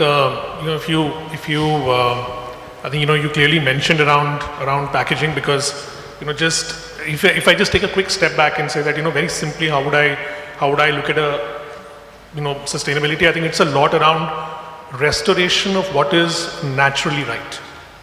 It's fundamentally that, and what is naturally right has a component, of course, around a lot of synthetics that are created, used, whether it's chemicals, it's packaging, and I think I'm sure there's an application and a usage, but is there a way for ample destruction? So I think there are a few interesting metrics that do actually track for it. I think the industry is fairly sensitive to the recyclability and on the plastic side. I think the second one, and I mean, just recalling my pre-BCG days at ITC, when which was probably I think one of the first companies which I thought kept this very close to heart, was around water neutrality, because the one very important facet that is being projected forward, that the implications of all that might happen on climate and a lot that might happen is going to have clear implications on natural availability of water, fresh water. And I think that's going to be the second area where, again, whether it's neutrality, it's treatment, but we've seen havoc being created with freshwater lakes or freshwater sources. To me, I think that would be clearly the second vector of neutrality, and third, being you and me both being faithful citizens of Delhi NCR, have breathe air which honestly crosses all lines of being healthy. And I think clearly that's the third area. The moment you join all three of these and seeing the levers to attack them, there are some interlinkages, and you will find a range of other metrics also getting optimized if these three are in play. And you will BCG partnered the COP last year and again this year. I think this was one of the strangest drawn conclusions, that you may try and maximize, even if you try and maximize 2 or 3, actually a lot of optimization happens on multiple other metrics too. So I would at least put those 3 naturally up. But then, like Geetika mentioned, I think there is another facet of sustainability which is also a lot around humans and flora and fauna, which is associated with the element. My sense is I think they will be happy if we address soil, water, and true. No, I think you're right. I think sustainability at a community level or at a societal level, like I said, cuts across industries. But if one were to kind of zero in on food processing, I think you rightly called out, eco-friendly packaging or around packaging. That's something which is very tangible and actionable by the industry, right? I think, energy and water efficiencies, you're absolutely right. Amount of water which gets used, whether it's about, washing the green beans in coffee or in cocoa or in producing of any food product, there's a huge amount of water which is used. And I think in that context, I'd kind of want to ask Gautam, how are you looking at sustainability, both from a packaging element, because packaging plays an important role in your category, but also water and energy efficiency in your operations, just to make sure that these are sustainable operations. Yeah, so let me give you some examples of the kind of things that we are doing. And Geetika just mentioned about this plastic ban, and so one of our products, which is cup noodles, we used to have a plastic fork inside. And now you don't find that plastic fork, and we are transitioning, to right now if you fly in Indigo or any of the airlines where cup noodles are served, you'll get a wooden fork. But it can be said that the wooden fork is only slightly better than the plastic fork, because you're cutting trees, and paper straws also you're cutting trees. So we are now already developed and moving to cutlery and containers for our products which are made out of biomass, which is waste material coming out of agriculture, and that you can make forks and spoons and knives out of that, which can be used, and you can make cups out of that, which can be used to make the products. So we've globally started a project to transition to no plastic, made of biomass containers and forks and so on. So that is far more sustainable and eco-friendly, and actually uses stuff which is wasted otherwise. So that's one example. Another which Anuj mentioned is about global greenhouse gas emissions which come from livestock, right? And that's an area where there's a lot of technological advancement. And so we as a company also decided to move to plant-based protein sources, which is instead of putting we put shrimp and chicken and other things in the product, which is going to move to plant-based equivalent products. And hopefully it tastes as good, but it's going to be far more sustainable. So these are just two examples of what we're doing. And as far as recycling natural resources like water, using renewable energy, I think that everyone is going to have to do. And so we have, in India, luckily there's so much rain that if you really industrialize rainwater harvesting, then every place you can recycle the water and make sure that the water table is recharged.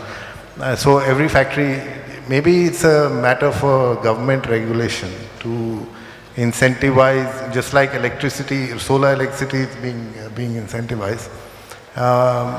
Being water positive in any facility should also be incentivized, and so I think that we are going to do, but so I think everyone else will also do. Yeah, no, thanks, Gautam. I think these being responsible and making sure that we are efficient in use of energy and water is a very direct, tangible thing which all of us can do in the food processing. I think the other thing which Rachit mentioned, and is also a pretty provocative thought for industry, is to kind of say, look, how sustainable is sustainability? And in that vein, if you actually look at it and say, why just stop at being sustainable? Why not go a step further and say, issues around, Rachit mentioned reforestation, restoration. I think there is a school of thought which is even pushing the envelope further for sustainability, which says be regenerative. So if I consume X amount of water, can I also not only replace that with X, but can I create half an X more? So I think that's exactly probably how industry will have to move. Yeah, I think it's all about breaking down this very broad concept of sustainability and making it into a few actionable areas which, as an industry, we can do it. And I think in just concluding the thought on sustainability and moving on to nutrition, but before I do that, I think all of us mentioned that, and it's the fact that so far everything which is happening in sustainability is organization-led, individual organization-led, category-led, and I think there is, for us to push this sustainability agenda further, maybe there is time to look at cross-industry partnerships.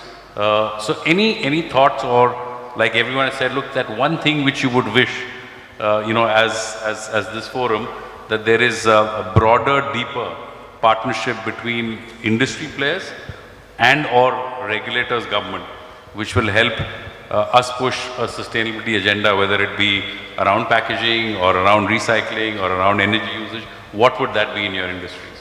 So let me start with Gitika on the right, and then I'll move to Gautam and Param. Okay. So firstly, maybe just to continue the earlier conversation, while we mentioned plastics in Hershey, even solar energy, it's not a mandate, it's not a regulation, but 50% of the electricity requirement in the Mandideep factory, which is our factory in Bhopal, is out of solar energy, right? It's out of our own wanting to do well. Similarly, while we have like a coal boiler, we've moved to a rice husk based one, so that 60% becomes really green energy. So I think an important part of that is for companies to take the first step, even when not mandated or regulated or asked to do so. And I think that's really about putting sustainability front and center and the topic of conversations in the boardroom in a sense. To the point you asked about how can partnerships help, I think a nudge from central governments would surely help bring this up. So solar energy for one, while it is, it is getting some help, but what could we do more around water recycling? What could we do more around green energy? What could we do more around, sustainable communities? I just think the thinking on that, specifically from a food processing industry lens, needs to be developed, which is today not there. And we see individual pockets and individual companies doing a little bit in their own space. But a concerted effort could really, I think, speeden up the speed of change. Absolutely. I think, before we wait for a nudge from the government, I think we should look at, being proactive and probably looking at incentives before it becomes a penalty. Yeah. So I think, that's a great point. Gautam, what are your views? Where do you feel the industry should move the dial on the sustainability? I think the one thing it's not industry, but it's for the government, is that India should have a robust carbon trading market where carbon credits can be traded. And it's already a commitment as part of the UN, climate charter, but we haven't set it up yet. And, as an international company, many times we are asked, like, why don't you guys have a, carbon trade? So it will drive, there's a cost to putting carbon in the atmosphere, and there's a benefit to being, carbon positive. So it will drive industry towards, because there'll be some reward. And then you, even if, in spite of your best efforts, you do put some carbon, then you can, trade on the market. Yeah. So that India should do, and it will make everybody more, more keen to move faster. It's one idea. One area which, Paramata, I'll come to you. Is there anything which you feel is not being addressed, and everyone is kind of, focusing on, let's say, either the whole packaging space or the water energy usage? Is there one area around maybe sourcing of ingredients or anything which you feel is being missed out in this whole framing of the agenda? Even before getting into that area, I think the question that we were continuing is about how can there be a collaboration or partnering. I think the simplest thing that strikes is, are we sharing best practices? Are we talking in our forums on what has gone well in your company's sustainability measures, which I can copy with pride, and so on. But that's a very simple piece. Something very interesting that right now Jivadoy is doing. We have something like a venture seeding fund set up. It's called, you can look it up, it's called MISTA. So that's Jivadoy with some of the brand donor companies. It's ideated in US and it's working well. You bring together ideation and funding, and I think from that a lot of new technology areas of sustainability has been taken. The new ways of making maybe citrus or something else, we are already ideating. So that's a great work of collaboration wherein value chain partners are coming together, looking at it like a VC, getting the fund and then ideating. So I think that's very interesting. Yeah. Before we move on to nutrition, I just want to check, are there any questions from anyone in the audience on sustainability? Yes, Mr. Malik. You need a mic? Oh, you can be loud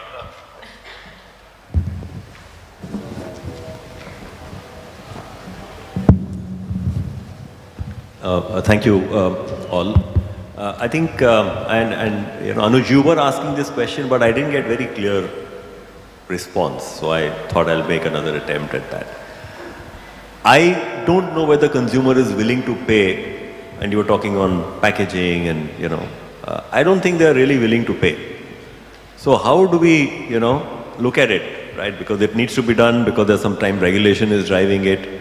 So it's nice to say, and all of us will launch something to get some brownie points, but until you transform everything, and then there are certain products where you can't even do that. So what is the consumer willing to pay? I think that's a question. So maybe you can give me an answer. No, I'm skeptical about the consumer. putting their money where their mouth is at this stage. And I think that's where the onus is on incumbents and on industry to say, look, on certain products, and it's not just a token representation that I'll have, 2 products which are 100% recyclable. I think, one has to go beyond that.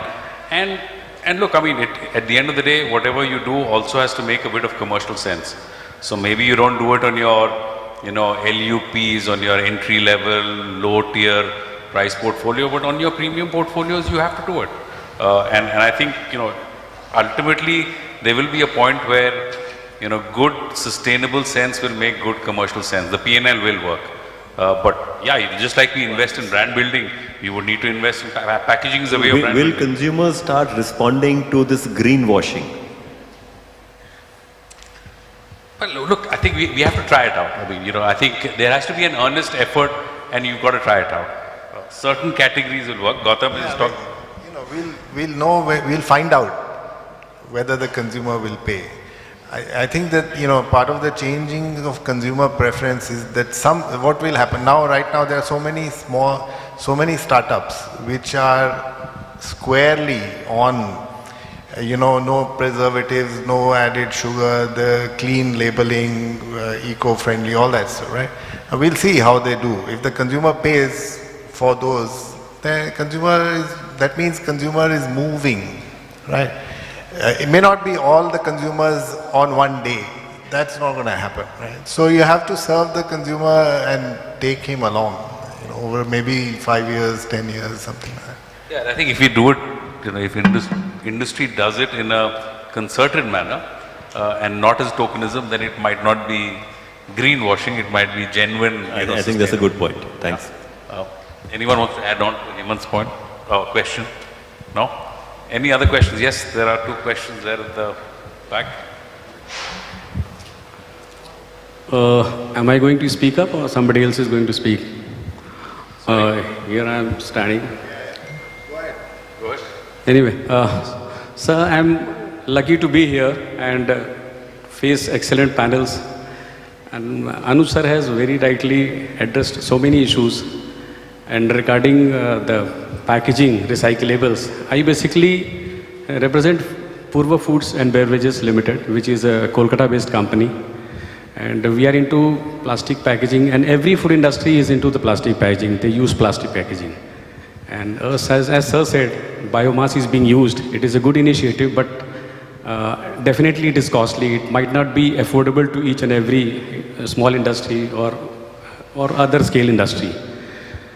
We have launched a company called React Waste Tech, wherein we are providing EPR solutions to all the PIBOs. PIBOs means producer, importers and brand owners.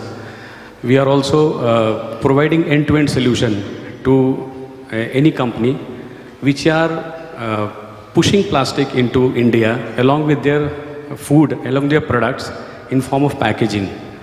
So there is solution to it. There's nothing to worry about. The cost is also very little. It's much lesser than what a biomass would cost.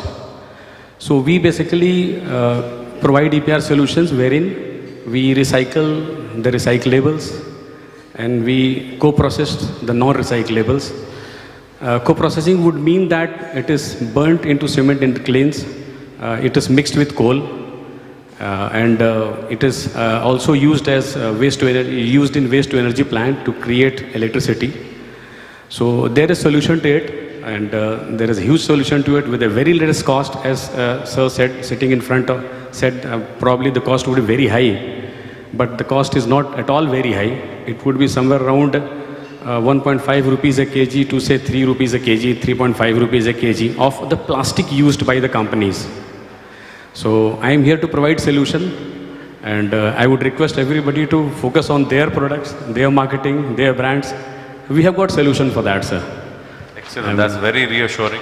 I think as manufacturers, I think we'll feel very reassured and safe hands when we have innovative solutions coming. And I think that also goes back to the point which Rachit mentioned, Gitika reinforced, that it's not going to be one person, one industry, one category which is going to do it. I think it's going to be a broader industry or a sector partnership which will involve supplier organizations, which will, require the world of academia to look at new technology, and for us, we are the adopters of that as brand manufacturers and processors to bring that. So thank you very much, and I'm sure there will be interest in the room to explore your solutions. Yeah. Thank you, sir. I will just take 2 more seconds. See, it is very real difficult to meet everybody. I will just speak my name, Dinesh Kumar Mishra, representing React Waste Tech. And my mobile number would be, if you can note down. Next time, sir, you can take a stall outside. Sure, I think we have sponsors. Okay, You should thank you, sponsor thank you, one. thank you, thank you, sir, Get thank you. maximum publicity. Thank you, everyone will thank see you, your product. thank you, sir. Yeah. Yes, sir. So my question is for Geetika ma'am. Ma'am, in the initial statement when you said about the sustainability, you said your company is using paper straws instead of the plastic straws. So ma'am, don't you think when you use those straws of papers, you are again using those resources which would take a long duration to come up? So it is affecting in the same way for the short term ma'am, or even in the long term ma'am, because it is not possible to get those resources quickly back. Yeah, thanks for the question, and I think Gautam also referred to it, saying you are replacing one problem with another, a little less, but it is still. So I'm aligned to what you're saying. But we also have to see how do we make it easy for the consumer to eventually enjoy the products that we provide. So if I were to give her a milkshake, or rather her kid would have it, how would he be expected to drink it, on the go? So you need to give them a solution. What that solution could be is, I think, a space we can still work towards. Could it one day be bamboo? I don't know, but absolutely with you. Similarly, like I said, Jolly Rancher, which is in our range of confectionery, it needs a stick on which to kind of mold the lollipop on. But what that stick could eventually be, I think, is a space we are continuing to work on. So don't think of this as it's an interim actually. Don't think of it as the final destination. It's better than plastics, but there is weight for us to go. So thanks for the nudge. Thanks. Hi, Gautam, I have a question for you. I'm Karthik from Hershey. Hi, Geetika. Gautam, so the point that you mentioned is very interesting, whereby you said that you're replacing one evil with another, as Geetika said in the intro. You mentioned that you're shifting to biomass as a way of your folk, and you really need that to consume the product. I wonder how that translates in the consumer's mind, because it's not obviously one of the most appetizing things to think about when you're eating a cup of noodles with a fork made of biomass. So, do you communicate that actively? If so, how do consumers react? And if you don't communicate it, then how does it translate with vis-a-vis what your competitors would do? Yeah, so, it also reflects with what Hemant said, that, in this journey, we have to take the consumers along with us. And when for example, the plastic fork which we have removed, right now our consumers are helping us because we removed the plastic fork.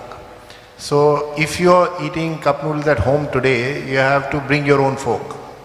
We don't give any fork. Only when it's served, like in the airline, we give a wooden fork. And the wooden fork has its own challenge. It's, you're cutting a tree which is going to take 50 years or 100 years. And also it's not well designed to eat the cup noodles. So the consumer experience is affected adversely due to this. But there's we are hoping that the consumer understands why we are doing this and what we should do for the planet and, the challenges that we face. And so it's a partnership, it's a journey the consumer and the brand have to go on together. We are trying to innovate and build technology so that we can offer, a fork which will be equally good, but it's not polluting and it's biodegradable and it, doesn't ruin the planet. It'll take some time. So I hope that the consumers are coming along with us on this journey. I'm just being mindful of time, so I think we have probably, do we have 5-10 minutes more, actually? We have time, or, we're running out of time? Okay, so we haven't, like I said, these were 3 topics. I was trying to roll them up into 2. We managed to cover and discuss deeply and get good insights on sustainability, but we didn't cover nutrition. But if we just have 5 minutes, I'd just like to go quickly around and get from the panelists what they think are the most critical issues around nutrition and how the industry is responding. And I'll start with Paramita. Did you...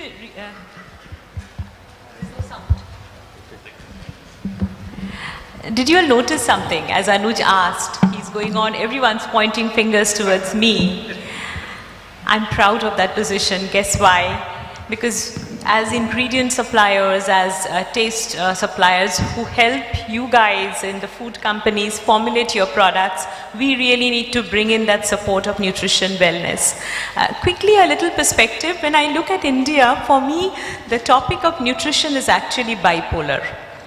I think rural India has a very different need of nutrition, where accessibility and affordability is the topic. I think there it's a topic where policymakers, we have to come together, and fortification, a lot of work is going on, but it's not enough.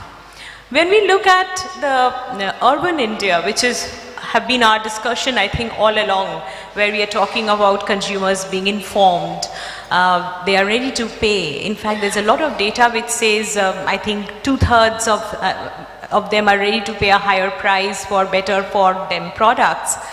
They actually are also realizing that they want today food which is proactively taken for wellness rather than moving to reactive medicated products. So we see this, food and supplements converging.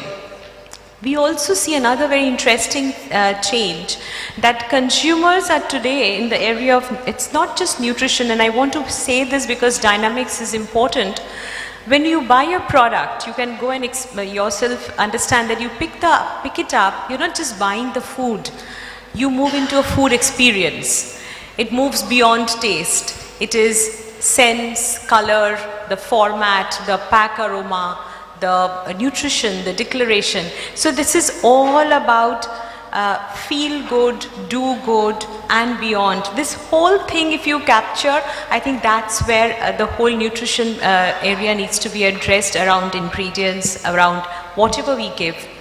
Third very important point is how the Indian, an average Indian's plate looks. I think there's a lot to do around how to shape it, because it's so much overdosed with carbs.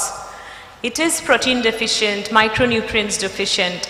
Plant proteins do play a great role there, and how can we change that is, of course, where we ingredient and players have to work and are working together with y'all. I think that's... Thank you. I think I love the articulation of India being bipolar when it comes to nutrition. So, I mean, is that to suggest that at one spectrum we have undernutrition, yes, of course, undernourished, and therefore the need is fortification, and on the other spectrum you have overnourished and therefore absolutely. So you see the urban India is affluent but time deficient, time poor. So they are looking at healthy products which are convenient. We are only talking about them. If you can do something for the other side, your pie increases. And in the nutrition topic, let's look at fortification policy, whatever we can do to mandate that part, and also do things across the food experience on this part. No, I think interesting perspective. Thank you. Gautam, your thoughts on nutrition and how, in your industry or category, how you will respond to? Yeah. I think Paramita brought up this very important point that in nutrition, India has twin challenges, and we are talking about one kind of consumer where maybe the consumer has to eat less or reduce calories and balance their diet with protein and carbs, and so you have one type of products which we should make for them. Maybe we'll make lower sodium, lower calorie products. We are in the business of instant, convenient food, right? So that's how to handle. But there's another much larger group of people where there's not enough nutrition, especially micronutrients deficiencies there, and there the challenge is to do fortification and then to reach the needed nutrition to the people who are going to be at the affordable end of our category also. And so, yeah, both the strategies have to coexist. And it's very important for at the affordable segment to be able to distribute and provide fortification, which many categories are doing. I'm not sure instant noodles is doing it right now, but we will start that. And do you think, Gautam, it's possible, just like, we spoke about, let's say, packaging sustainability and the willingness of the consumer to pay. In this case, if you're talking about that spectrum of the population where fortification is required, then, how does that two come together? You're giving a fortified product, but you still have to make it affordable. Or you think consumers will pay for it? Yeah. I think that has to be at the same price that you have to do. Even for cup noodles now, we are, that wooden fork is double the price of the paper straw. But, we are absorbing that cost. Yeah. That's a cost of compliance. No, it's the cost of doing the right thing. Yeah. Okay, cool. Gitika, your thoughts? So at Hershey's, we have what we call a better for you strategy. It has several vectors around nutrition. So the first one, like I mentioned earlier, was plant-based nutrition. So that's a big space that we really play very strongly around. We are market leaders if you've looked around in the soy drinks category. The other vector is really, sugar, so low sugar, zero sugar products in our chocolates portfolio. And I think the third factor is around micronutrient addition, so in our milkshakes or, almond paste in our spreads. So we really are trying to address it through these three vectors, but a very concerted, thought-through strategy, not just a, flash in the pan equivalent that we work towards. Thank you so much. So I'll try to conclude the session by maybe letting our knowledge guru have the last word. So Rachit, what do you from your vantage point, what do you think is that one thing which the industry is getting it right when it comes to addressing nutrition, and one thing where there is still a long way to go? No, I think the one thing the industry is getting it right, and I think my co-panelist spoke about it, is the fact that there is still a part in Western UP where maida fried, put into deep sugar syrup and consumed a la jalebi is considered to be great nutritious food, for the price you pay. It is great nutritious food. On the other hand, 80 kilometers away, you will have a consumer in Gurgaon who will, completely think of that as being sinful. So there is that. I think that recognition to me itself, and just a very clear and a distinctive direction to at least draw those segments a little differently, as well as address it through the right product development a little differently. I think is clearly one thing the industry seems to be heading the right way. I think the only place where I think the industry is potentially a little bit subpar is in the definition of fortification. I don't think. Having worked in, let us say, an industry like salt, what happened, what the addition of 30 ppm of iodine did to India is actually very well recorded. Honestly, in 30 years or 25 years, we've not seen the next one happen in, say, iron, or, we are more than happy to, inject a lot of calcium into stuff where we don't even need it, maybe, right? So to me, I think to me, the real one where the industry is probably still a step behind is to see what is our next iodine, whether it's in the iron side or with something which actually makes a substantive, tangible difference versus it being, another line on a pack. No, I think that's it's a nice food for thought, if I may say, and something which the industry should, go beyond. From what I'm hearing, you're a consultant. Everyone in this room is a potential client or a client. So you're not calling it out, but you're saying that's where, we have to go beyond the tokenism and do some, bigger work in terms of what fortification means and do that. So I think it's a point well received. So I think with that, I'd like to conclude the session. Thank you very much to all the panelists, and thank you very much.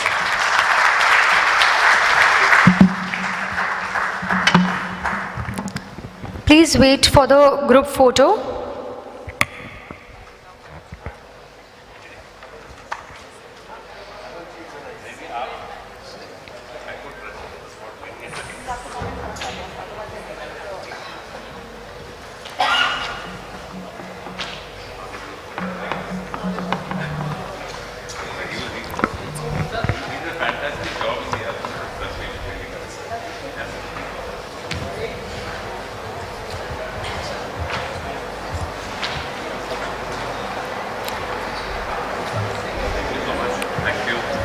Well, yes, with this, I would like to thank all the panel members for sharing their insight.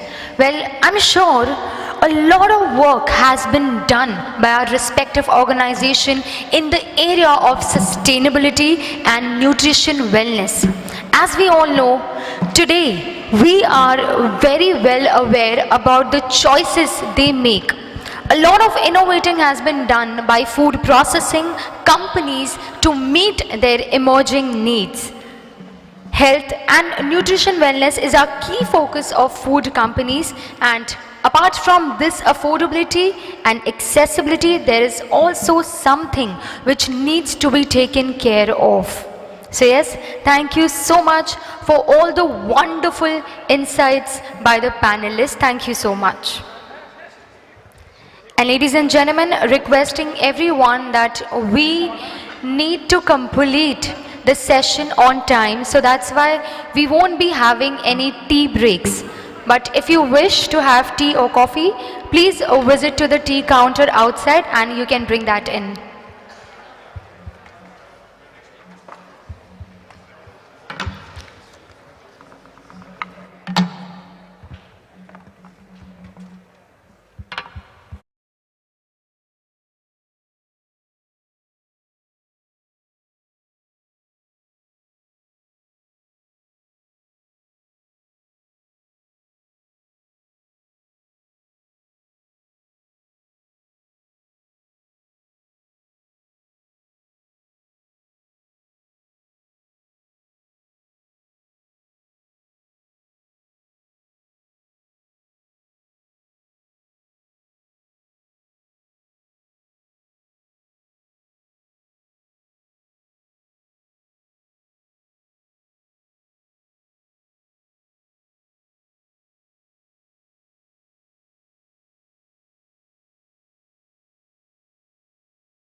Doshi, Chief Marketing Officer, Britannia Industries Limited.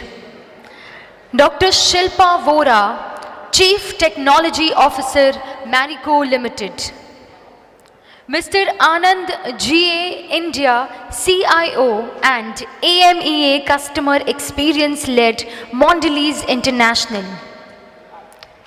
Mr. Shubhadeep Banerjee, Chief Digital Officer, ITC Limited. Mr. Viral Zaveri, Chief Business Officer, Zepto. Mr. Anurag Goyal, Head of Organized Trade, PepsiCo India. And now I would like to invite Mr. Rachit Mathur, MD and Partner at Boston Consulting Group. Requesting Mr. Rachit Mathur, kindly please proceed the session.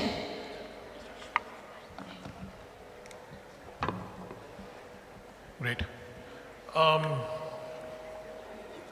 I think we are on. I think the audience has had a little bit of too much of me today. So I'm just so you're seeing a little bit of a vacant room. But you know, in the interest of time, let me quickly carry on. I think this is an interesting session. We plan to discuss something which is very real, very contemporary, and something that has been alluded to quite a few times during the course of the day. The topic at hand it's a lot around how are various digital interventions actually playing a critical role in the food processing space. And we've got a very good panel to talk about not just what brands are doing, but we also have a great representation on what e-commerce or the retailers are doing. And what's stitching it all together is actually the technology. So we've got two CTOs as the CDOs as well on the panel. So I think I'm sure we will all enjoy it. And let me actually rather than introducing the panel, I thought just to keep some interest alive, maybe could request my panelists to just a short introduction about themselves, but more importantly, one line on your love or your interaction with food. Anything of your own experience, anything of your own liking. So maybe we can start with. Thanks, Rajit. Hi, everyone. Great to be here. My name is Viral. I lead the business team at Zepto. For those who don't know, Zepto is a 10-minute quick commerce grocery delivery business. We're about 14 months old now and live across all major cities in India. Bit of a food, not so much a memory, but something that doesn't show up in sort of the CV or the profile, right? Like my first I started my career actually as a barista at Starbucks. Is a little known fact, and the reason I bring it up, and this is sort of a side gig to pay the bills during engineering, right, in the US. The reason I bring that up is several years into my sort of core engineering role in aerospace, I actually decided to take the leap and venture into food because of that experience, because that was something that I realized the power of being close to the consumer and working with a brand that I really liked at the time. So that was sort of something, the first thing that came to mind when I think about my association with food. Well, you clearly established the base of the interesting anecdote that each one of us need to give. So let's up the amp. Shubhadeep. A difficult one. So I'm Shubhadeep. I'm part of ITC. I'm the Chief Digital Marketing Officer. Hence, the name suggests that part of a lot of initiatives in the space of digital and related to marketing. More than 17, 18 years now with ITC, almost in the same space of marketing role. And since I have always been in the foods business, so foods has now become an integral part of my life. But keep that part aside, I'm a real foodie and also a travel buff. That makes me take to different parts of this country, forget about beyond, where I always make it a point to enjoy the food of that particular part of that country. And it's amazing that we all try to make one noodle and win the battle across the country, which tastes exactly similar whether it's the northern part of the country or the southern part of the country. And here you have a heterogeneous India which loves food, and the love for and the texture and the flavors, they are so uniquely different. This has actually taken me to certain kind of food experiences. You can nudge it towards the space of being weird than really exotic, to things like red ants, chutney made out of red ants, or I travel a lot into the forests of so northeastern states have been one of my core places where I have visited, and I will not get into what kind of food is served there, but they are really, really exotic, if I may put it that way. I hope it was sustainably done. Shilpa, I hope I can call you Shilpa. I know there's a doctor in front, but that's okay. you know, it's always good to call a doctor by doctor, but no, this is just fine. So hi everybody. Hi everybody. I'm Shilpa Bora. I actually lead the R&D as well as the quality function for Marico, and I've been with Marico last few months, and earlier part of my career was with another MNC. In terms of, I would say, an interesting anecdote about food, and it's a very, I would say, a funny story from my point of view. I love cheesecake, and I happened to fly internationally, and I wanted to carry it fresh home. So I was carrying 2 cheesecakes, so we could all have sort of a dessert evening. Well, I can tell you that security guy looked very funny, because in the X-ray that got picked up, was pulled up on the side because it has aluminum wraps, etc. I can tell you I had to consume an entire cheesecake in the lounge, and was allowed to take the other one home. well, the stories I think are really top notch. Amit, over to you. Hi. About 20 years of experience, split half and half between technology and FMCG. Started off in FMCG, switched to technology, back to FMCG. My food stories are really from memories of street food. I grew up in the eastern part of India. Amazing street food. I really enjoyed, lovely memories. But now when I go back to those same spots, I'm scared, and I wonder how I ate and survived through those spots. And I'm a vegetarian, so paneer is as far as we go. Great. Anand? Hi. My name is Anand. I lead digital transformation for Mondelez in India. I also lead digital experience for the Asia, Middle East, Africa region of Mondelez, right? So anything that is to do with customers and consumers. So food story, I think it's a little similar to what Amit, you said, right? I'm a vegetarian and a foodie, and a street foodie. So the best experience, and because you set the bar very high with the anecdote. So I was racking my brain as to what I should say. I think the best I can remember is, I think about 15 years ago when Indian restaurants weren't very common in Southeast Asia. And a friend of mine, who also being a veggie, landed up in this office party, and there wasn't any veg dish. And both of us managed to find our way inside the kitchen and explain to the Thai cook how to cook aloo ki sabji. So that's the experience I have, but happy to be here. Super. And Anurag? Hi everyone. This is Anurag this side. I lead the organized trade for PepsiCo India Foods, including both modern trade and e-commerce. Not planned, but I guess Rachit, to your right hand side, all 3 of us are vegetarians. So all 3 of us happen to be vegetarians. My memory for food, I would say, will go back to my exchange days. I was doing my exchange program in Norway, and we had our farewell dinner. And me being vegetarian, I was not really sure, but I was hoping that there would be some, exotic stuff, given that it's a farewell dinner. And all I got there was boiled potatoes and beans. So that is something that, yeah, I mean, that's a memory that I go back to whenever I think of food. So. Super. So my name is Rachit Mathur. I'm a managing director and partner with BCG and spent a fair amount of my, I mean, it's been 16 years at BCG, and prior to that I spent slightly less than a decade with ITC.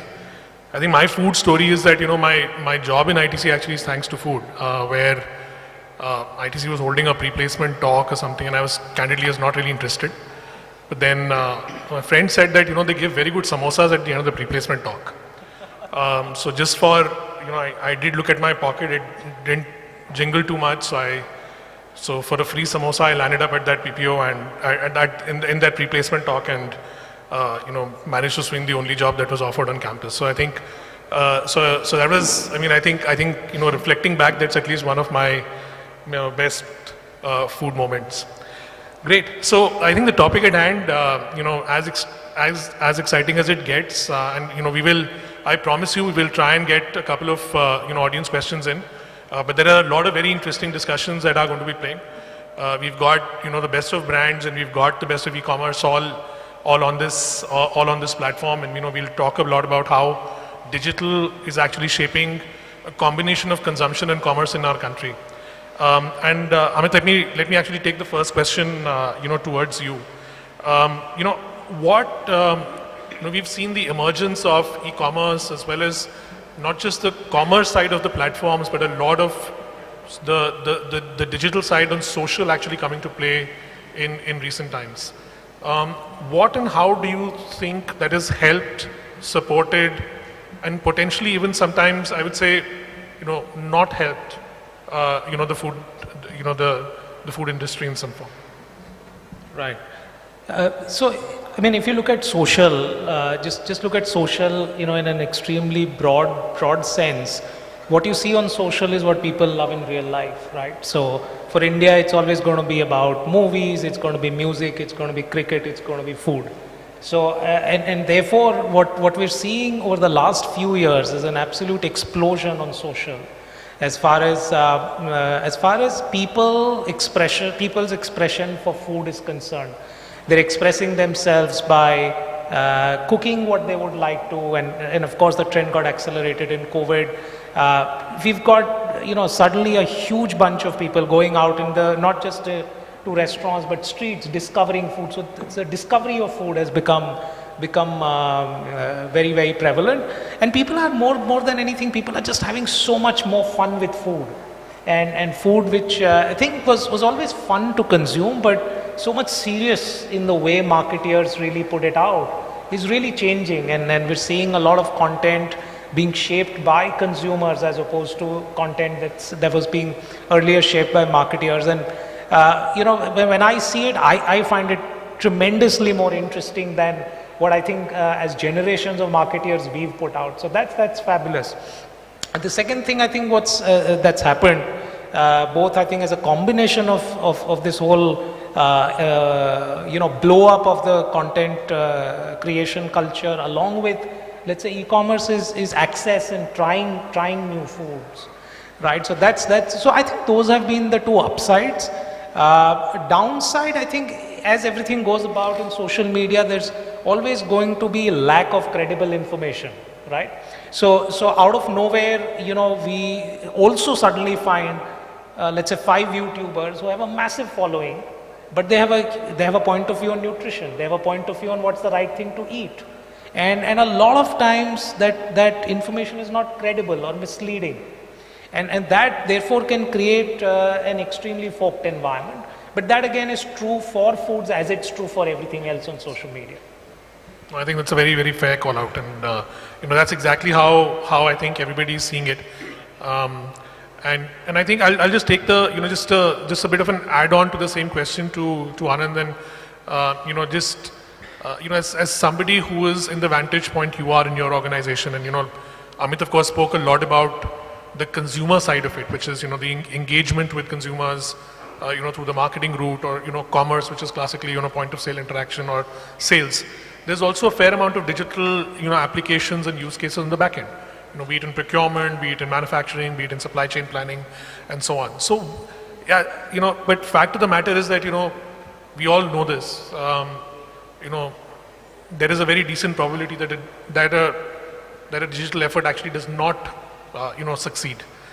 Where have you actually seen the best use cases, across the value chain or across the business, where you see that yes, there is, both impact as well as a business case behind it? Actually, on both sides, frankly, Rachit. What COVID did recent past was that it accelerated the whole digital journey, right? That's the first thing that it did. Now, if you look at the front end and the back end, not so much in terms of back end processing and front end processing, but as sales and marketing, consumer facing and manufacturing, right? We are seeing use cases and digital applications on both sides. For example, during the pandemic, during the lockdown, we actually installed a complete manufacturing line using augmented reality. So no engineer traveled to our factories. Obviously the on-site engineers had to be there, but the normal trend is for OEM engineers to travel to site, right?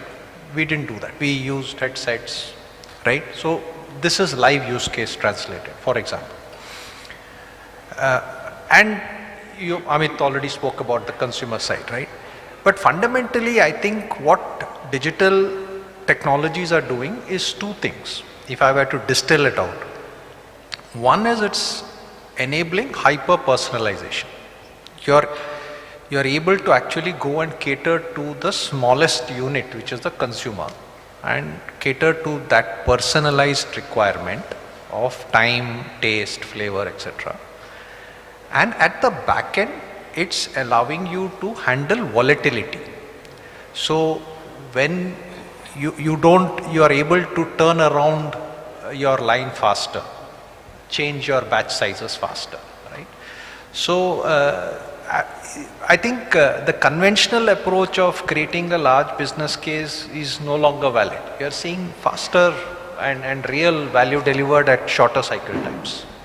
I think that's a great insight, because even when we do a lot of the digital work with our clients, I think the orientation is a lot around doing something quick, test, learn, adapt, redeploy, and just keep getting better at it, rather than trying to build a white elephant of a big program and then trying to drive a lot of top-down change management and along with it. So I think that's a very, very fair point. Let me actually shift gears a little bit towards e-commerce, and maybe Anurag, I could request you for your commentary on this one. We know that now in FMCG, almost all companies report anywhere between 5 to 10%, north of 10. In the more personal care spaces, it's even higher than that.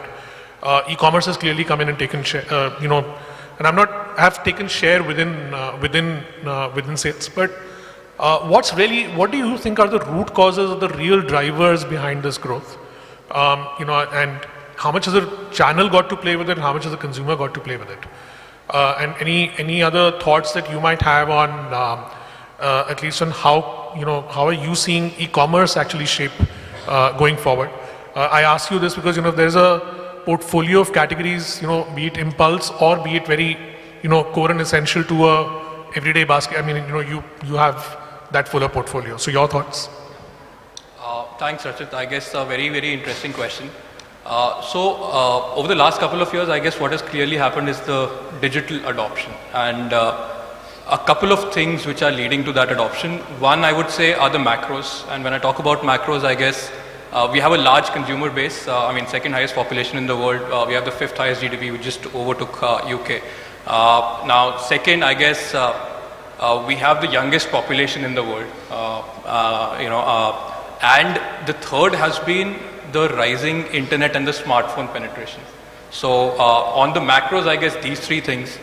Then on the government initiatives, I guess there have been a lot of government initiatives which have really enabled the digital adoption. And if I were to just name a few, I guess UPI, some of us are very, very conversant with and would be using it on a daily basis. So that has enabled a lot of digital transactions to happen. There are other like the Aadhaar, the GST I mean even 100% FDI in eB2B. So a lot of government-backed initiatives has enabled this digital adoption. And simultaneously, that's been backed up with a lot of private equity and venture capitalist investment that is coming into this space. So that's on the macros.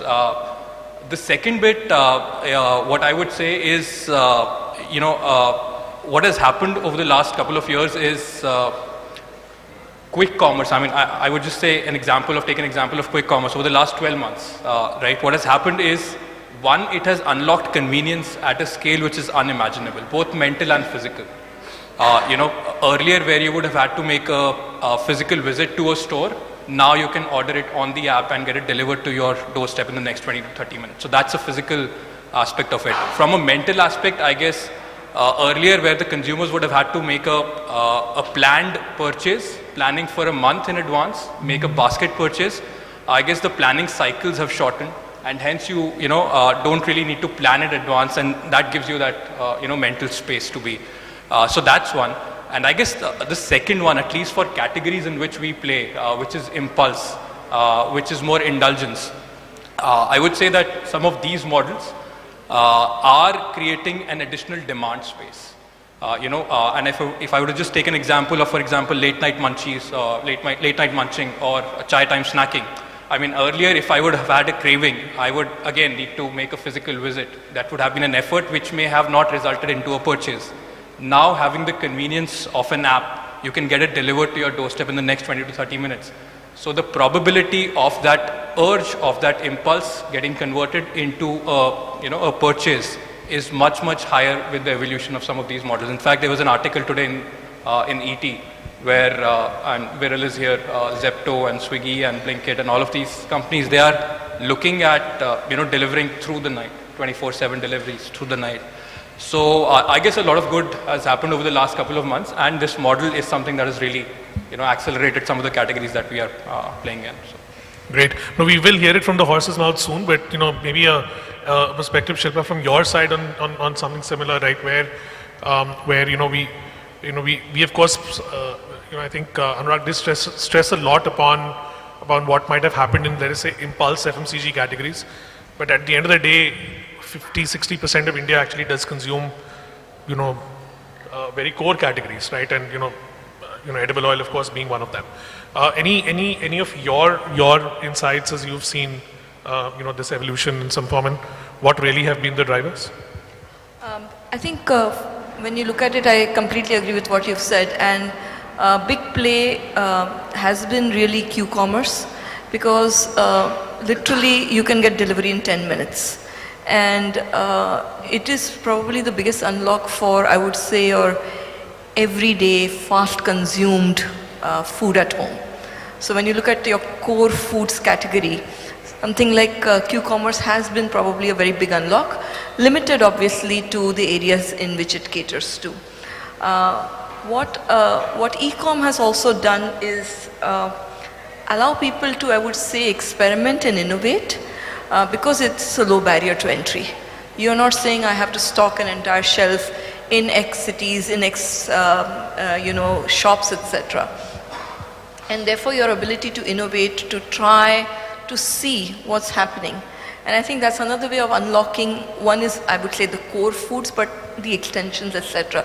And I think e-com therefore plays this additional role of saying, here's something that's value added, here's something that's different, let me try it out. And e-com becomes a very good platform to try it before you say, let me now bring it to general trade and to the masses. No, it's very, very fair call out. So, Viral, I think, not stealing your thunder, but, you've been, quick commerce, clearly, everybody first thought that, e-commerce, and then, you disrupted e-commerce with quick commerce. Question one, what really have you seen as the core drivers or something like that? And I know that it's an invested stage of the business, but, what according to you is a good stable state, business or a business model to have? I think the second question I wanted to also check with you is, do you have any insights on who will disrupt quick commerce? Yeah, let me actually before I dive in, right, let me just underscore Anurag's point with a little bit of a data point that I was just discussing with the team. So in the month of August, we sold $1 million of Lays on the platform, right? Just Lays, right? Pack size MRPs are like 20 rupees, 30 rupees, right? $1 million, which was higher than the sale of Atta, right? No, but however, what we see is because it's a new business, right? It's under it's a year old, but most locations are under a year old, and some are even 3 to 4 months old. Users come in buying indulgent categories, but what we see is across the board, right? Over time, they literally buy everything, right? They buy atta, they buy cigarettes, they buy fruits, vegetables, all of that. So if you think about the share of wallet, it's rapidly changing, from the supermarket and the local, kirana and so on to digital means. To sort of answer your question, right? I think obviously Anurag's touched upon the macro and a lot has been said about tech adoption. Let me try and share from my vantage point the micro, right? And with your permission, also slightly veer away from FMCG and also talk about food as sort of ready to eat food. So one of the big enablers in my view is the last mile, right? Not talked about often. But the last mile delivery, to enable a 10-minute delivery or a 30-minute food order, 40-minute food order, right? Today, there are about almost 500,000 active delivery partners across food tech, so Swiggy, Zomato and quick commerce platforms, right? 500,000 weekly, right? And they're delivering close to 30 million orders, right? And obviously growing rapidly, right? And these are all very sort of 1 to 6, 7-year-old businesses. So if you think about the progression of ready-to-eat food, right? Last mile, I think, is a huge enabler, and tech has obviously played a big role in the gig economy of sorts. The second, I think, coming back to quick commerce is if you cut across the sort of category and brand perspective, right? And coming back to the point I was trying to make earlier, that while e-com, right, which is traditional e-com is big, for categories like electronics, fashion, and so on. For food, that has not always been the case, right? It is impulsive. You want something in few minutes or even maybe the same day, right? So new categories are emerging. The sale of, let's say, biscuits, snacking items, beverages, all of that is significantly higher, and brands are sort of adapting to that, right? And thinking about their strategy in terms of how they can grow with us. And also emerging brands, right? A lot of food-based emerging brands, across the board, across, coffee, teas, and so on. And the last thing I would say is also within quick commerce, what we are trying to do to sort of bring new business models in is we're piloting something what we're calling Zepto Cafe. So a bit of an anecdotal conversation with one of our counterparts in Europe, right? He shared with us that 2% of their entire GMV is just one SKU, which is the cappuccino, right? And that one SKU also has the highest retention. So users keep coming back for it more than most other categories, right? So we actually took that live, right? So we have 5 stores, and we have about 40 stores across India which are ready to launch this category. And no one's done it before. So there's a cloud kitchen inside a dark store, right? And we have Blue Tokai, Chayos, for those who are from Bombay, Guru Kripa, Samosa, which is super popular here. And 70% of the orders where we are live have grocery and cafe items in it, right? So coffee and I don't know, apples or something. So I think these 3 things, right? Like new business models and a combination of quick commerce and e-commerce, huge enablers and very bullish on the way forward. I thought you were going to talk about some idea where AI is going to predict in advance of what I want and already going to put it in the kitchen cupboard, even before I may have thought about the idea. But anyway, let's go with the cafe for now. So I'll take the same point to Shivadeep. I think there is, and I'll also use this to wade into my next question, and I would love your views on this. See, you are as ITC, I think it's probably one of the widest portfolios, be it food or the overall portfolio to work with. And when you were, and you are somebody who's of course working with with all the e-commerce players, but also have a fairly good play with ITC store. which is your e-commerce play. What and how do you see some of these distinctions, and what do you see as consumers, driving for one versus the other, and how do they make that choice set? So the way we look at it is, while commerce has, or sales channels have evolved, let's put it that way, sales channels have evolved, and some of them have grown really rapidly because of multitude of reasons which we discussed. Quick commerce, I really agree that it reflected a lot more impulse in our portfolio in the beginning, but today it still has a skew, but today we see the staples portfolio to be as big as in many other marketplaces, etc.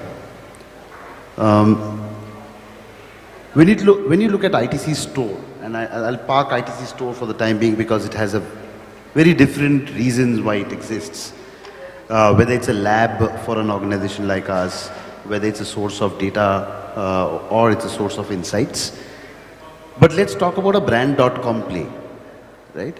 And in the space of foods. Now, generally from a unit economics perspective, because we dabbled a little bit around with ITC store, we find it's very, very difficult to play in the brand.com space in the category of food. Unless you have a very, very differentiated offering, and hence you are in a position to have a gross margin which is good enough to sustain. We talked about sustainability in various forms, but I'm saying this is important from a sustainability perspective. The business needs to sustain and will sustain only when you have a significant gross margin in the play. If you break this conversation into two parts, Rachit, and if you look at the ready-to-eat part of the food, and you look at the brand.com, distinct identifiers as, let's say, today we are trying customized atta. Will that give me that added advantage to play around with a brand.com as an idea? Maybe yes. If I have got a very specific health solution, can I take it to a mom and kid and take that idea forward? Will it give me the required unit economics? Yes. But selling another 10 rupee packet of biscuit and noodles and atta, unless and until it has a different reason, from a unit economics perspective, it does not merit. But when you look at the ready-to-eat part, and this is another area where we are experimenting a bit, and that's why a little bit of insight from that perspective. So ITC Master Chef is a brand newly just taken birth maybe a few years back. To socialize this brand with consumers in a ready-to-eat segment, and so Sunfeast Baked Creations, another such offering. It's only in Bangalore. What we see, and you heard the names Blue Tukai, you heard a specific place from where the samosa got mentioned, right? What we see increasingly is that it's just not another biryani that's getting ordered. Data is suggesting more to us that platforms are waiting to happen when there is curated food items that will be provided. So a concierge of sorts, let's say, if I may call it, that's a potential opening up of spaces, high-rated restaurants in one place curated, and stuff like that are likely spaces where you will see value addition, you will see higher margins, you will see sustainability in the business models, is what our take, Rachit, is on this area. If I may take another 10 seconds, Rachit, just one point on the previous digital question that you had. While D2C is important, I think there is another large piece which is waiting, especially in the background of this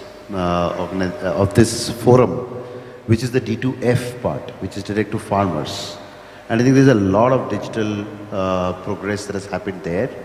Whether it's the climate disruption and how do you aid farmers by nudging them with artificial intelligence nudges on crop rotation, or on, let's say, image recognition, and tell quickly to a farmer what is going wrong, is there a problem with, or what kind of pesticides to utilize, or transparency in pricing, and we talk transparency and clean label from a consumer standpoint, it's equally important when it comes to farmers, or provide certain means, for example, pre-created credit or working capital availability and so on and so forth. So I think there's a lot that is already happening in the space, and that's where the fundamental bedrock of India's growth is going to happen, if those are cracked through digital experiences, digital solutions.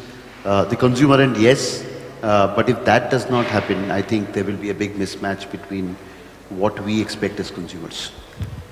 Yeah, no, I think it's a very, very fair point, Shivadeep. And, there's just some analysis that we were seeing that, if you look at, venture investments and you look at front-end commerce versus, let us say, farm-facing inputs, actually, the ratio is like somewhere close to 1.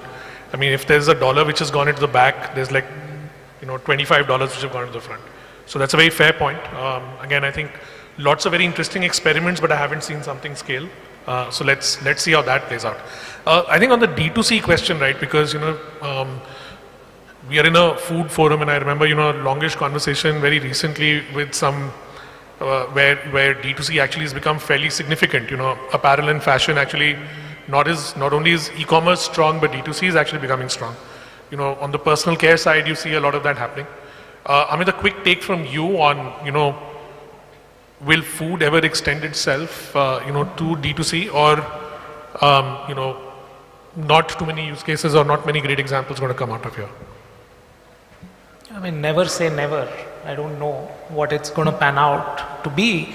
But see, I think my observation is on D2C more broadly and less on just necessarily food. So I'll maybe zoom out a little bit and zoom in. Now, again, quite intuitive, right? How many destinations will you go shop from? That's going to always be a difficult one. That's a very natural one. How many stores do you go shop from? Right? You could go to your neighborhood kirana store. You could go to a supermarket that you frequent. Maybe you'll shop from one of the marketplaces. So that's, I think, going to be one of the challenges. So maybe D2C, gives the brand that access point, that entry point, if you are finding hurdles or barriers to enter into a marketplace. Otherwise, I mean, if you think of it from an economic standpoint, it doesn't make sense. Right? You have someone like, let's say, Viral's organization or an Amazon or a Flipkart who's built that pipe for you to go through. That's where consumers are coming. So I think all D2C businesses have to find out what's the fundamental reason for them to exist. Right? Is it because it's high cost entry? Is it that the unit economics makes more sense when you do it? And so that's going to be a challenge. And much like Shivadeep, I would agree with him. If there is no strong value proposition, it's always going to be a big challenge. The second is it may look great when you're starting out because you're going in, you're putting $1 in CPC, you're getting perhaps $10 of sale, and it looks rosy. But as you start scaling up, that linearity of equation will kill you, right?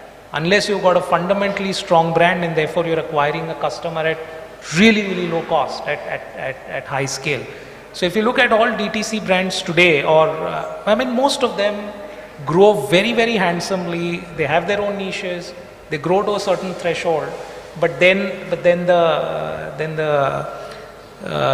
scale takes over. The economics of the scale takes over. So I guess it's still very, very early days. And there has to be a very, very strong proposition for a brand to be able to build a D2C business. No, I think that was quite clear, and I'll just Amit, I'll just top this question up a little bit more. I was just at the end of the day, I think today's since I've been here since the morning, the long conversations that have been happening today, collaboration has been a key word. How do you work together? So there were discussions around how the regulator, the processor, the back end in agriculture, be it brand marketeers. How do you collapse artificial boundaries of competition and collaborate to make something better, bigger. From again keeping the consumer at the heart of it all. Where do you see good points of collaboration when it comes specifically working with all the different e-commerce partners that you have? That's a very, very important channel for us, as I'm sure it is for Anurag and Anand's organization or Shivadeep's. But I mean, look at it. Finally, even 10 years back, right, when, let's say, not 10 years back, perhaps 15 years back, when organized trade started to come in, right, that's when one felt that there's going to be a massive shift that's going to happen, right? Many years out, unless, if you're talking about really, really specific, extremely premium categories, we're still seeing that, stabilize, that contribution at anywhere between 10 to 15%, maybe it goes up to 20%, right? But it's not that the other channels have gone away. What I think e-commerce has done, and especially Q-commerce has done, is added a very interesting new shopping mission, right? So that's what it's done. And my belief is that all channels will coexist. They will all serve very, very different shopping missions. And yes, there will be times where growth will come because of switches, right? So when modern trade came in first, a lot of the growth, early growth came in from switch, which was happening from traditional trade to modern trade. And what we're seeing right now is perhaps a mix of both. It's creating new shopping occasions, missions, which is new growth, perhaps, which is creating perhaps more premiumized new revenue streams, but it's also doing a little bit of switch, and it's always going to be. And I think eventually we'll balance out. But as far as value is concerned, in terms of reaching consumers in a really, really targeted fashion, having insights to do that very intelligently, being able to, as Shilpa said, try, experiment and try and learn and collaborate. I think those are extremely exciting opportunities that were not available. But even if you look at a market like China, and if you look at, I mean, if we were, hypothetically, if we were following them in some way, right, which we are in a lot of ways, even if you see the most disruptive, the categories that have been most disrupted by tech in a market like China, which is, let's say, technology products, it's got to a 35-40%, but the other channels haven't gone away. So we don't. It's a start of a really exciting journey, and we've got to find our equilibrium. Anurag, your take would be good to hear from you too.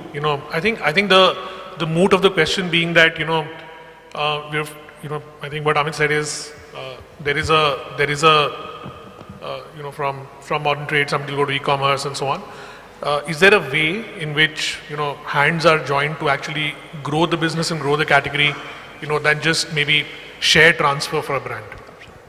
No, I so completely agree with that. I guess the partnership has to coexist between a brand and between some of the e-commerce players. And why would I say that is on the count of a couple of things. One is what this channel has done is, and that's been a pain point for some of the brand marketeers, the discoverability. You put out something new in the market, it takes a long time for it to become discoverable. So what this channel has done is unlock discoverability, for brands. So that's one. Second, I guess the time to market has also reduced. I mean, earlier you used to make a product, it used to take some time for it to reach to the market. Now what this channel has done is reduce that time to market. And hence, and Amit talked about it, and hence you can do a lot more launches, learn, tweak and adapt, like you were saying, Rachit. So, it gives you that flexibility to reduce your time to market, and hence, bake in those learnings and make those adaptations quickly. So that's the second one. And I guess the third one is what traditionally we have been privy to is the top of the funnel metrics. I mean, we would get awareness, etc. But beyond that, we traditionally have struggled with, Now what this channel again has done is it gives you visibility across the funnel. Earlier, for example, where you would get an awareness metric, now you're also getting conversion metric. So really, getting your bang for the buck. So I guess these three things have, these are the three levers why I would say the partnership has to work. The brand and the e-commerce channel has to, work in tandem. And conversely, I would also say that, what this channel has done, and the impetus is now on the brands, is previously where a traditional trade channel or a modern trade channel, if you are a brand, you could get multiple facings if you're a known brand, right? What happens with an e-commerce is that flex. I mean, it doesn't matter whether you are a known brand or you are an upcoming brand, because you will get only one facings on that screen. So it has taken away that power, and hence the impetus on the brand to, really innovate, put out the range, launch, learn, tweak and adapt. So, yeah. Can I add one more? I think e-commerce is going to fundamentally shift supply chain capabilities for suppliers. It's going to improve companies for the better. And that's what we saw when modern trade came in. And suddenly, from do you have stocks at the depot, you move to fill rates, right? And now we're seeing, fill rates are not important anymore. Are you available at that pin code for that SKU that you want to sell? And that's going to do a big push back on suppliers to become more efficient. Again, I mean, I couldn't agree with you more. Of course, I think current day reality, I'm sure every day all of you are, navigating through, a lot of glitches, but I'm sure that's really where it will be headed. But, let me just take the same point to you, Viral, and maybe, here would love to hear a couple of just great examples of where you have found, that a brand partnership has actually, accelerated category growth or, driven penetration versus, candidly a share exchange amongst either platforms or sub-channels. Yeah, and I think this is where product plays a big role, right? The way and because we are relatively new, our product charter is still getting built, right? And a lot of input and signal that we get from brands, the usual sort of JBP process that we work with. We're putting a lot of product investment both on the supply chain side. So just to echo, both these points, right? Both on the supply chain side and on the consumer facing app. A couple of examples, right? Brand days. We run brand days like multiple times a month. And what you'll see also is like, store in store feature, right? So that way you can sort of take the consumer through the experience and not just buy an SKU and make it transactional, right? Another data point, right? Mondelez, last month, Raksha Bandhan, just 3 days, because of 3 days of Raksha Bandhan, we ran an event, right? August over July, Mondelez grew by about 115% on a platform, right? And obviously Cadbury's and it stands for celebrations and Raksha Bandhan, but it's just an event. It's just a way to sort of increase distribution, increase targeting, right? Got a call from someone from sort of an energy drink brand just yesterday. A very specific question. We want to grow first-time users for this SKU on your platform. Like I've never heard that before, right? Just very specific, and I don't think any other avenue allows for that, right? Similarly on the supply chain side, right? One of the products that we are trying to build is, and this is an ask that is emerging from our conversations with the brands is, how can we give them visibility, into the appointments that we can give them in our distribution centers, right? Because supply chain cost and the time it takes to sort of turn that around is a big pain point for brands, and how can we sort of add that, right? Someone else, last point, right? Someone else, because, and what we can do better, right? Also is that today I cannot give visibility to someone on the brand in, let's say, in-stock levels, right? Coming back to the point that in that moment, are you available or not? So there is someone who literally scans pin code by opening the app to see if, and the brand may have like, hundreds of SKUs, right? Are you available or not? How can we do that better, right? So I think these are a few things which are evolving, but very encouraging in terms of how sort of, the platforms and brands can work together. Bang on, I think, and I think both you and Amit mentioned this supply chain point. I mean, I've worked in both in, classical conventional FMCG, then, worked a lot with modern trade. But, when I work with, whenever we work with quick commerce or e-commerce, tracking SKU-wise, pin code-wise, hour-wise availability, I don't think anybody in the world does.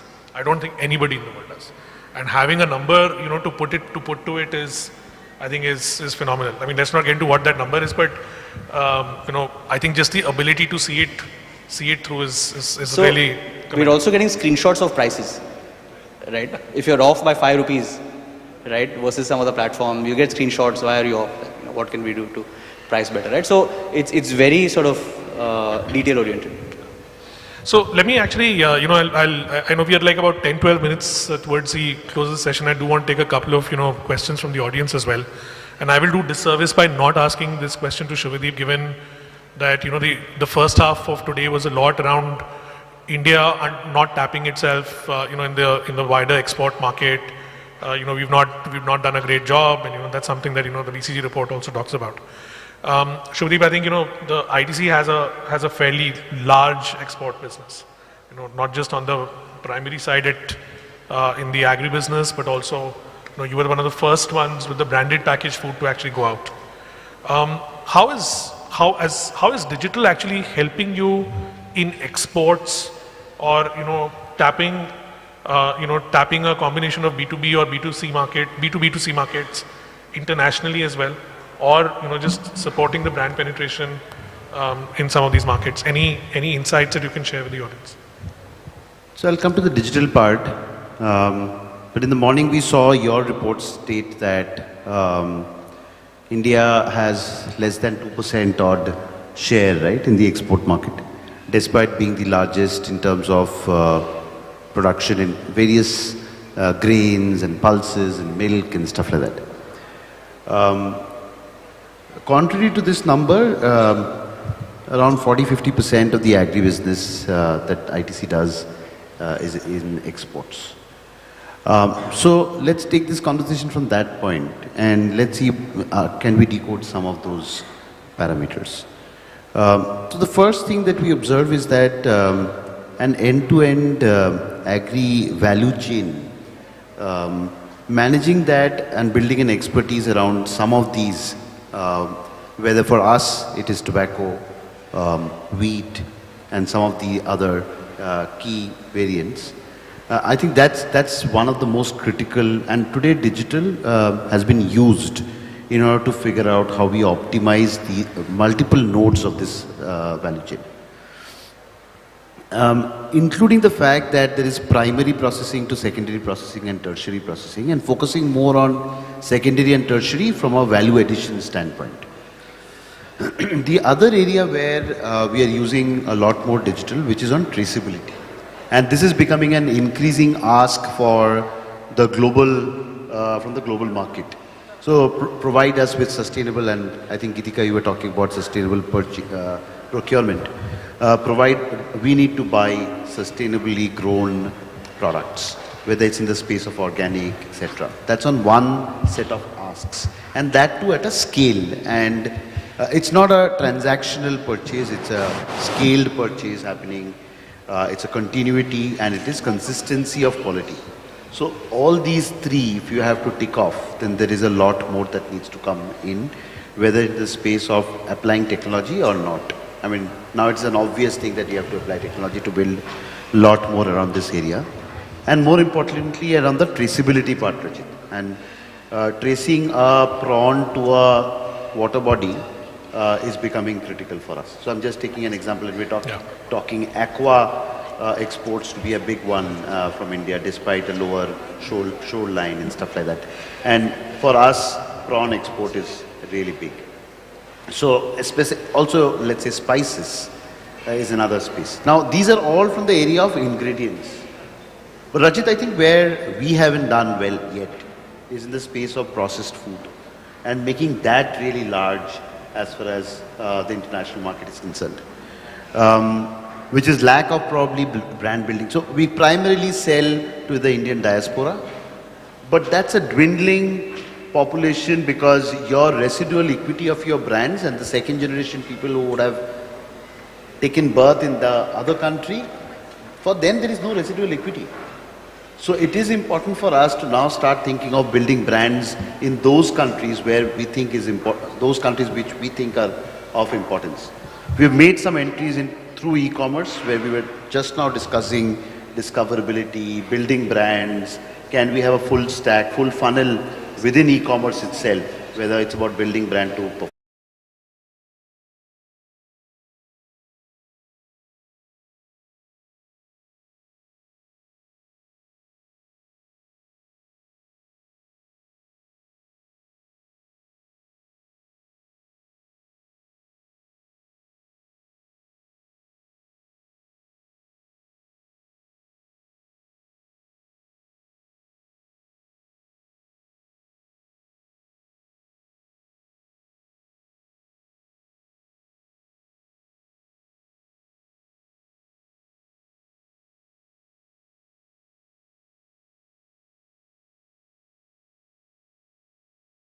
both on the commodity stroke processed commodity part of it or in the branded part of it.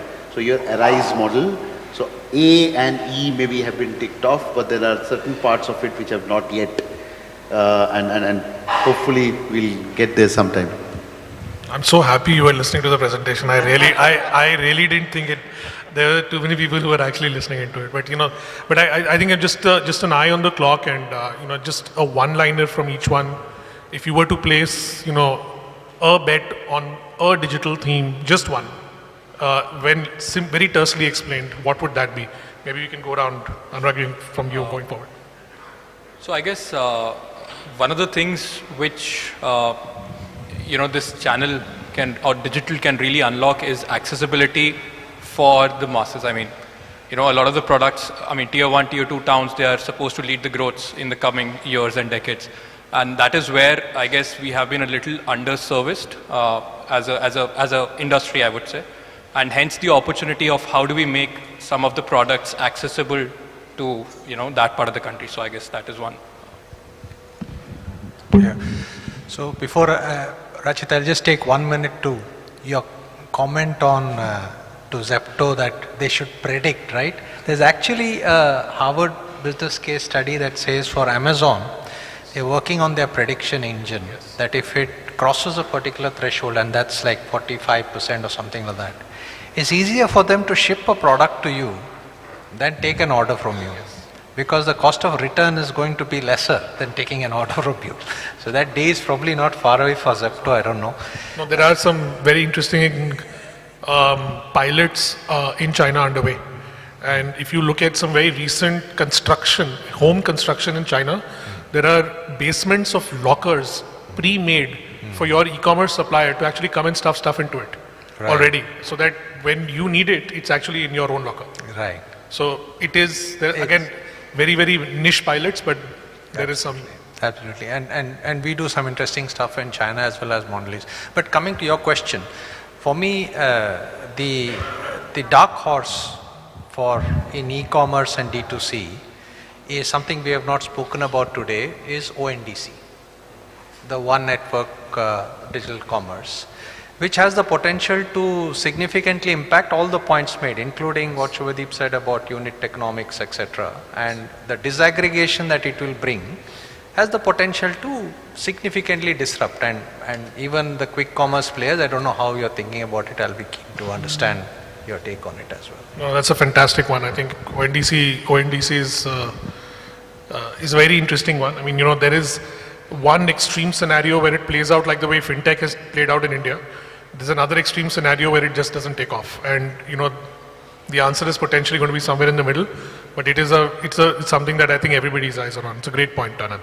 Amit? I think it'll be how can digital commerce really max out on convenience and selection both. Right now we're not seeing that complete intersection. Where you have like superb convenience, 10-minute delivery, 20-minute delivery, you're not getting full selection. Where you're getting full selection, you're not getting that ease. So, that whichever way that happens, if that's made possible, it'll be amazing. Good, great point. Shilpa? I think for me, it's probably how can digital unlock the entire area of supply chain, food security and food safety. Because end of the day, what really matters is delivery of the final product or the final, I would say, whether it's a grain or whatever you're looking at, and really going from, I would say, end-to-end farm to fork. And how is digital going to play a role in each facet? So Rachit, I have just 2 points to make. One is continuation of the previous one where I said on the farm side, we need to think about how we maximize usage of digital. On the other one, I'm looking at Viral. E-commerce is heavily dependent on last mile delivery, and we're talking through the night delivery and all of that. And manpower cost is on an inflation, and we all suffer from that. Every year we need to figure out. And gain. Right? And hence I think one of the important part is we will get used to convenience. We'll probably also get used to convenience, but we always look for discounts. So let's keep this financial perspective in mind and think through how sustainable would be this ecosystem going forward. If they are, it's great for all of us. Yeah, I think e-commerce enablement, I think I think we'll see a lot of investment going into that. If you study sort of the Misho model for what they have enabled, right, bringing millions of people online and no commission, right? What is the equivalent of that for food, right? We don't know yet, but I think that'll be interesting. And fully echo, on both points. One is farm, right? So 25% of our business is from is F&B, and 40% of that is already directly sourced from the farm. So for us, like a lot of thought process going into how we sort of digitize that part, and obviously last mile, cost of people, cost of fuel, all of that. So I think EV will I know it's sort of a buzzword, but I think it will have to play a big role in bringing costs down to make all of these business models more and more viable. Great.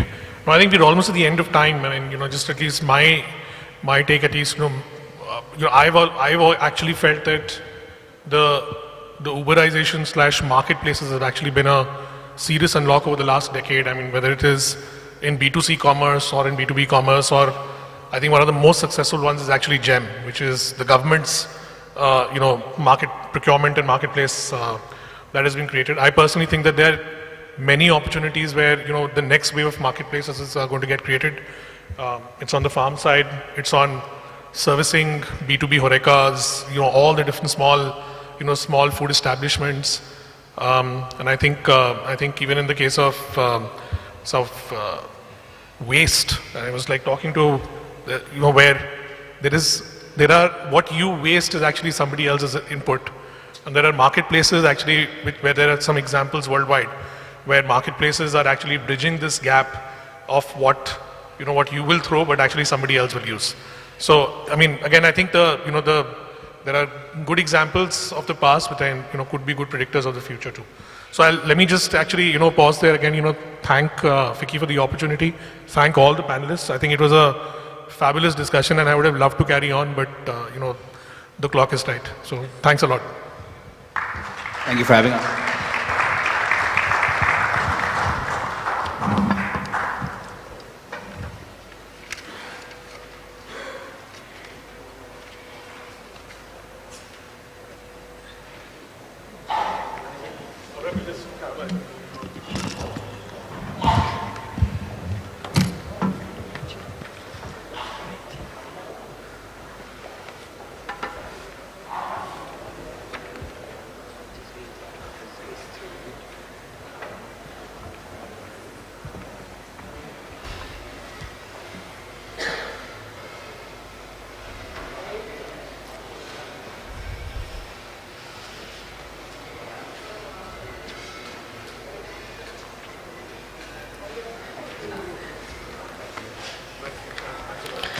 Well, thank you everyone for sharing your unique thoughts, and I clearly remember just few years ago, whenever I used to need anything, whether it's a shopping or anything, I would wait or I would go out once in a month or twice in a month to go and buy the products. But here, life has become so easy that now we are here, just within a 2 minute we can just open some app and buy anything, whatever we need. So hence it's proved that now time is so important. Time is important, and also our efforts are taking really less. Our efforts are less and time is important. So now we can sit at home and buy anything, whatever we need.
बस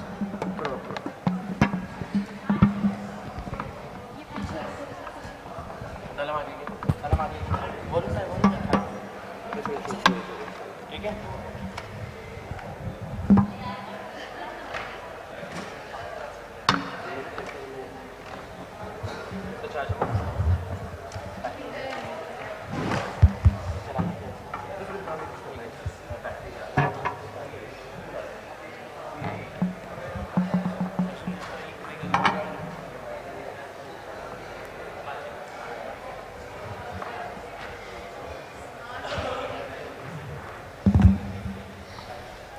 Well, yes, ladies and gentlemen, our last session for the evening.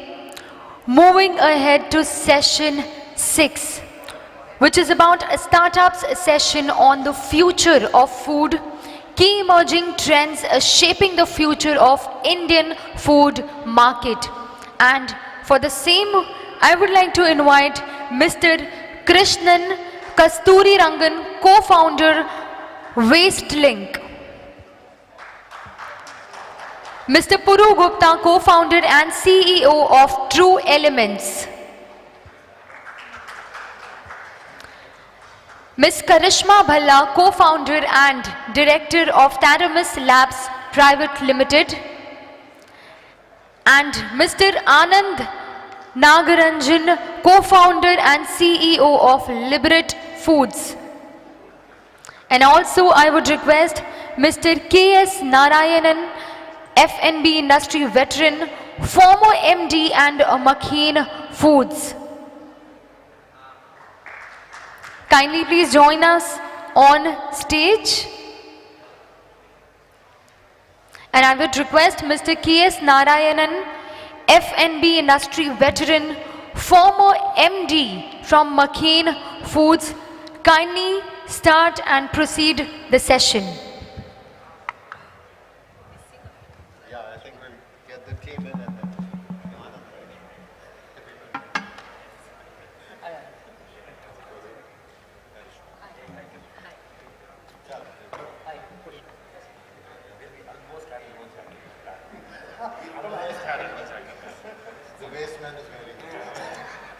Bangalore startups, yeah. You forget you one. I forgot the people wear it. It was very cold over here. Not very looks nice.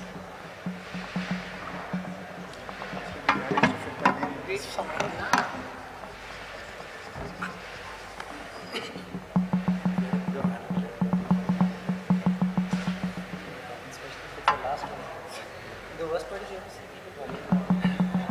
Okay, you call them, but you can actually call them. I see you walking, but I'm going to call you.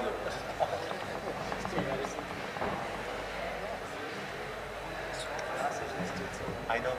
Especially Bombay. Basically, all these people have a late flight or very, very late flight. Or they should be. No, Mumbai is not working on. I go 3 hours in Mumbai.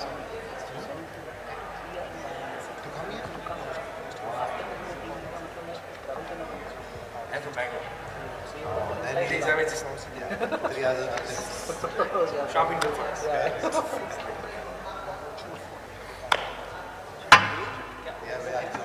She said she'd check it. Keep it short, sweet.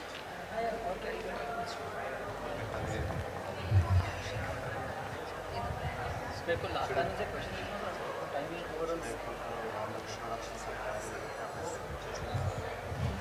Let's wait for 2 to 5 minutes. One, like more than 10-20% people come in, then we can start. Okay, so you'll do the announcement. Okay, can we also pick up a coffee then? Okay, sure.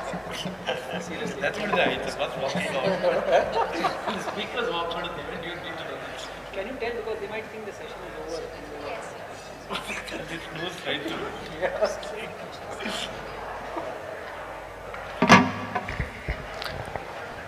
Well, we are going to begin the session 6 in the next 5 minutes. Meanwhile, you can collect your tea or coffee and kindly please join us again.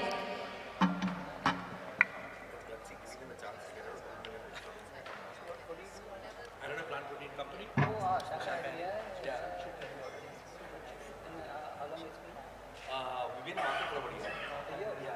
Coming now, how old are you? Oh no. Just plant foods. Yeah. Based out of Bangalore. Yes. So far or? No, omnichannel. We don't like these. You were in GT as well? MT and GT. MT and GT. Essentially Bangalore. No, we're now pan-India now. 7 cities. So distributors. Distributors and then we have our own servicing teams. And this what's the share? When it's a typical medium. Yeah. And marketplaces. Yeah. How's the adoption? Very easy. Who are you sourcing? Is it from choose your source abroad? So the actual thing is that it's one of our investors from the food space. From a flavor house. Okay. So we have our own proprietary flavor solution. As in, who's your customer right now? Source of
not, if there is a separate thing, okay, no, okay, Blinkit not here.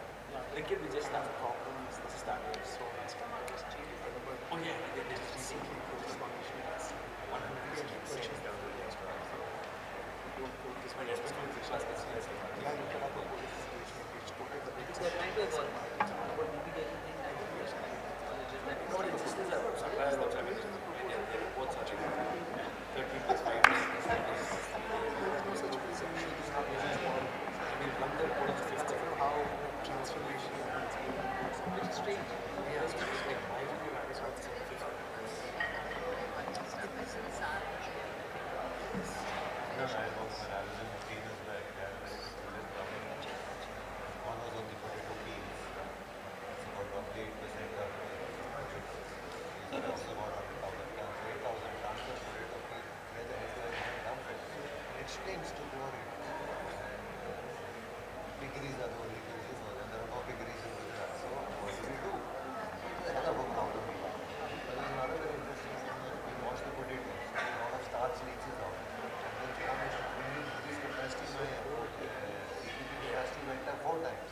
Sorry, once the exercise in scale, he said, sir, do one thing, give me a small area. I'll put up a plant. I'll use the water that is coming out. I'll do a spray dry. Get the starch out. And then release the water for you. You do all your purity counts, everything, and then you will go through.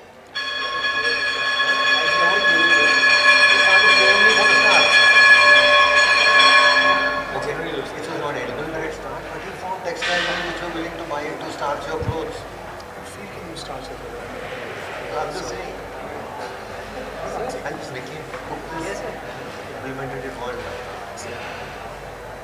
This is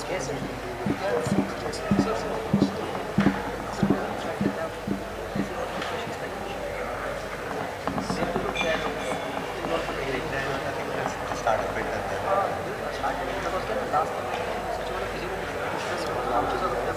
then maybe I'll give a preamble.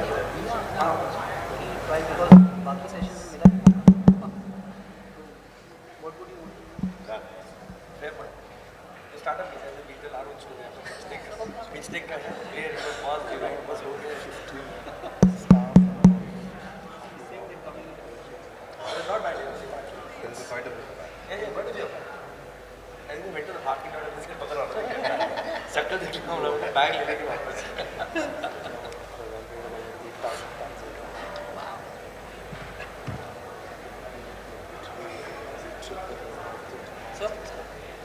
Yeah, we can start. Go ahead. Hello.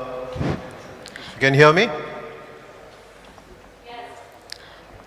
Well, ladies and gentlemen, let's begin with session 6, which is on startups session on the future of food, key emerging trends shaping the future of Indian food market. And for the same, I would like to introduce our panelists today, Mr. Krishnan Kasturi Rangar, co-founder Waste Link, Mr. Puru Gupta, co-founder and CEO True Elements, Ms.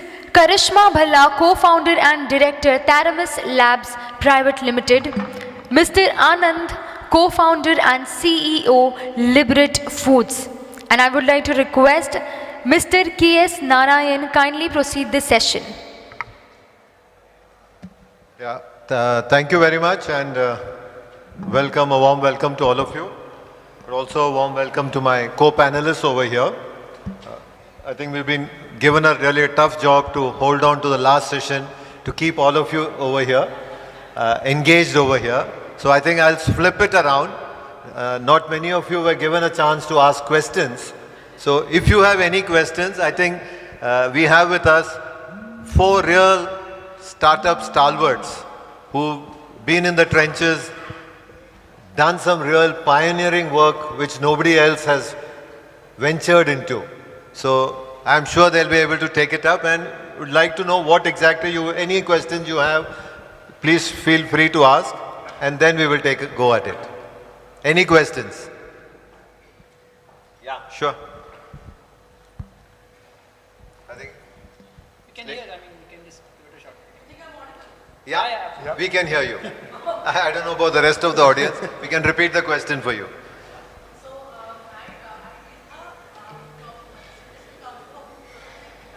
We work and support many startups. But there is one thing, that I want to know, having people on the dais. I've not seen any startup, in the food section that has come up, promoting local foods till now. So when I say local foods, I'm looking at local recipes. So I mean, why, is it really hard, and what are the challenges? Because, if we go as per government's flagship program, go vocal for local.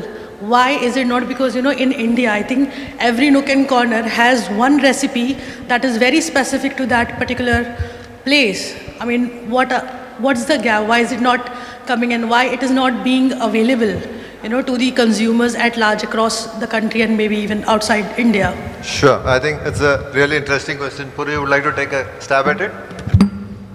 Hi Pratap. So I represent a brand called True Elements. We essentially are in breakfast and snacks, and our intent is to make food that is very similar to what you already have. So interestingly, when you mentioned local food, so we've also had a jab at it. We also try and get food which is very local, and what we learned was that taste is very localized, and it actually changes almost every 200 kilometers in the country. Now the challenge when you look at that insight is that if you are running an FMCG brand, you need to build products that are scalable. If we start making products only limited to 200 kilometers as a geographical area, which are consistent to that specific geography, scalability becomes a challenge. So that's the fine print where you need to see that, let's say a product like millet pongal is one of our products, hypothetically, not hypothetically, actually it's a real product. We sell it, we made it largely for people in Tamil Nadu, and we thought people who have pongal, can we make a very similar pongal to it? Now the challenge with that is the scalability gets limited because you can only sell in a certain geography within a certain set of people. People in north would have very limited uptake to it, people in west and east might not eat it, and hence scalability becomes a challenge at some point in time. And as a brand that has to have a varied set of SKUs, each of them has to move to 1-200, that becomes a big challenge. Now having said that, what we try and do is build a GTM around that specific area. Now if you see, Swiggy does a brilliant job of it, right? Because they try and get the local recipes. But when you move to the manufacturer side, that becomes a challenge for you to build. That's the essential, rationalization to it. But we still try and work and get something out of it. Yeah, I think I fairly agree to what Puru has said in terms of scalability gets to be a challenge because you need to, when you're getting local, you need to get very authentic with ingredients, process, recipe. All of them are important. I mean, you can't change one of them and still say you're still authentic to that region. So that becomes a challenge to get to scale, number one. Number two, your cohort of customers who will, see, end of the day, a food brand succeeds only when there is repeatability.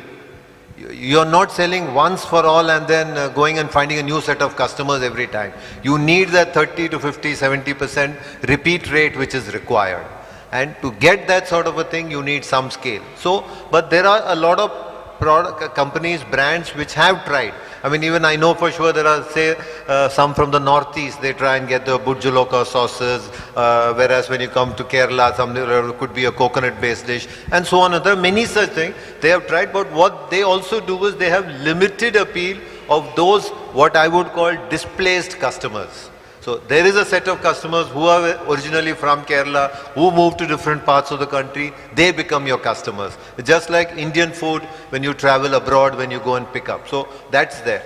But I see a lot of examples of local foods in the food service area, where there are a number of restaurants which cater to dishes made in a particular region, and for that they get their own way of sourcing ingredients, their chefs, Maharaj, cooks, masters, whatever you call them, that is done. So I hope we've answered your query. Any other query? Yeah? Hello? Am I audible? Yeah. I am Ashok. I am a research scholar from MIT University, Pune. I am doing the research on startup success and failure factors. So doing the study, it is observed that we are categorizing startups in unorganized startups and organized startups. Startups, those are recognized from DPIIT. Can we call these are the organized startup, and those are working on a local level, can we say it is unorganized startups? That's my first question. And second, there are two factors responsible for success and failure of the startups, especially food processing startups. First one is awareness. People are not aware about the startups, means your product, as well as the founder is not aware about the customers. So I want your perception or your views on these awareness factor. Thank you. I think I'll take a stab at the first question first, right? I think startups has kind of like gotten a lot of interpretation right now. And success and failures of startup, unfortunately, has ended up being a quotient of how much money you've raised, right? And it's basically like if you go like, like Apple, Bat, Cat, then you do D, E, F, G, H, I, then you're a good startup, right? But if you're basically running a small business that's profitable, employing 3 other people in your local village or in your local taluk and working with that is not being considered to be the, I want to say, the fancy startup version. But that's changed, right? I don't think we would discriminate. I mean, I don't think there's anything called organized versus unorganized. I mean, if anything, startups are not organized in any sense of things, right? There's no question of organizing in startups at all. So everyone's unorganized. Yes, but unfortunately, there is a metric of measure in terms of saying success, of saying how well you're able to scale an idea, how innovative it is, how new it is to the market, and how you're able to. But all entrepreneurship as a larger bucket, I think is a very respectable space to be in, and we don't look down on that. Insights on consumers, I would strongly disagree. If anything, I think F&B, especially food startups today, have fabulous insights on consumers. Primarily because we don't have big budgets. So that means we are not going to go out and, hire a celeb star, put in a 50, 100 crore ad campaign in the back of it, go buy out a cricketing team and do that. So we need to be very thrifty. So the money has to be stretched a long way, which is why we use a lot of online channels. Our consumer insights probably would be way more advanced than what you would find from larger organizations, fundamentally because we're listening to it every day. So I would disagree on the fact that food companies don't have a consumer insight. I think any food or any startup founder for that sense he may be wrong, let me tell you that much, but he has an insight on what his consumer and customer looks like. Yeah, I think I would also second what Anand is saying. Clearly there's nothing called an organized, unorganized, everything. Every startup is unorganized, disorganized, whichever way you call it, in that way. But at the same time, I think any enterprise which converts an input, does some process onto it, makes a final product and sells it for commerce, I think at the end of the day, that's a startup. Let's accept that, because they are producing for the economy, they are adding value, and I think that is the most important thing. And at least I would say from my experience in the food and beverage startup world, where I have been pretty closely involved, I would say there's tremendous amount of activity which has happened, which possibly I can even say not many of the bigger companies have done to that extent. And there are reasons for that. See, what is happening is earlier you had a lot of these food trends. Now there is something which happened elsewhere, could be in the US, Europe, wherever, whichever part of the world. Those used to slowly trickle down. It would take about, early days, it used to take about 5 to 10 years for any of that to trickle down into the country. But all that has changed thanks to rapid advancement in travel, in social media, in communication, all of that, and what we see on television, etc. All that has changed. So today virtually it is real time. What you see something trending on the streets of New York, you will possibly see it within a week or so, somebody doing it, trying it out in the streets in Bangalore or Bombay or Delhi or even in a tier 2, tier 3 town. And all this, I would say, initiative, energy has come from the startup system. Now, over there as well, you can see that what typically happens is that, yes, there is a customer for that.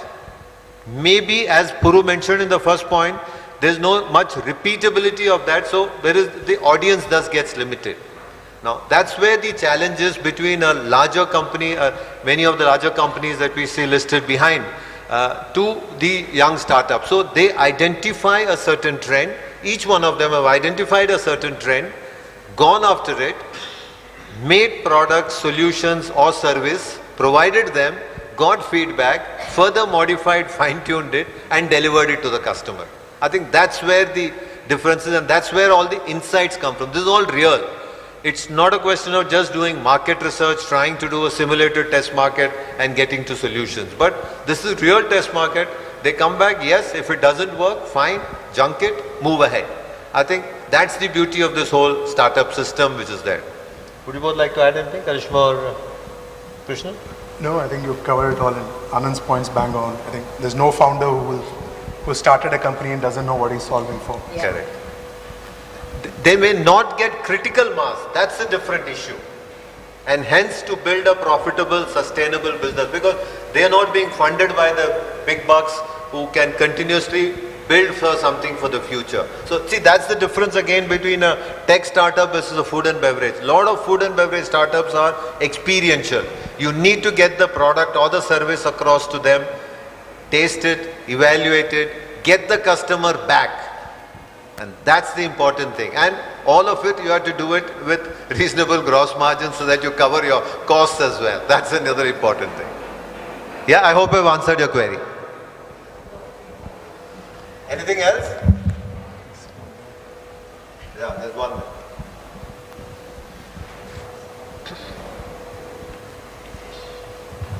Hi, my name is Hitesh. I'm from Advik Foods. So I would like to have your comment on sustainability versus scalability in startups. I think we have the best example, Krishnan over here. No, I think if he's talking about sustainability of a startup, look. No, sustainability versus scalability of a startup itself. Yeah. Sure. Look, I think all of us, I think, have started our companies, believing that there is a large problem to be solved, believing that there is an economic or a business model to be built around that problem statement, right? And that's kind of what has triggered or been the seed behind forming the companies that we all have formed. Now, I think by design, right, I think we want to scale, we want to make a greater impact, right? And, we don't settle, we don't want to just have an impact in one district or one town, we want to grow to city, state, country, and sometimes outside as well. So scaling a startup, I think, is just something that is, what do you say, it kind of, that fire in the belly is there in every startup owner. So now, right, I think how successful you are in that scalability, I think, boils down to your access to a whole bunch of factors, actually. I don't know if I can go into all of them, but access to capital, team, right, strength of the idea and all of that.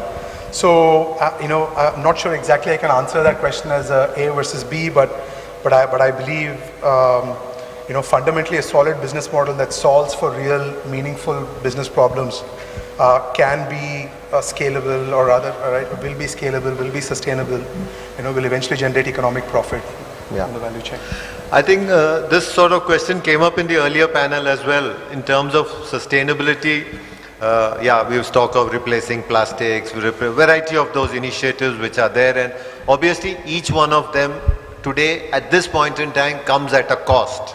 Now, to answer the question, is sustainable businesses at all possible? I think the answer is truly yes, because over a period of time there is more and more innovation which keeps happening. When we are able to drive whether cost down or get the value up, one of the two, I think then the whole business starts making sense and moving forward. Today we have seen a number of brands where they've taken the positive issue, they are maybe one step, two steps ahead, better than what they were before. They have certainly not traveled the whole distance. But there are also examples of businesses which are completely sustainable. Say, I'm just thinking of, for instance, there are certain, say, brands of tea. They may have a whole 100% portfolio which may not be sustainable, but there could be 10, 15, 20% of the portfolio which is where the tea is grown economically, where it is in terms of sustainable sourcing, in terms of your good agricultural practices, pesticide residues, all of that is controlled and they're able to do it. That pie of 10, 20 will certainly then grow into becoming much bigger as we go along. And there are So what has happened is I think the startups have sort of latched on to a more sustainable options than the larger companies and slowly trying to see how they can inch their way up and build it up. So yeah, there is a challenge. Can you make the entire business sustainable over a period of, immediately? I think the answer is no. But over a period of time, it's certainly yes. And I think a lot of categories have demonstrated it. It's also an interesting question for me to take because that's another thing I wanted to take it on to. A lot of companies do struggle with in terms of how to, they generate a lot of waste, whether it is in terms of the ingredients that they use, the raw material, the packing material, the finished goods, variety of things. And that today is sort of goes waste. Now, there is an interesting solution with Krishnan and his team have come up with, which I think all of you should hear in terms of his journey and his experience. Would love to hear that. Sure, happy to. Yeah. It was an interesting question because for us, we at Wasteling, sustainability is our business. And we have built a business model around sustainability. So it was an apt question to ask. So we essentially at Wasteling solve for food waste in the food industry. That's really, I think, what we are born to solve. We go after food waste anywhere in the supply chain, be it in factories, CFAs, warehouses, distributors, doesn't matter. And we're partners to the commercial food industry. We've developed a technology platform that helps you manage your food waste, upload your food waste, aggregate it. We do the aggregation, so we aggregate that into our facilities. We actually also provide a tool where you can do audits. I think those of you from the food distribution world know market returns, and the pain around that, how manual it is, how non-digital it is. So we've developed a platform that allows you to digitize audits, reduce leakage, improve accuracy of claims, a whole bunch of stuff. And the beauty of digitizing that is you then have a digital footprint for your entire reverse logistics. You're able to see where that material is at any point in time, which facility it's ended up in, and then how it's being utilized. We in Wasteling world presently focus on converting food to feed, but eventually, we believe we can convert food that is still safe for human consumption. We can rescue that for human consumption. There are other applications as well in pharma, nutraceuticals, and so on. So the opportunity is immense. We are very, very early in our evolution in this model. Today, we make animal feed ingredients. We work with some other prominent feed manufacturers in India. Because I think what we have done is we've actually solved two problems in one shot in a way. We have solved for the food waste problem. We go to factories, we go wherever in India, right, across food categories. We take the headache out of disposal. Today it's landfill, incineration, all environmentally unfriendly. So we're able to, one, eliminate headache and give a environmentally superior outcome. Oh, and finally we pay for it as well. So, so we pay food producers for the food waste, right? So I think a bunch of problems for food producers got solved. And as we upcycle it into animal nutrition and animal feed, we're solving some fundamental problems in the cattle feed and poultry feed and other feed industries. They have challenges around quality nutrition. They have challenges with commodity prices, access to good feed, consistent prices through the year and so on. So when they work with folks like us, they have amazing input ingredients which they then put into their end product. So I think we are fortunate to be in this space where I think we are able to, in a way, go after two significant problems, generate economic value doing that, and make the country a greener place. So I think in a way. No, really interesting because this is almost like pancho ungliyan ghee mein.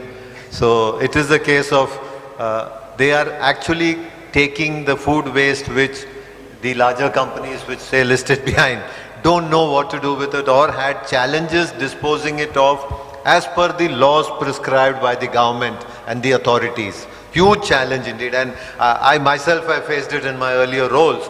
So that I can really imagine that. Imagine someone paying you for that. It's exactly like how a raddiwala operates today. He comes home, he picks up your raddi, he takes it and he converts it into whatever with that paper. It goes into recycled paper, makes it into bags, creating value out of it. So I think exactly what they do, they convert that at this point in time into feed, obviously working on a number of other technologies, capabilities to convert it into far more nutritious products for a variety of people in the supply chain, the whole ecosystem. I think that's the big thing that they do. And so clearly in terms of, so this is one more route to sustainability for scalability. So that's where I think your question as well comes in relevant over here.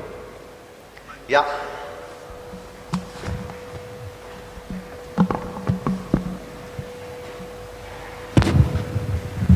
Hello, my name is Ashish Sharma. I'm from Farmhive. My question is like on a wider scope related to talent acquisition. So this is much less talked about topic currently, but in startups there is lack of structure as well as thinking ability of what the structure should be, how where the talent acquisition should happen. Is there like experienced versus freshers, the ratio of it? I wanted to understand from leaders that don't like spill the beans at least, but give us some tips about it, like how to go about it at least. Karishma, you want to take it up? That is one of the biggest challenge we face. So, sorry, can I get your name? Ashish Sharma. Ashish, I can tell you that if you're part of any startup founder groups, this is the most asked question. Looking for leads. So I think every morning, I think the biggest crisis in a founder's life is how they're building the team. Yes. And I think it's the unfortunate reality or the fortunate reality of a startup is that it's not structured, right? And I think that lack of structure, I think somebody was referring to chaos, organized and unorganized startups. If DIPP can organize us, may the force be with them. But I think in that lack of structure, there's also opportunity. So I think it's not that startup founders are not looking at creative sources of hiring talent. I think, in fact, there are many models now that are evolving. I know people who are experimenting with freelancers, people who are experimenting with freshers and, building training teams, people who are experimenting with people who've spent a multiple number of years in an alternative industry and are looking for a jump. But I think essentially it all boils down to some roles require a technical fit, but I think much more than the technical fit, I think in my view at least, and that's a personal opinion, I think everybody has a different philosophy on this one. It boils down to somebody else's cultural fit and gumption to join a startup. When you're a small team and you bring in a new element and that element does not gel, the cost of that disruption is really, really high. Right? So you need to be bring one by one, but selectively. Bring one by one, but selectively. There's this design firm called IDEO, and I think they had this process where the team sort of interviews a new joinee, and I think that's kind of, we don't have an interview process, but many people talk to somebody who's joining in, not just for us, because we also don't want the person who's joining in to have a very high or to have a very short span in the company, right? You want cultural fit, and then you want some amount of jigra to join and deal with all the chaos on a daily basis, right? So I think that these lack of boundaries and your ability to fit are really key criteria. But trust me, it's the number one. If you can solve for employment at startups, that's the key. Yeah. Thank you. Okay, so so in our experience, what we have learned is, so this is again a rule that we've noticed that every 2 years your team has to change. So in the beginning of and it depends on what stage of startup you are, right? At the beginning, you usually need more generalists, and usually the source is people who are they are midlife crisis mein hai, they want something in a startup ki hame kuch aur karna hai, we want to take a bigger role. Those are the kind of people who end up joining you. But as you evolve, as you scale up, the generalists start becoming redundant. Some of them, by virtue of being with you for a long period of time, uske aage they can't, and you need people who can then eventually start challenging you. That is when you start looking at specialists, and those specialists are the ones who take you to the next level of scale. And we have seen it, and it's almost like an internal rule that every 2 years, if you don't change yourself, if you are not a new version of yourself, you're probably going to get redundant. So somewhere from either side, somebody will just hand in a Tata bye-bye, and that is where I think that is the challenge for us. In terms of sourcing, or if that is what your question is, where do you get people from? As I said, generalists are people who, are in specific roles, but they want something more wider, and that's why they join startups. Specialists are the guys who are already doing those roles, and that is where, the whole excitement of startup is very less, because you're already scaling up. And that is where they need to probably have a financial incentive, or a rather better incentive, saying, I'm going to grow much faster in a startup versus, let's say, a larger organization where I'm working on. So for us, that transition is something we have picked up, every 3 years. And it would change with people. But again, just adding to what Karishma said, that's something that challenging, operational capabilities continuously will, startups need that. Yes, and you need people in the beginning who are ready to, who are not saying, if let's say typically somebody says, what is the team you will give me, is not a nice answer to hear, right? Because they are the ones who are actually going to do it themselves. Yeah. Those are the kind of people who sort of, as Karishma said, the Jigra guys, they are the ones who probably say, okay, I'll do it, and then I'll run the ship, and then probably I'll get sailors with me. That is the typical kind of structure that helps, because they also then evolve with time. That's how the what happens at starting of the business is that, like, you are too much focused on the operational capabilities to churn into it, but you ignore kind of like what the HR department should be in a way what talent acquisition should be there. So that is the dilemma which is in the starting of the business. That is what my question was. So just one point, and I don't know when does HR department come in, because the HR department is sitting so anti-corporate structure. No, it's actually the team. The hiring is done by the team. It's largely the team. It's not ignored. I would say it's the single largest problem you're trying to solve after the business problem, because you can't do this alone. I mean, if I'm present at 1,000 doors, I cannot go and knock them every day, right? So I am constantly thinking about it. Yeah. So I am, if a founder is capable, if they're not capable, then anyway, it will shut in a little while. But if they're half capable, then I think the founders end up spending at least 50% of their time thinking about the team, thinking about how roles are shaping. So it's a very significant. Maybe some others have products that sort of make and sell on their own. You want to add something? But yes. I think you've been through many startups and you've seen the journey. So I guess anything more to my only slight difference over here is understand the sector that you're in, and I parallel this. So I also participate in the fintech startup on the other side. That's doing something that's never been done before. There you want people who are more risk taking and people who are more experimental in terms of where they're going to go. When we set up the food company, I went in and hired people, my entire team around me, minimum 15-20 years of experience in food.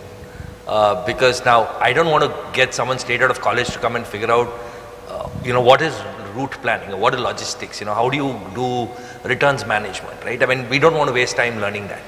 So I think you need to figure out in your business what is unique to your business versus what is already there in the industry. Like if I need to know how to list in e-com and MT stores, I go to the best guy in town, hire him, and within a month he'll take care of everything. Yes. But if it's something that's brand new to the industry, then you go out and find experimental folks. So, but I guess we've all said very different things. Good luck. But you're not going to get it right. Be ready to make mistakes. Hiring, I've been doing this for 20 years. I still make mistakes. Got it, sir. Thank you, sir. No, Thank you, team. I think really you've got a very different perspective and set of answers from each of them, and each of them is relevant. And me having now also worked over the last many years closely with many startups, I think you'll never get it right. But the beauty of it, I would say, in the terms of a startup is that once they realize it is a mistake, I think action is taken and you need to take that. I think that is critical. Yeah, right. If somebody has to be let go of, fine, so be it. Or if it happens the other way around, find a way out. I think that pivoting, that is very, very critical, whether it's in terms of the business, the people or the process, whatever it is, that is very critical in this. Because everyday loss for you is loss of revenue, loss of money, loss of time, all that, because all of us are running a race, and it's very critical to be on the right track. I mean, I don't say you can always be right, but at least be on the right track, keep moving ahead. And I think as what Anand said is in terms of where things which have not been done before, I think you need someone who really thinks out of the box, who's able to stretch themselves out of the thing, maybe cross-industry exposure that is required. All of that put together, maybe you will get a solution over there. But something which is as straightforward as product is already made in the factory, you know it has to go to 100 outlets, you might as well get a person who is able to deliver, get it to that 100 outlets in the best and the least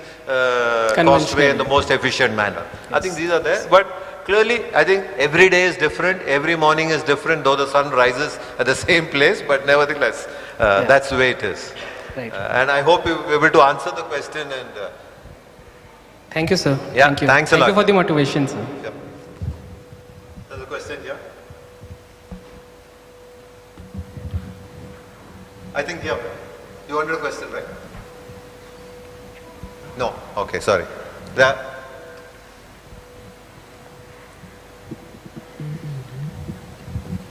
Hello, very good evening to everybody, respected panel members. Actually, this is Etendra Singh Patel from Farm Spot. I came from Jabalpur, Madhya Pradesh. I have a very interesting question. It's kind of a basic question, as we can see. Already there is, I think Narayan sir has a really good experience with McCain, as I can see. It's big company regarding frozen foods and everything. What we are actually going to initiate is not rather than frozen food, the dehydration plant which we are going to initiate in our location. And we are actually majorly focusing on the major food source available in our locality, which is green peas. Green peas? Green peas, yeah. Okay. Green peas and tomatoes as well. Comparatively, as I have seen in the industry, garlic, onion, ginger, these are the basic materials which are available everywhere. But the green pea sector and some capsicum sector has not been looked upon properly. What I wanted your suggestion and opinion on this one is that what do you suggest regarding this frozen food platform and this dehydrated platform? Suppose if we want to initiate in the dehydration sector, whether it's a good idea to invest in it and initiate already, as we are going to initiate a project which we have already thought about. Apart from this, pea protein is also one other thing which we are going to focus on. But majorly which we have seen, yellow split pea protein is majorly used to create protein from the peas. But I think there's also one more availability of green peas as well, it's a possibility. So these two questions actually I want so that you can show some light on this one. First on this one, dehydrated product of green peas protein which we can initiate, and what are the, how we can set up our marketing, how we can organize the same thing so that our market should not stop in between, or the hurdles, how we can cover up from it. And apart from that, another industry of this green peas protein. Sure. I think I'll take the first one in terms of frozen versus dehydrated. See, both the products, end products are very different, though the raw material could be the same.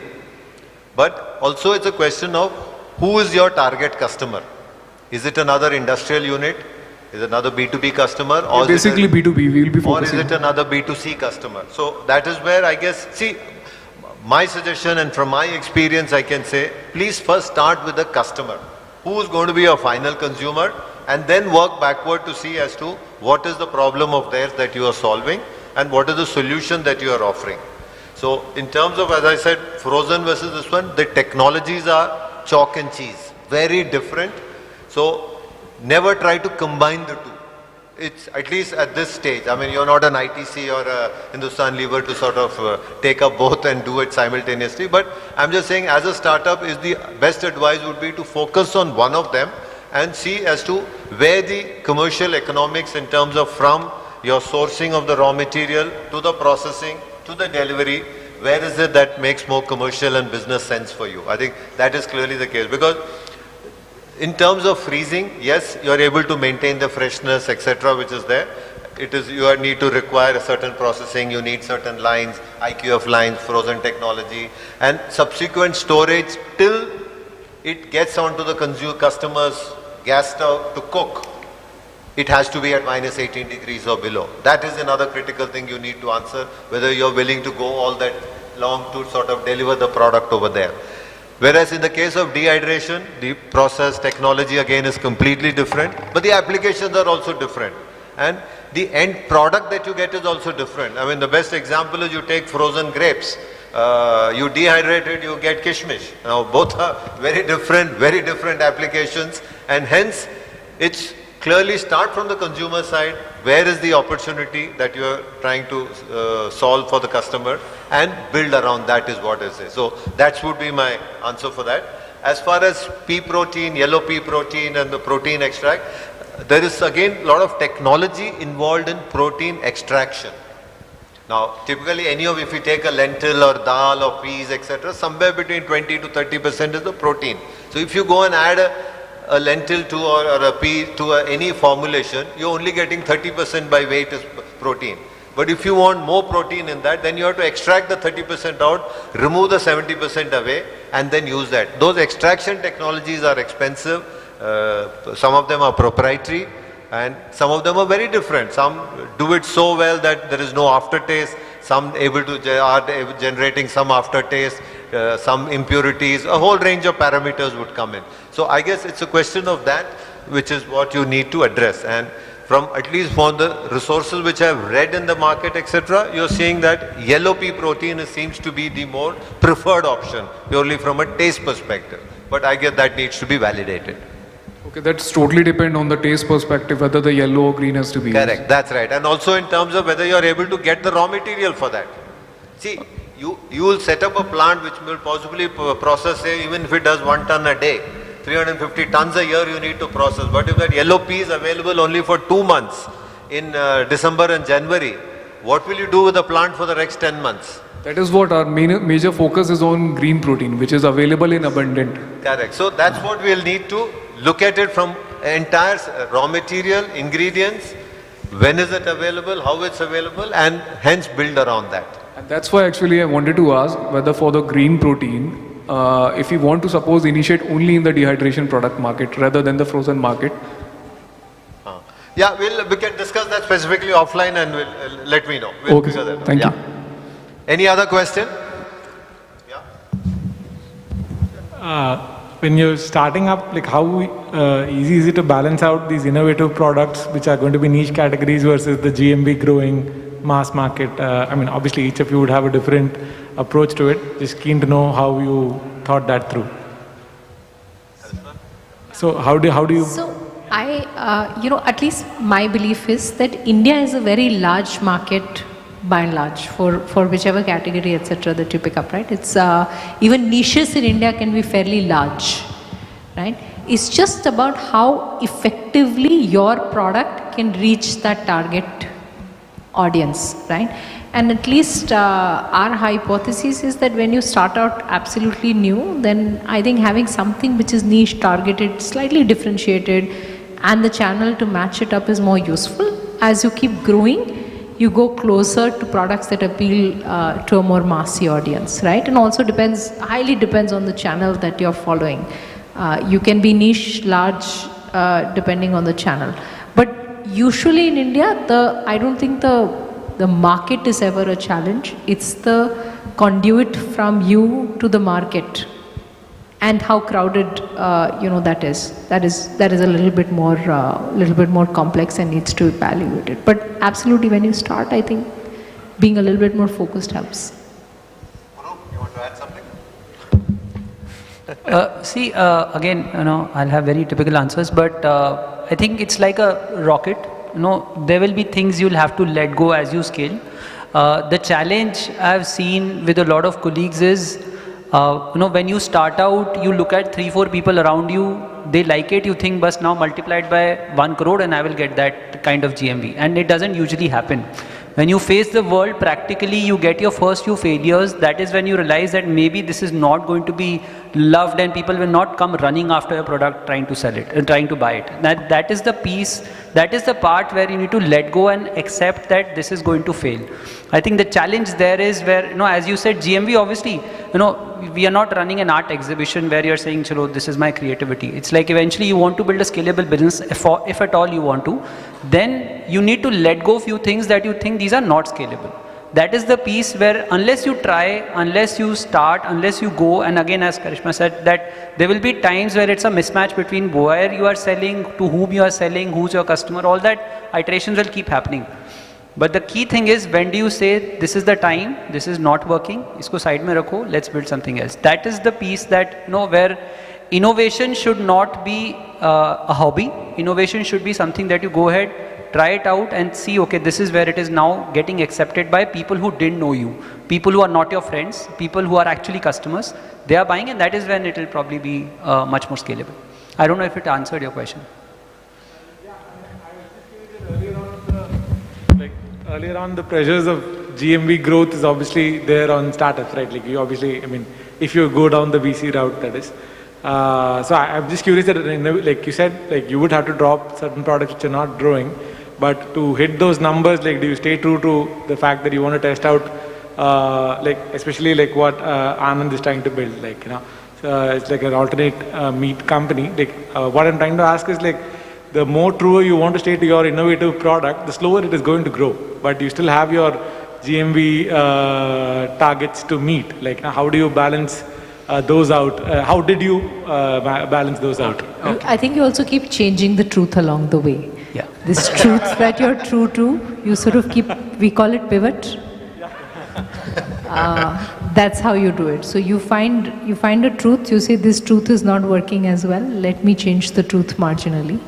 And you keep doing it. But more seriously, yes, you do keep evolving, and yes, you do keep changing and moving towards more mass stuff. See, also I think to answer this question is that I think you need to be clear what your brand stands for. I think that is very important. I mean, if you are saying that today I stand for something, yes, the larger cohort that you are trying to address should be somehow related to the vision and the purpose that you set out to do.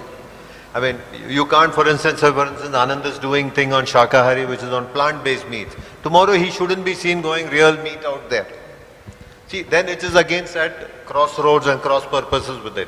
Now the challenge is to try and see as to within that core purpose that you set out to achieve, what are the larger segments and how do I try and get to those sort of products and still remain true to your core and try and address larger. It's an extremely challenging question. I don't think everybody or anybody has a ready answers for it, but you stumble and go along the way. I mean, just to share, for instance, even True Elements, whatever the true purpose was, I think they chose categories where they were able to differentiate, able to provide that promise of what they stood for.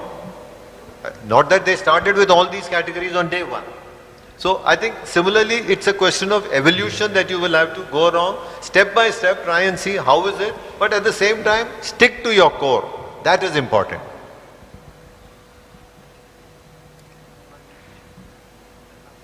Who has a question?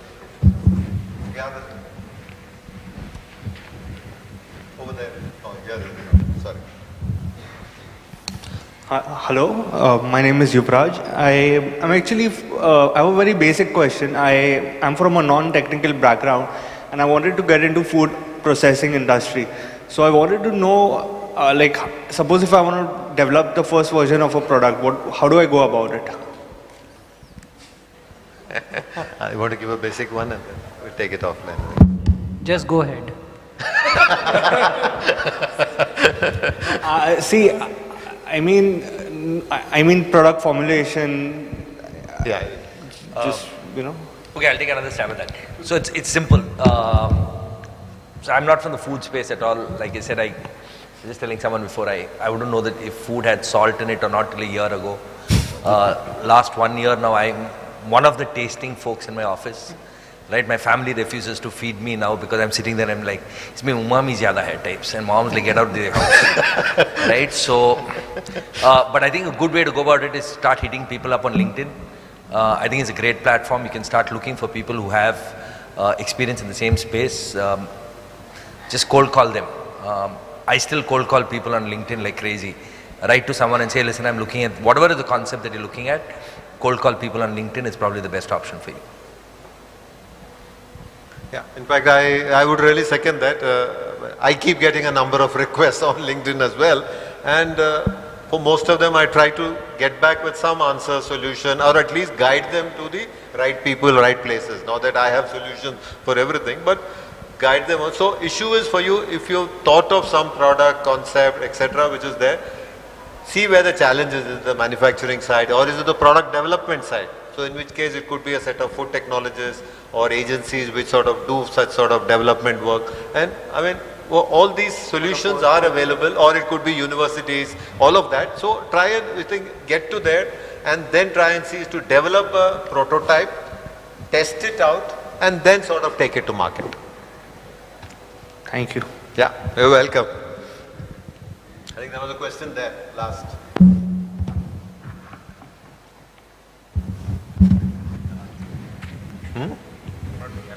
Yeah, I didn't see.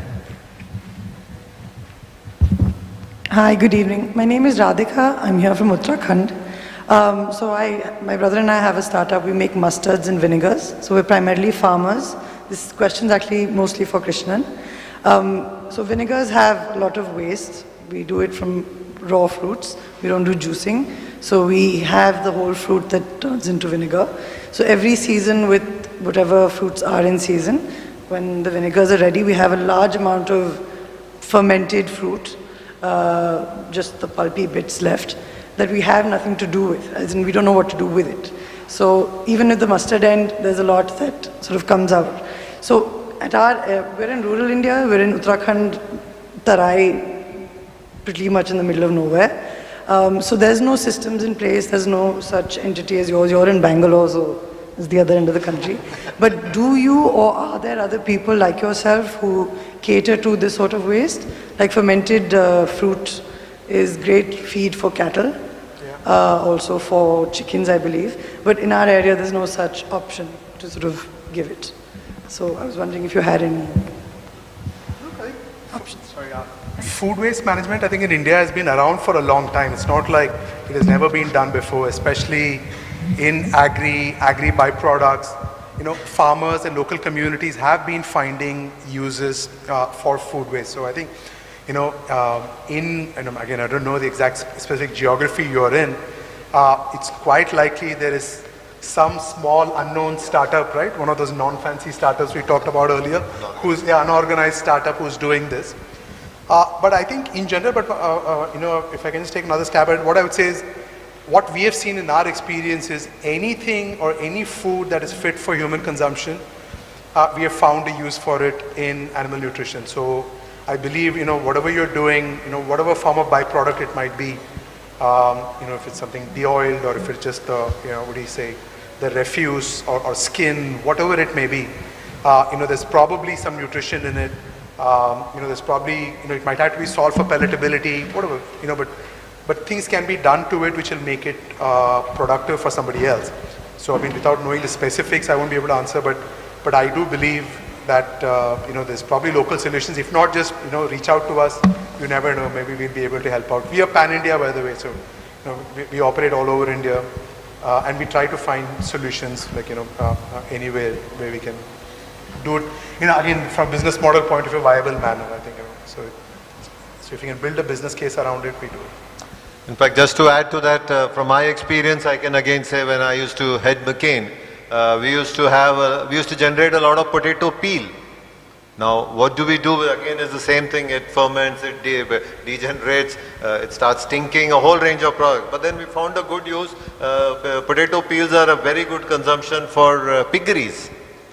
So I guess we need to look around for, it's all non-conventional solutions that we need to find, and then try and see as to how you can make that scalable. So that's where I guess sustainability and scalability comes in as well.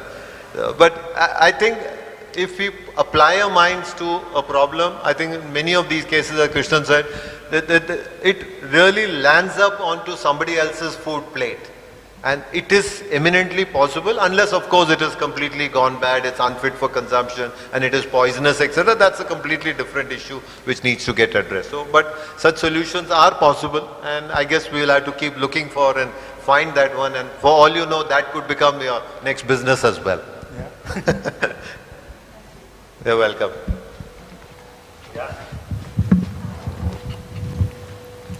Hi, my question is related to sustainability, right? I mean, we all know what's happening in the world in terms of climate change and so on and so forth. And some of the industries have now, like the automobile industry, for example, has, there's new regulations that are coming into place. Vehicles have to be of certain standards and so on and so forth. What do you think is the role of the food industry versus the government to be able to influence sustainability standards that should be mandated over a period of time? Open to all of you. How much influence do you think that the food industry will be able to have, and how much of it should come from the government? So I think a lot of it, for at least some of us also, it's not just the government but also the consumer need. I think, and of course some consumer need is married by, I think the earlier session was also saying that some consumer need comes with willingness to pay, but some without willingness to pay. But there is a certain class of consumer for very niche range of products who's actually kind of looking for more. I mean, it's certainly one of those things that are becoming good to do and sort of helpful to do for the brand. Though I'm also still not sure if consumers are necessarily willing to pay the extra dime for it. So I think in terms of where the government can sort of step in, I think this, if not anything else, then the infrastructure for this, in terms of local suppliers, incentives and SOPs to the local suppliers. I think someone before me was talking about plastic straws and how that was ripped away on one fine day. While that's a great initiative for sustainability, it's a huge logistical nightmare and a cost for businesses. I mean, we suffered through a couple of batches because of that. So if the government can give pre-warning for the change and sort of aid and abet suppliers for that sustainable ecosystem, I think that would be very, very helpful for everybody at large. And of course, yes, maybe some level of law and just jurisdiction is required in order to force compliance. See, I think adding further to that, there are certain set of class of consumers who are demanding it. And if that is a big enough segment and your product or solution or service can address that, then I think there's a business over there. So that clearly comes from the business side as well. The second point to note is also that, I mean, successfully from the government, if you notice, there are a lot of hill stations today where you do not see plastic waste. And so they have taken the proactive need to push for that legislation, and brands have followed it, and consumers also have noticed it and have sort of followed that. So they go into more environmentally sustainable and degradable products, etc. They end up using it. So I guess where there is a will, there is a way. So it has to be from both measures. I mean, you can't wake up one fine day to say that the whole world is going to change and tomorrow onwards I'm going to be 100% sustainable. That certainly is not going to be the case. But yeah, there has to be progressive legislation coming in step by step, and at the same time, there are a set of consumers who are driving this change. Please know that's important, and I think that's a fairly large segment. We are seeing a lot of backlash from a lot of these, particularly in the apparel side, etc. I see on fast fashion. Youngsters, the whole, the Instagram generation, a lot of them are sort of boycotting it and moving it to more sustainable sources. So we see the change happening there. Obviously, they may be willing to pay or getting the premium, or maybe it's coming to them at the same price. But it's very critical. So I think it has to be a double-engined push that is required from both sides. Thank you. Yeah, thanks. Any more questions? Yeah? Yeah, we can hear you. He's come. This is Vijay here, speaking about trends or decoding trends in food industry. Is it like a fashion industry? Bell bottom tha, parallel pants tha, jeans aaya, fir ghum ke aaya. So we have our samosas and parathas, vadas and sambars coming back again in a different avatar. I mean, would like to love to have your views on this. So I think, I want to segregate two things here, right? So I mean, if you look at fitness, probably has a little more of that issue. Dietary constraints have a little bit more of those issues, right? 3 years ago, 4 years ago, keto was big, right? And then they came in and said, no, you should have 5 meals a day. Then they came in and said, no, now you do intermittent fasting, which is like 11 and eat. So I mean, basically, if you didn't do intermittent fasting, you were like not, conscious enough of what you needed to have. So I think those dietary habits change. Sometimes superfoods end up becoming, like you had murangai that came out, and then you have turmeric might come out one day, maybe kale would come out one day and say, oh, these are all superfoods. Those are all fads that probably come, they'll have some level of adoption. To a large extent, I'd argue that even green tea had that. Right? Initial days it was small adoption, then everybody, if you weren't drinking green tea, you were not a tea drinker.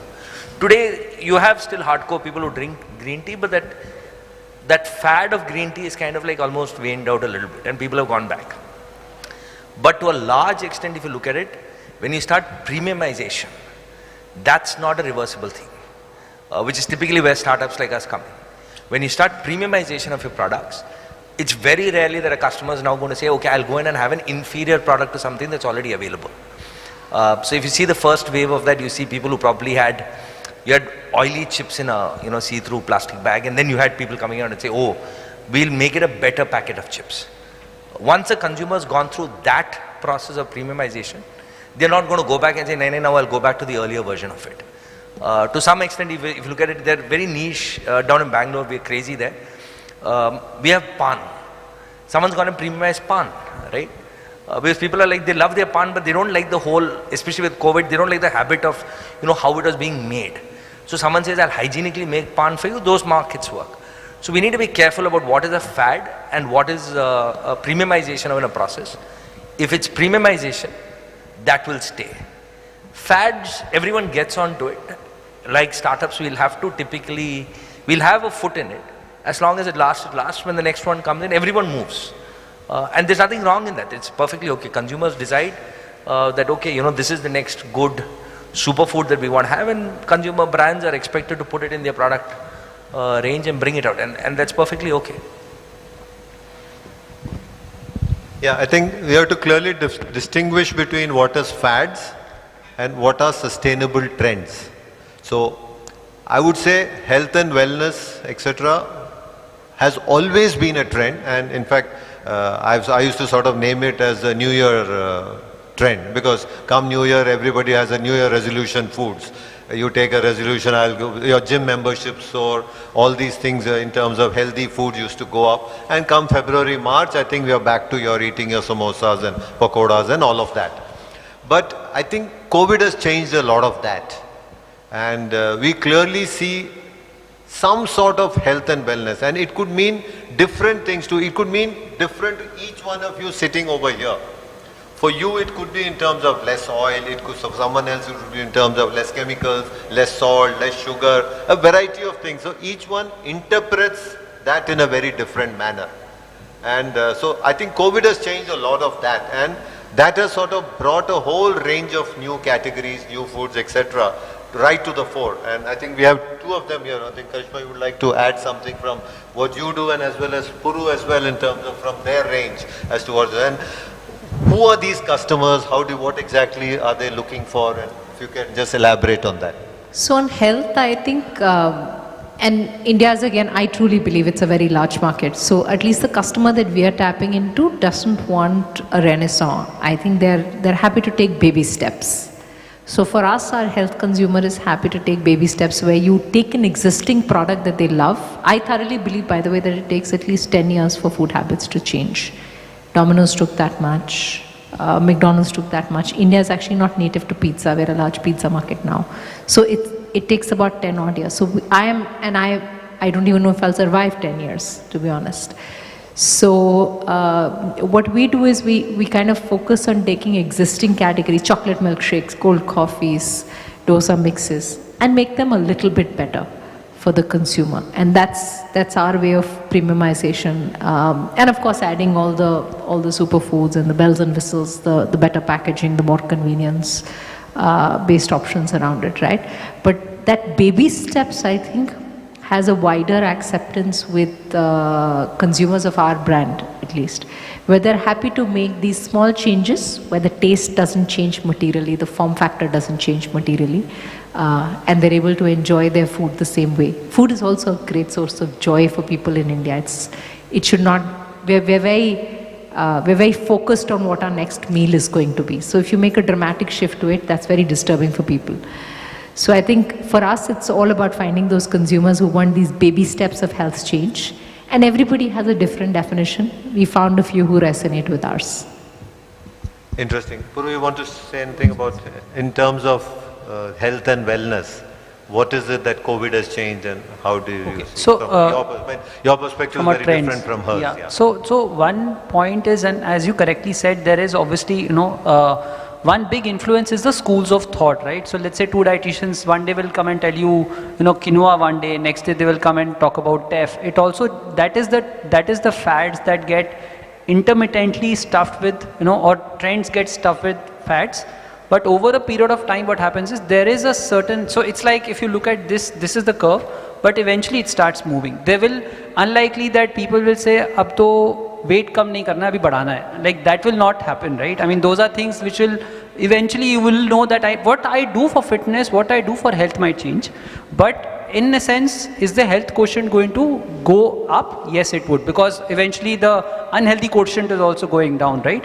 What also changes is, with this whole schools of thought, there is a lot of clutter that will happen with anybody who wants to jump on the bandwagon. So if somebody says protein is becoming big, there will be many people who will jump and use protein in a way that is convenient to them.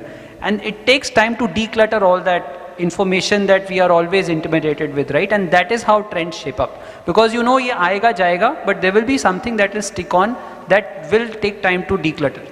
And the last thing that happens is there is a lot of muscle on awareness that needs to, it's like in the morning there was a conversation on California almonds, for instance.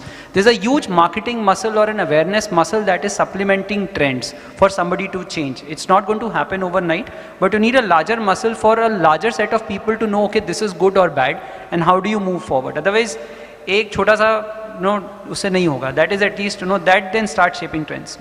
I don't know if that answered. Yeah, I hope you answered your query. Thanks. And any more questions? Yeah, I think I'll take this opportunity to thank you all. I think just wanted to share, this was actually a glimpse of, I came with a set of standard questions which I thought I would ask them. And then this is the life of a startup founder. Every morning he or she gets up and there's a different set of questions, different set of problems to answer.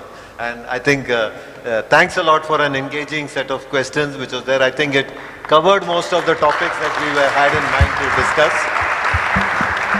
I think a big thanks to the whole audience over there to have sort of kept us engaging, and I must say it was really a good set of questions that we were able to answer, and I hope we did some justice to it as well. Thank you very much.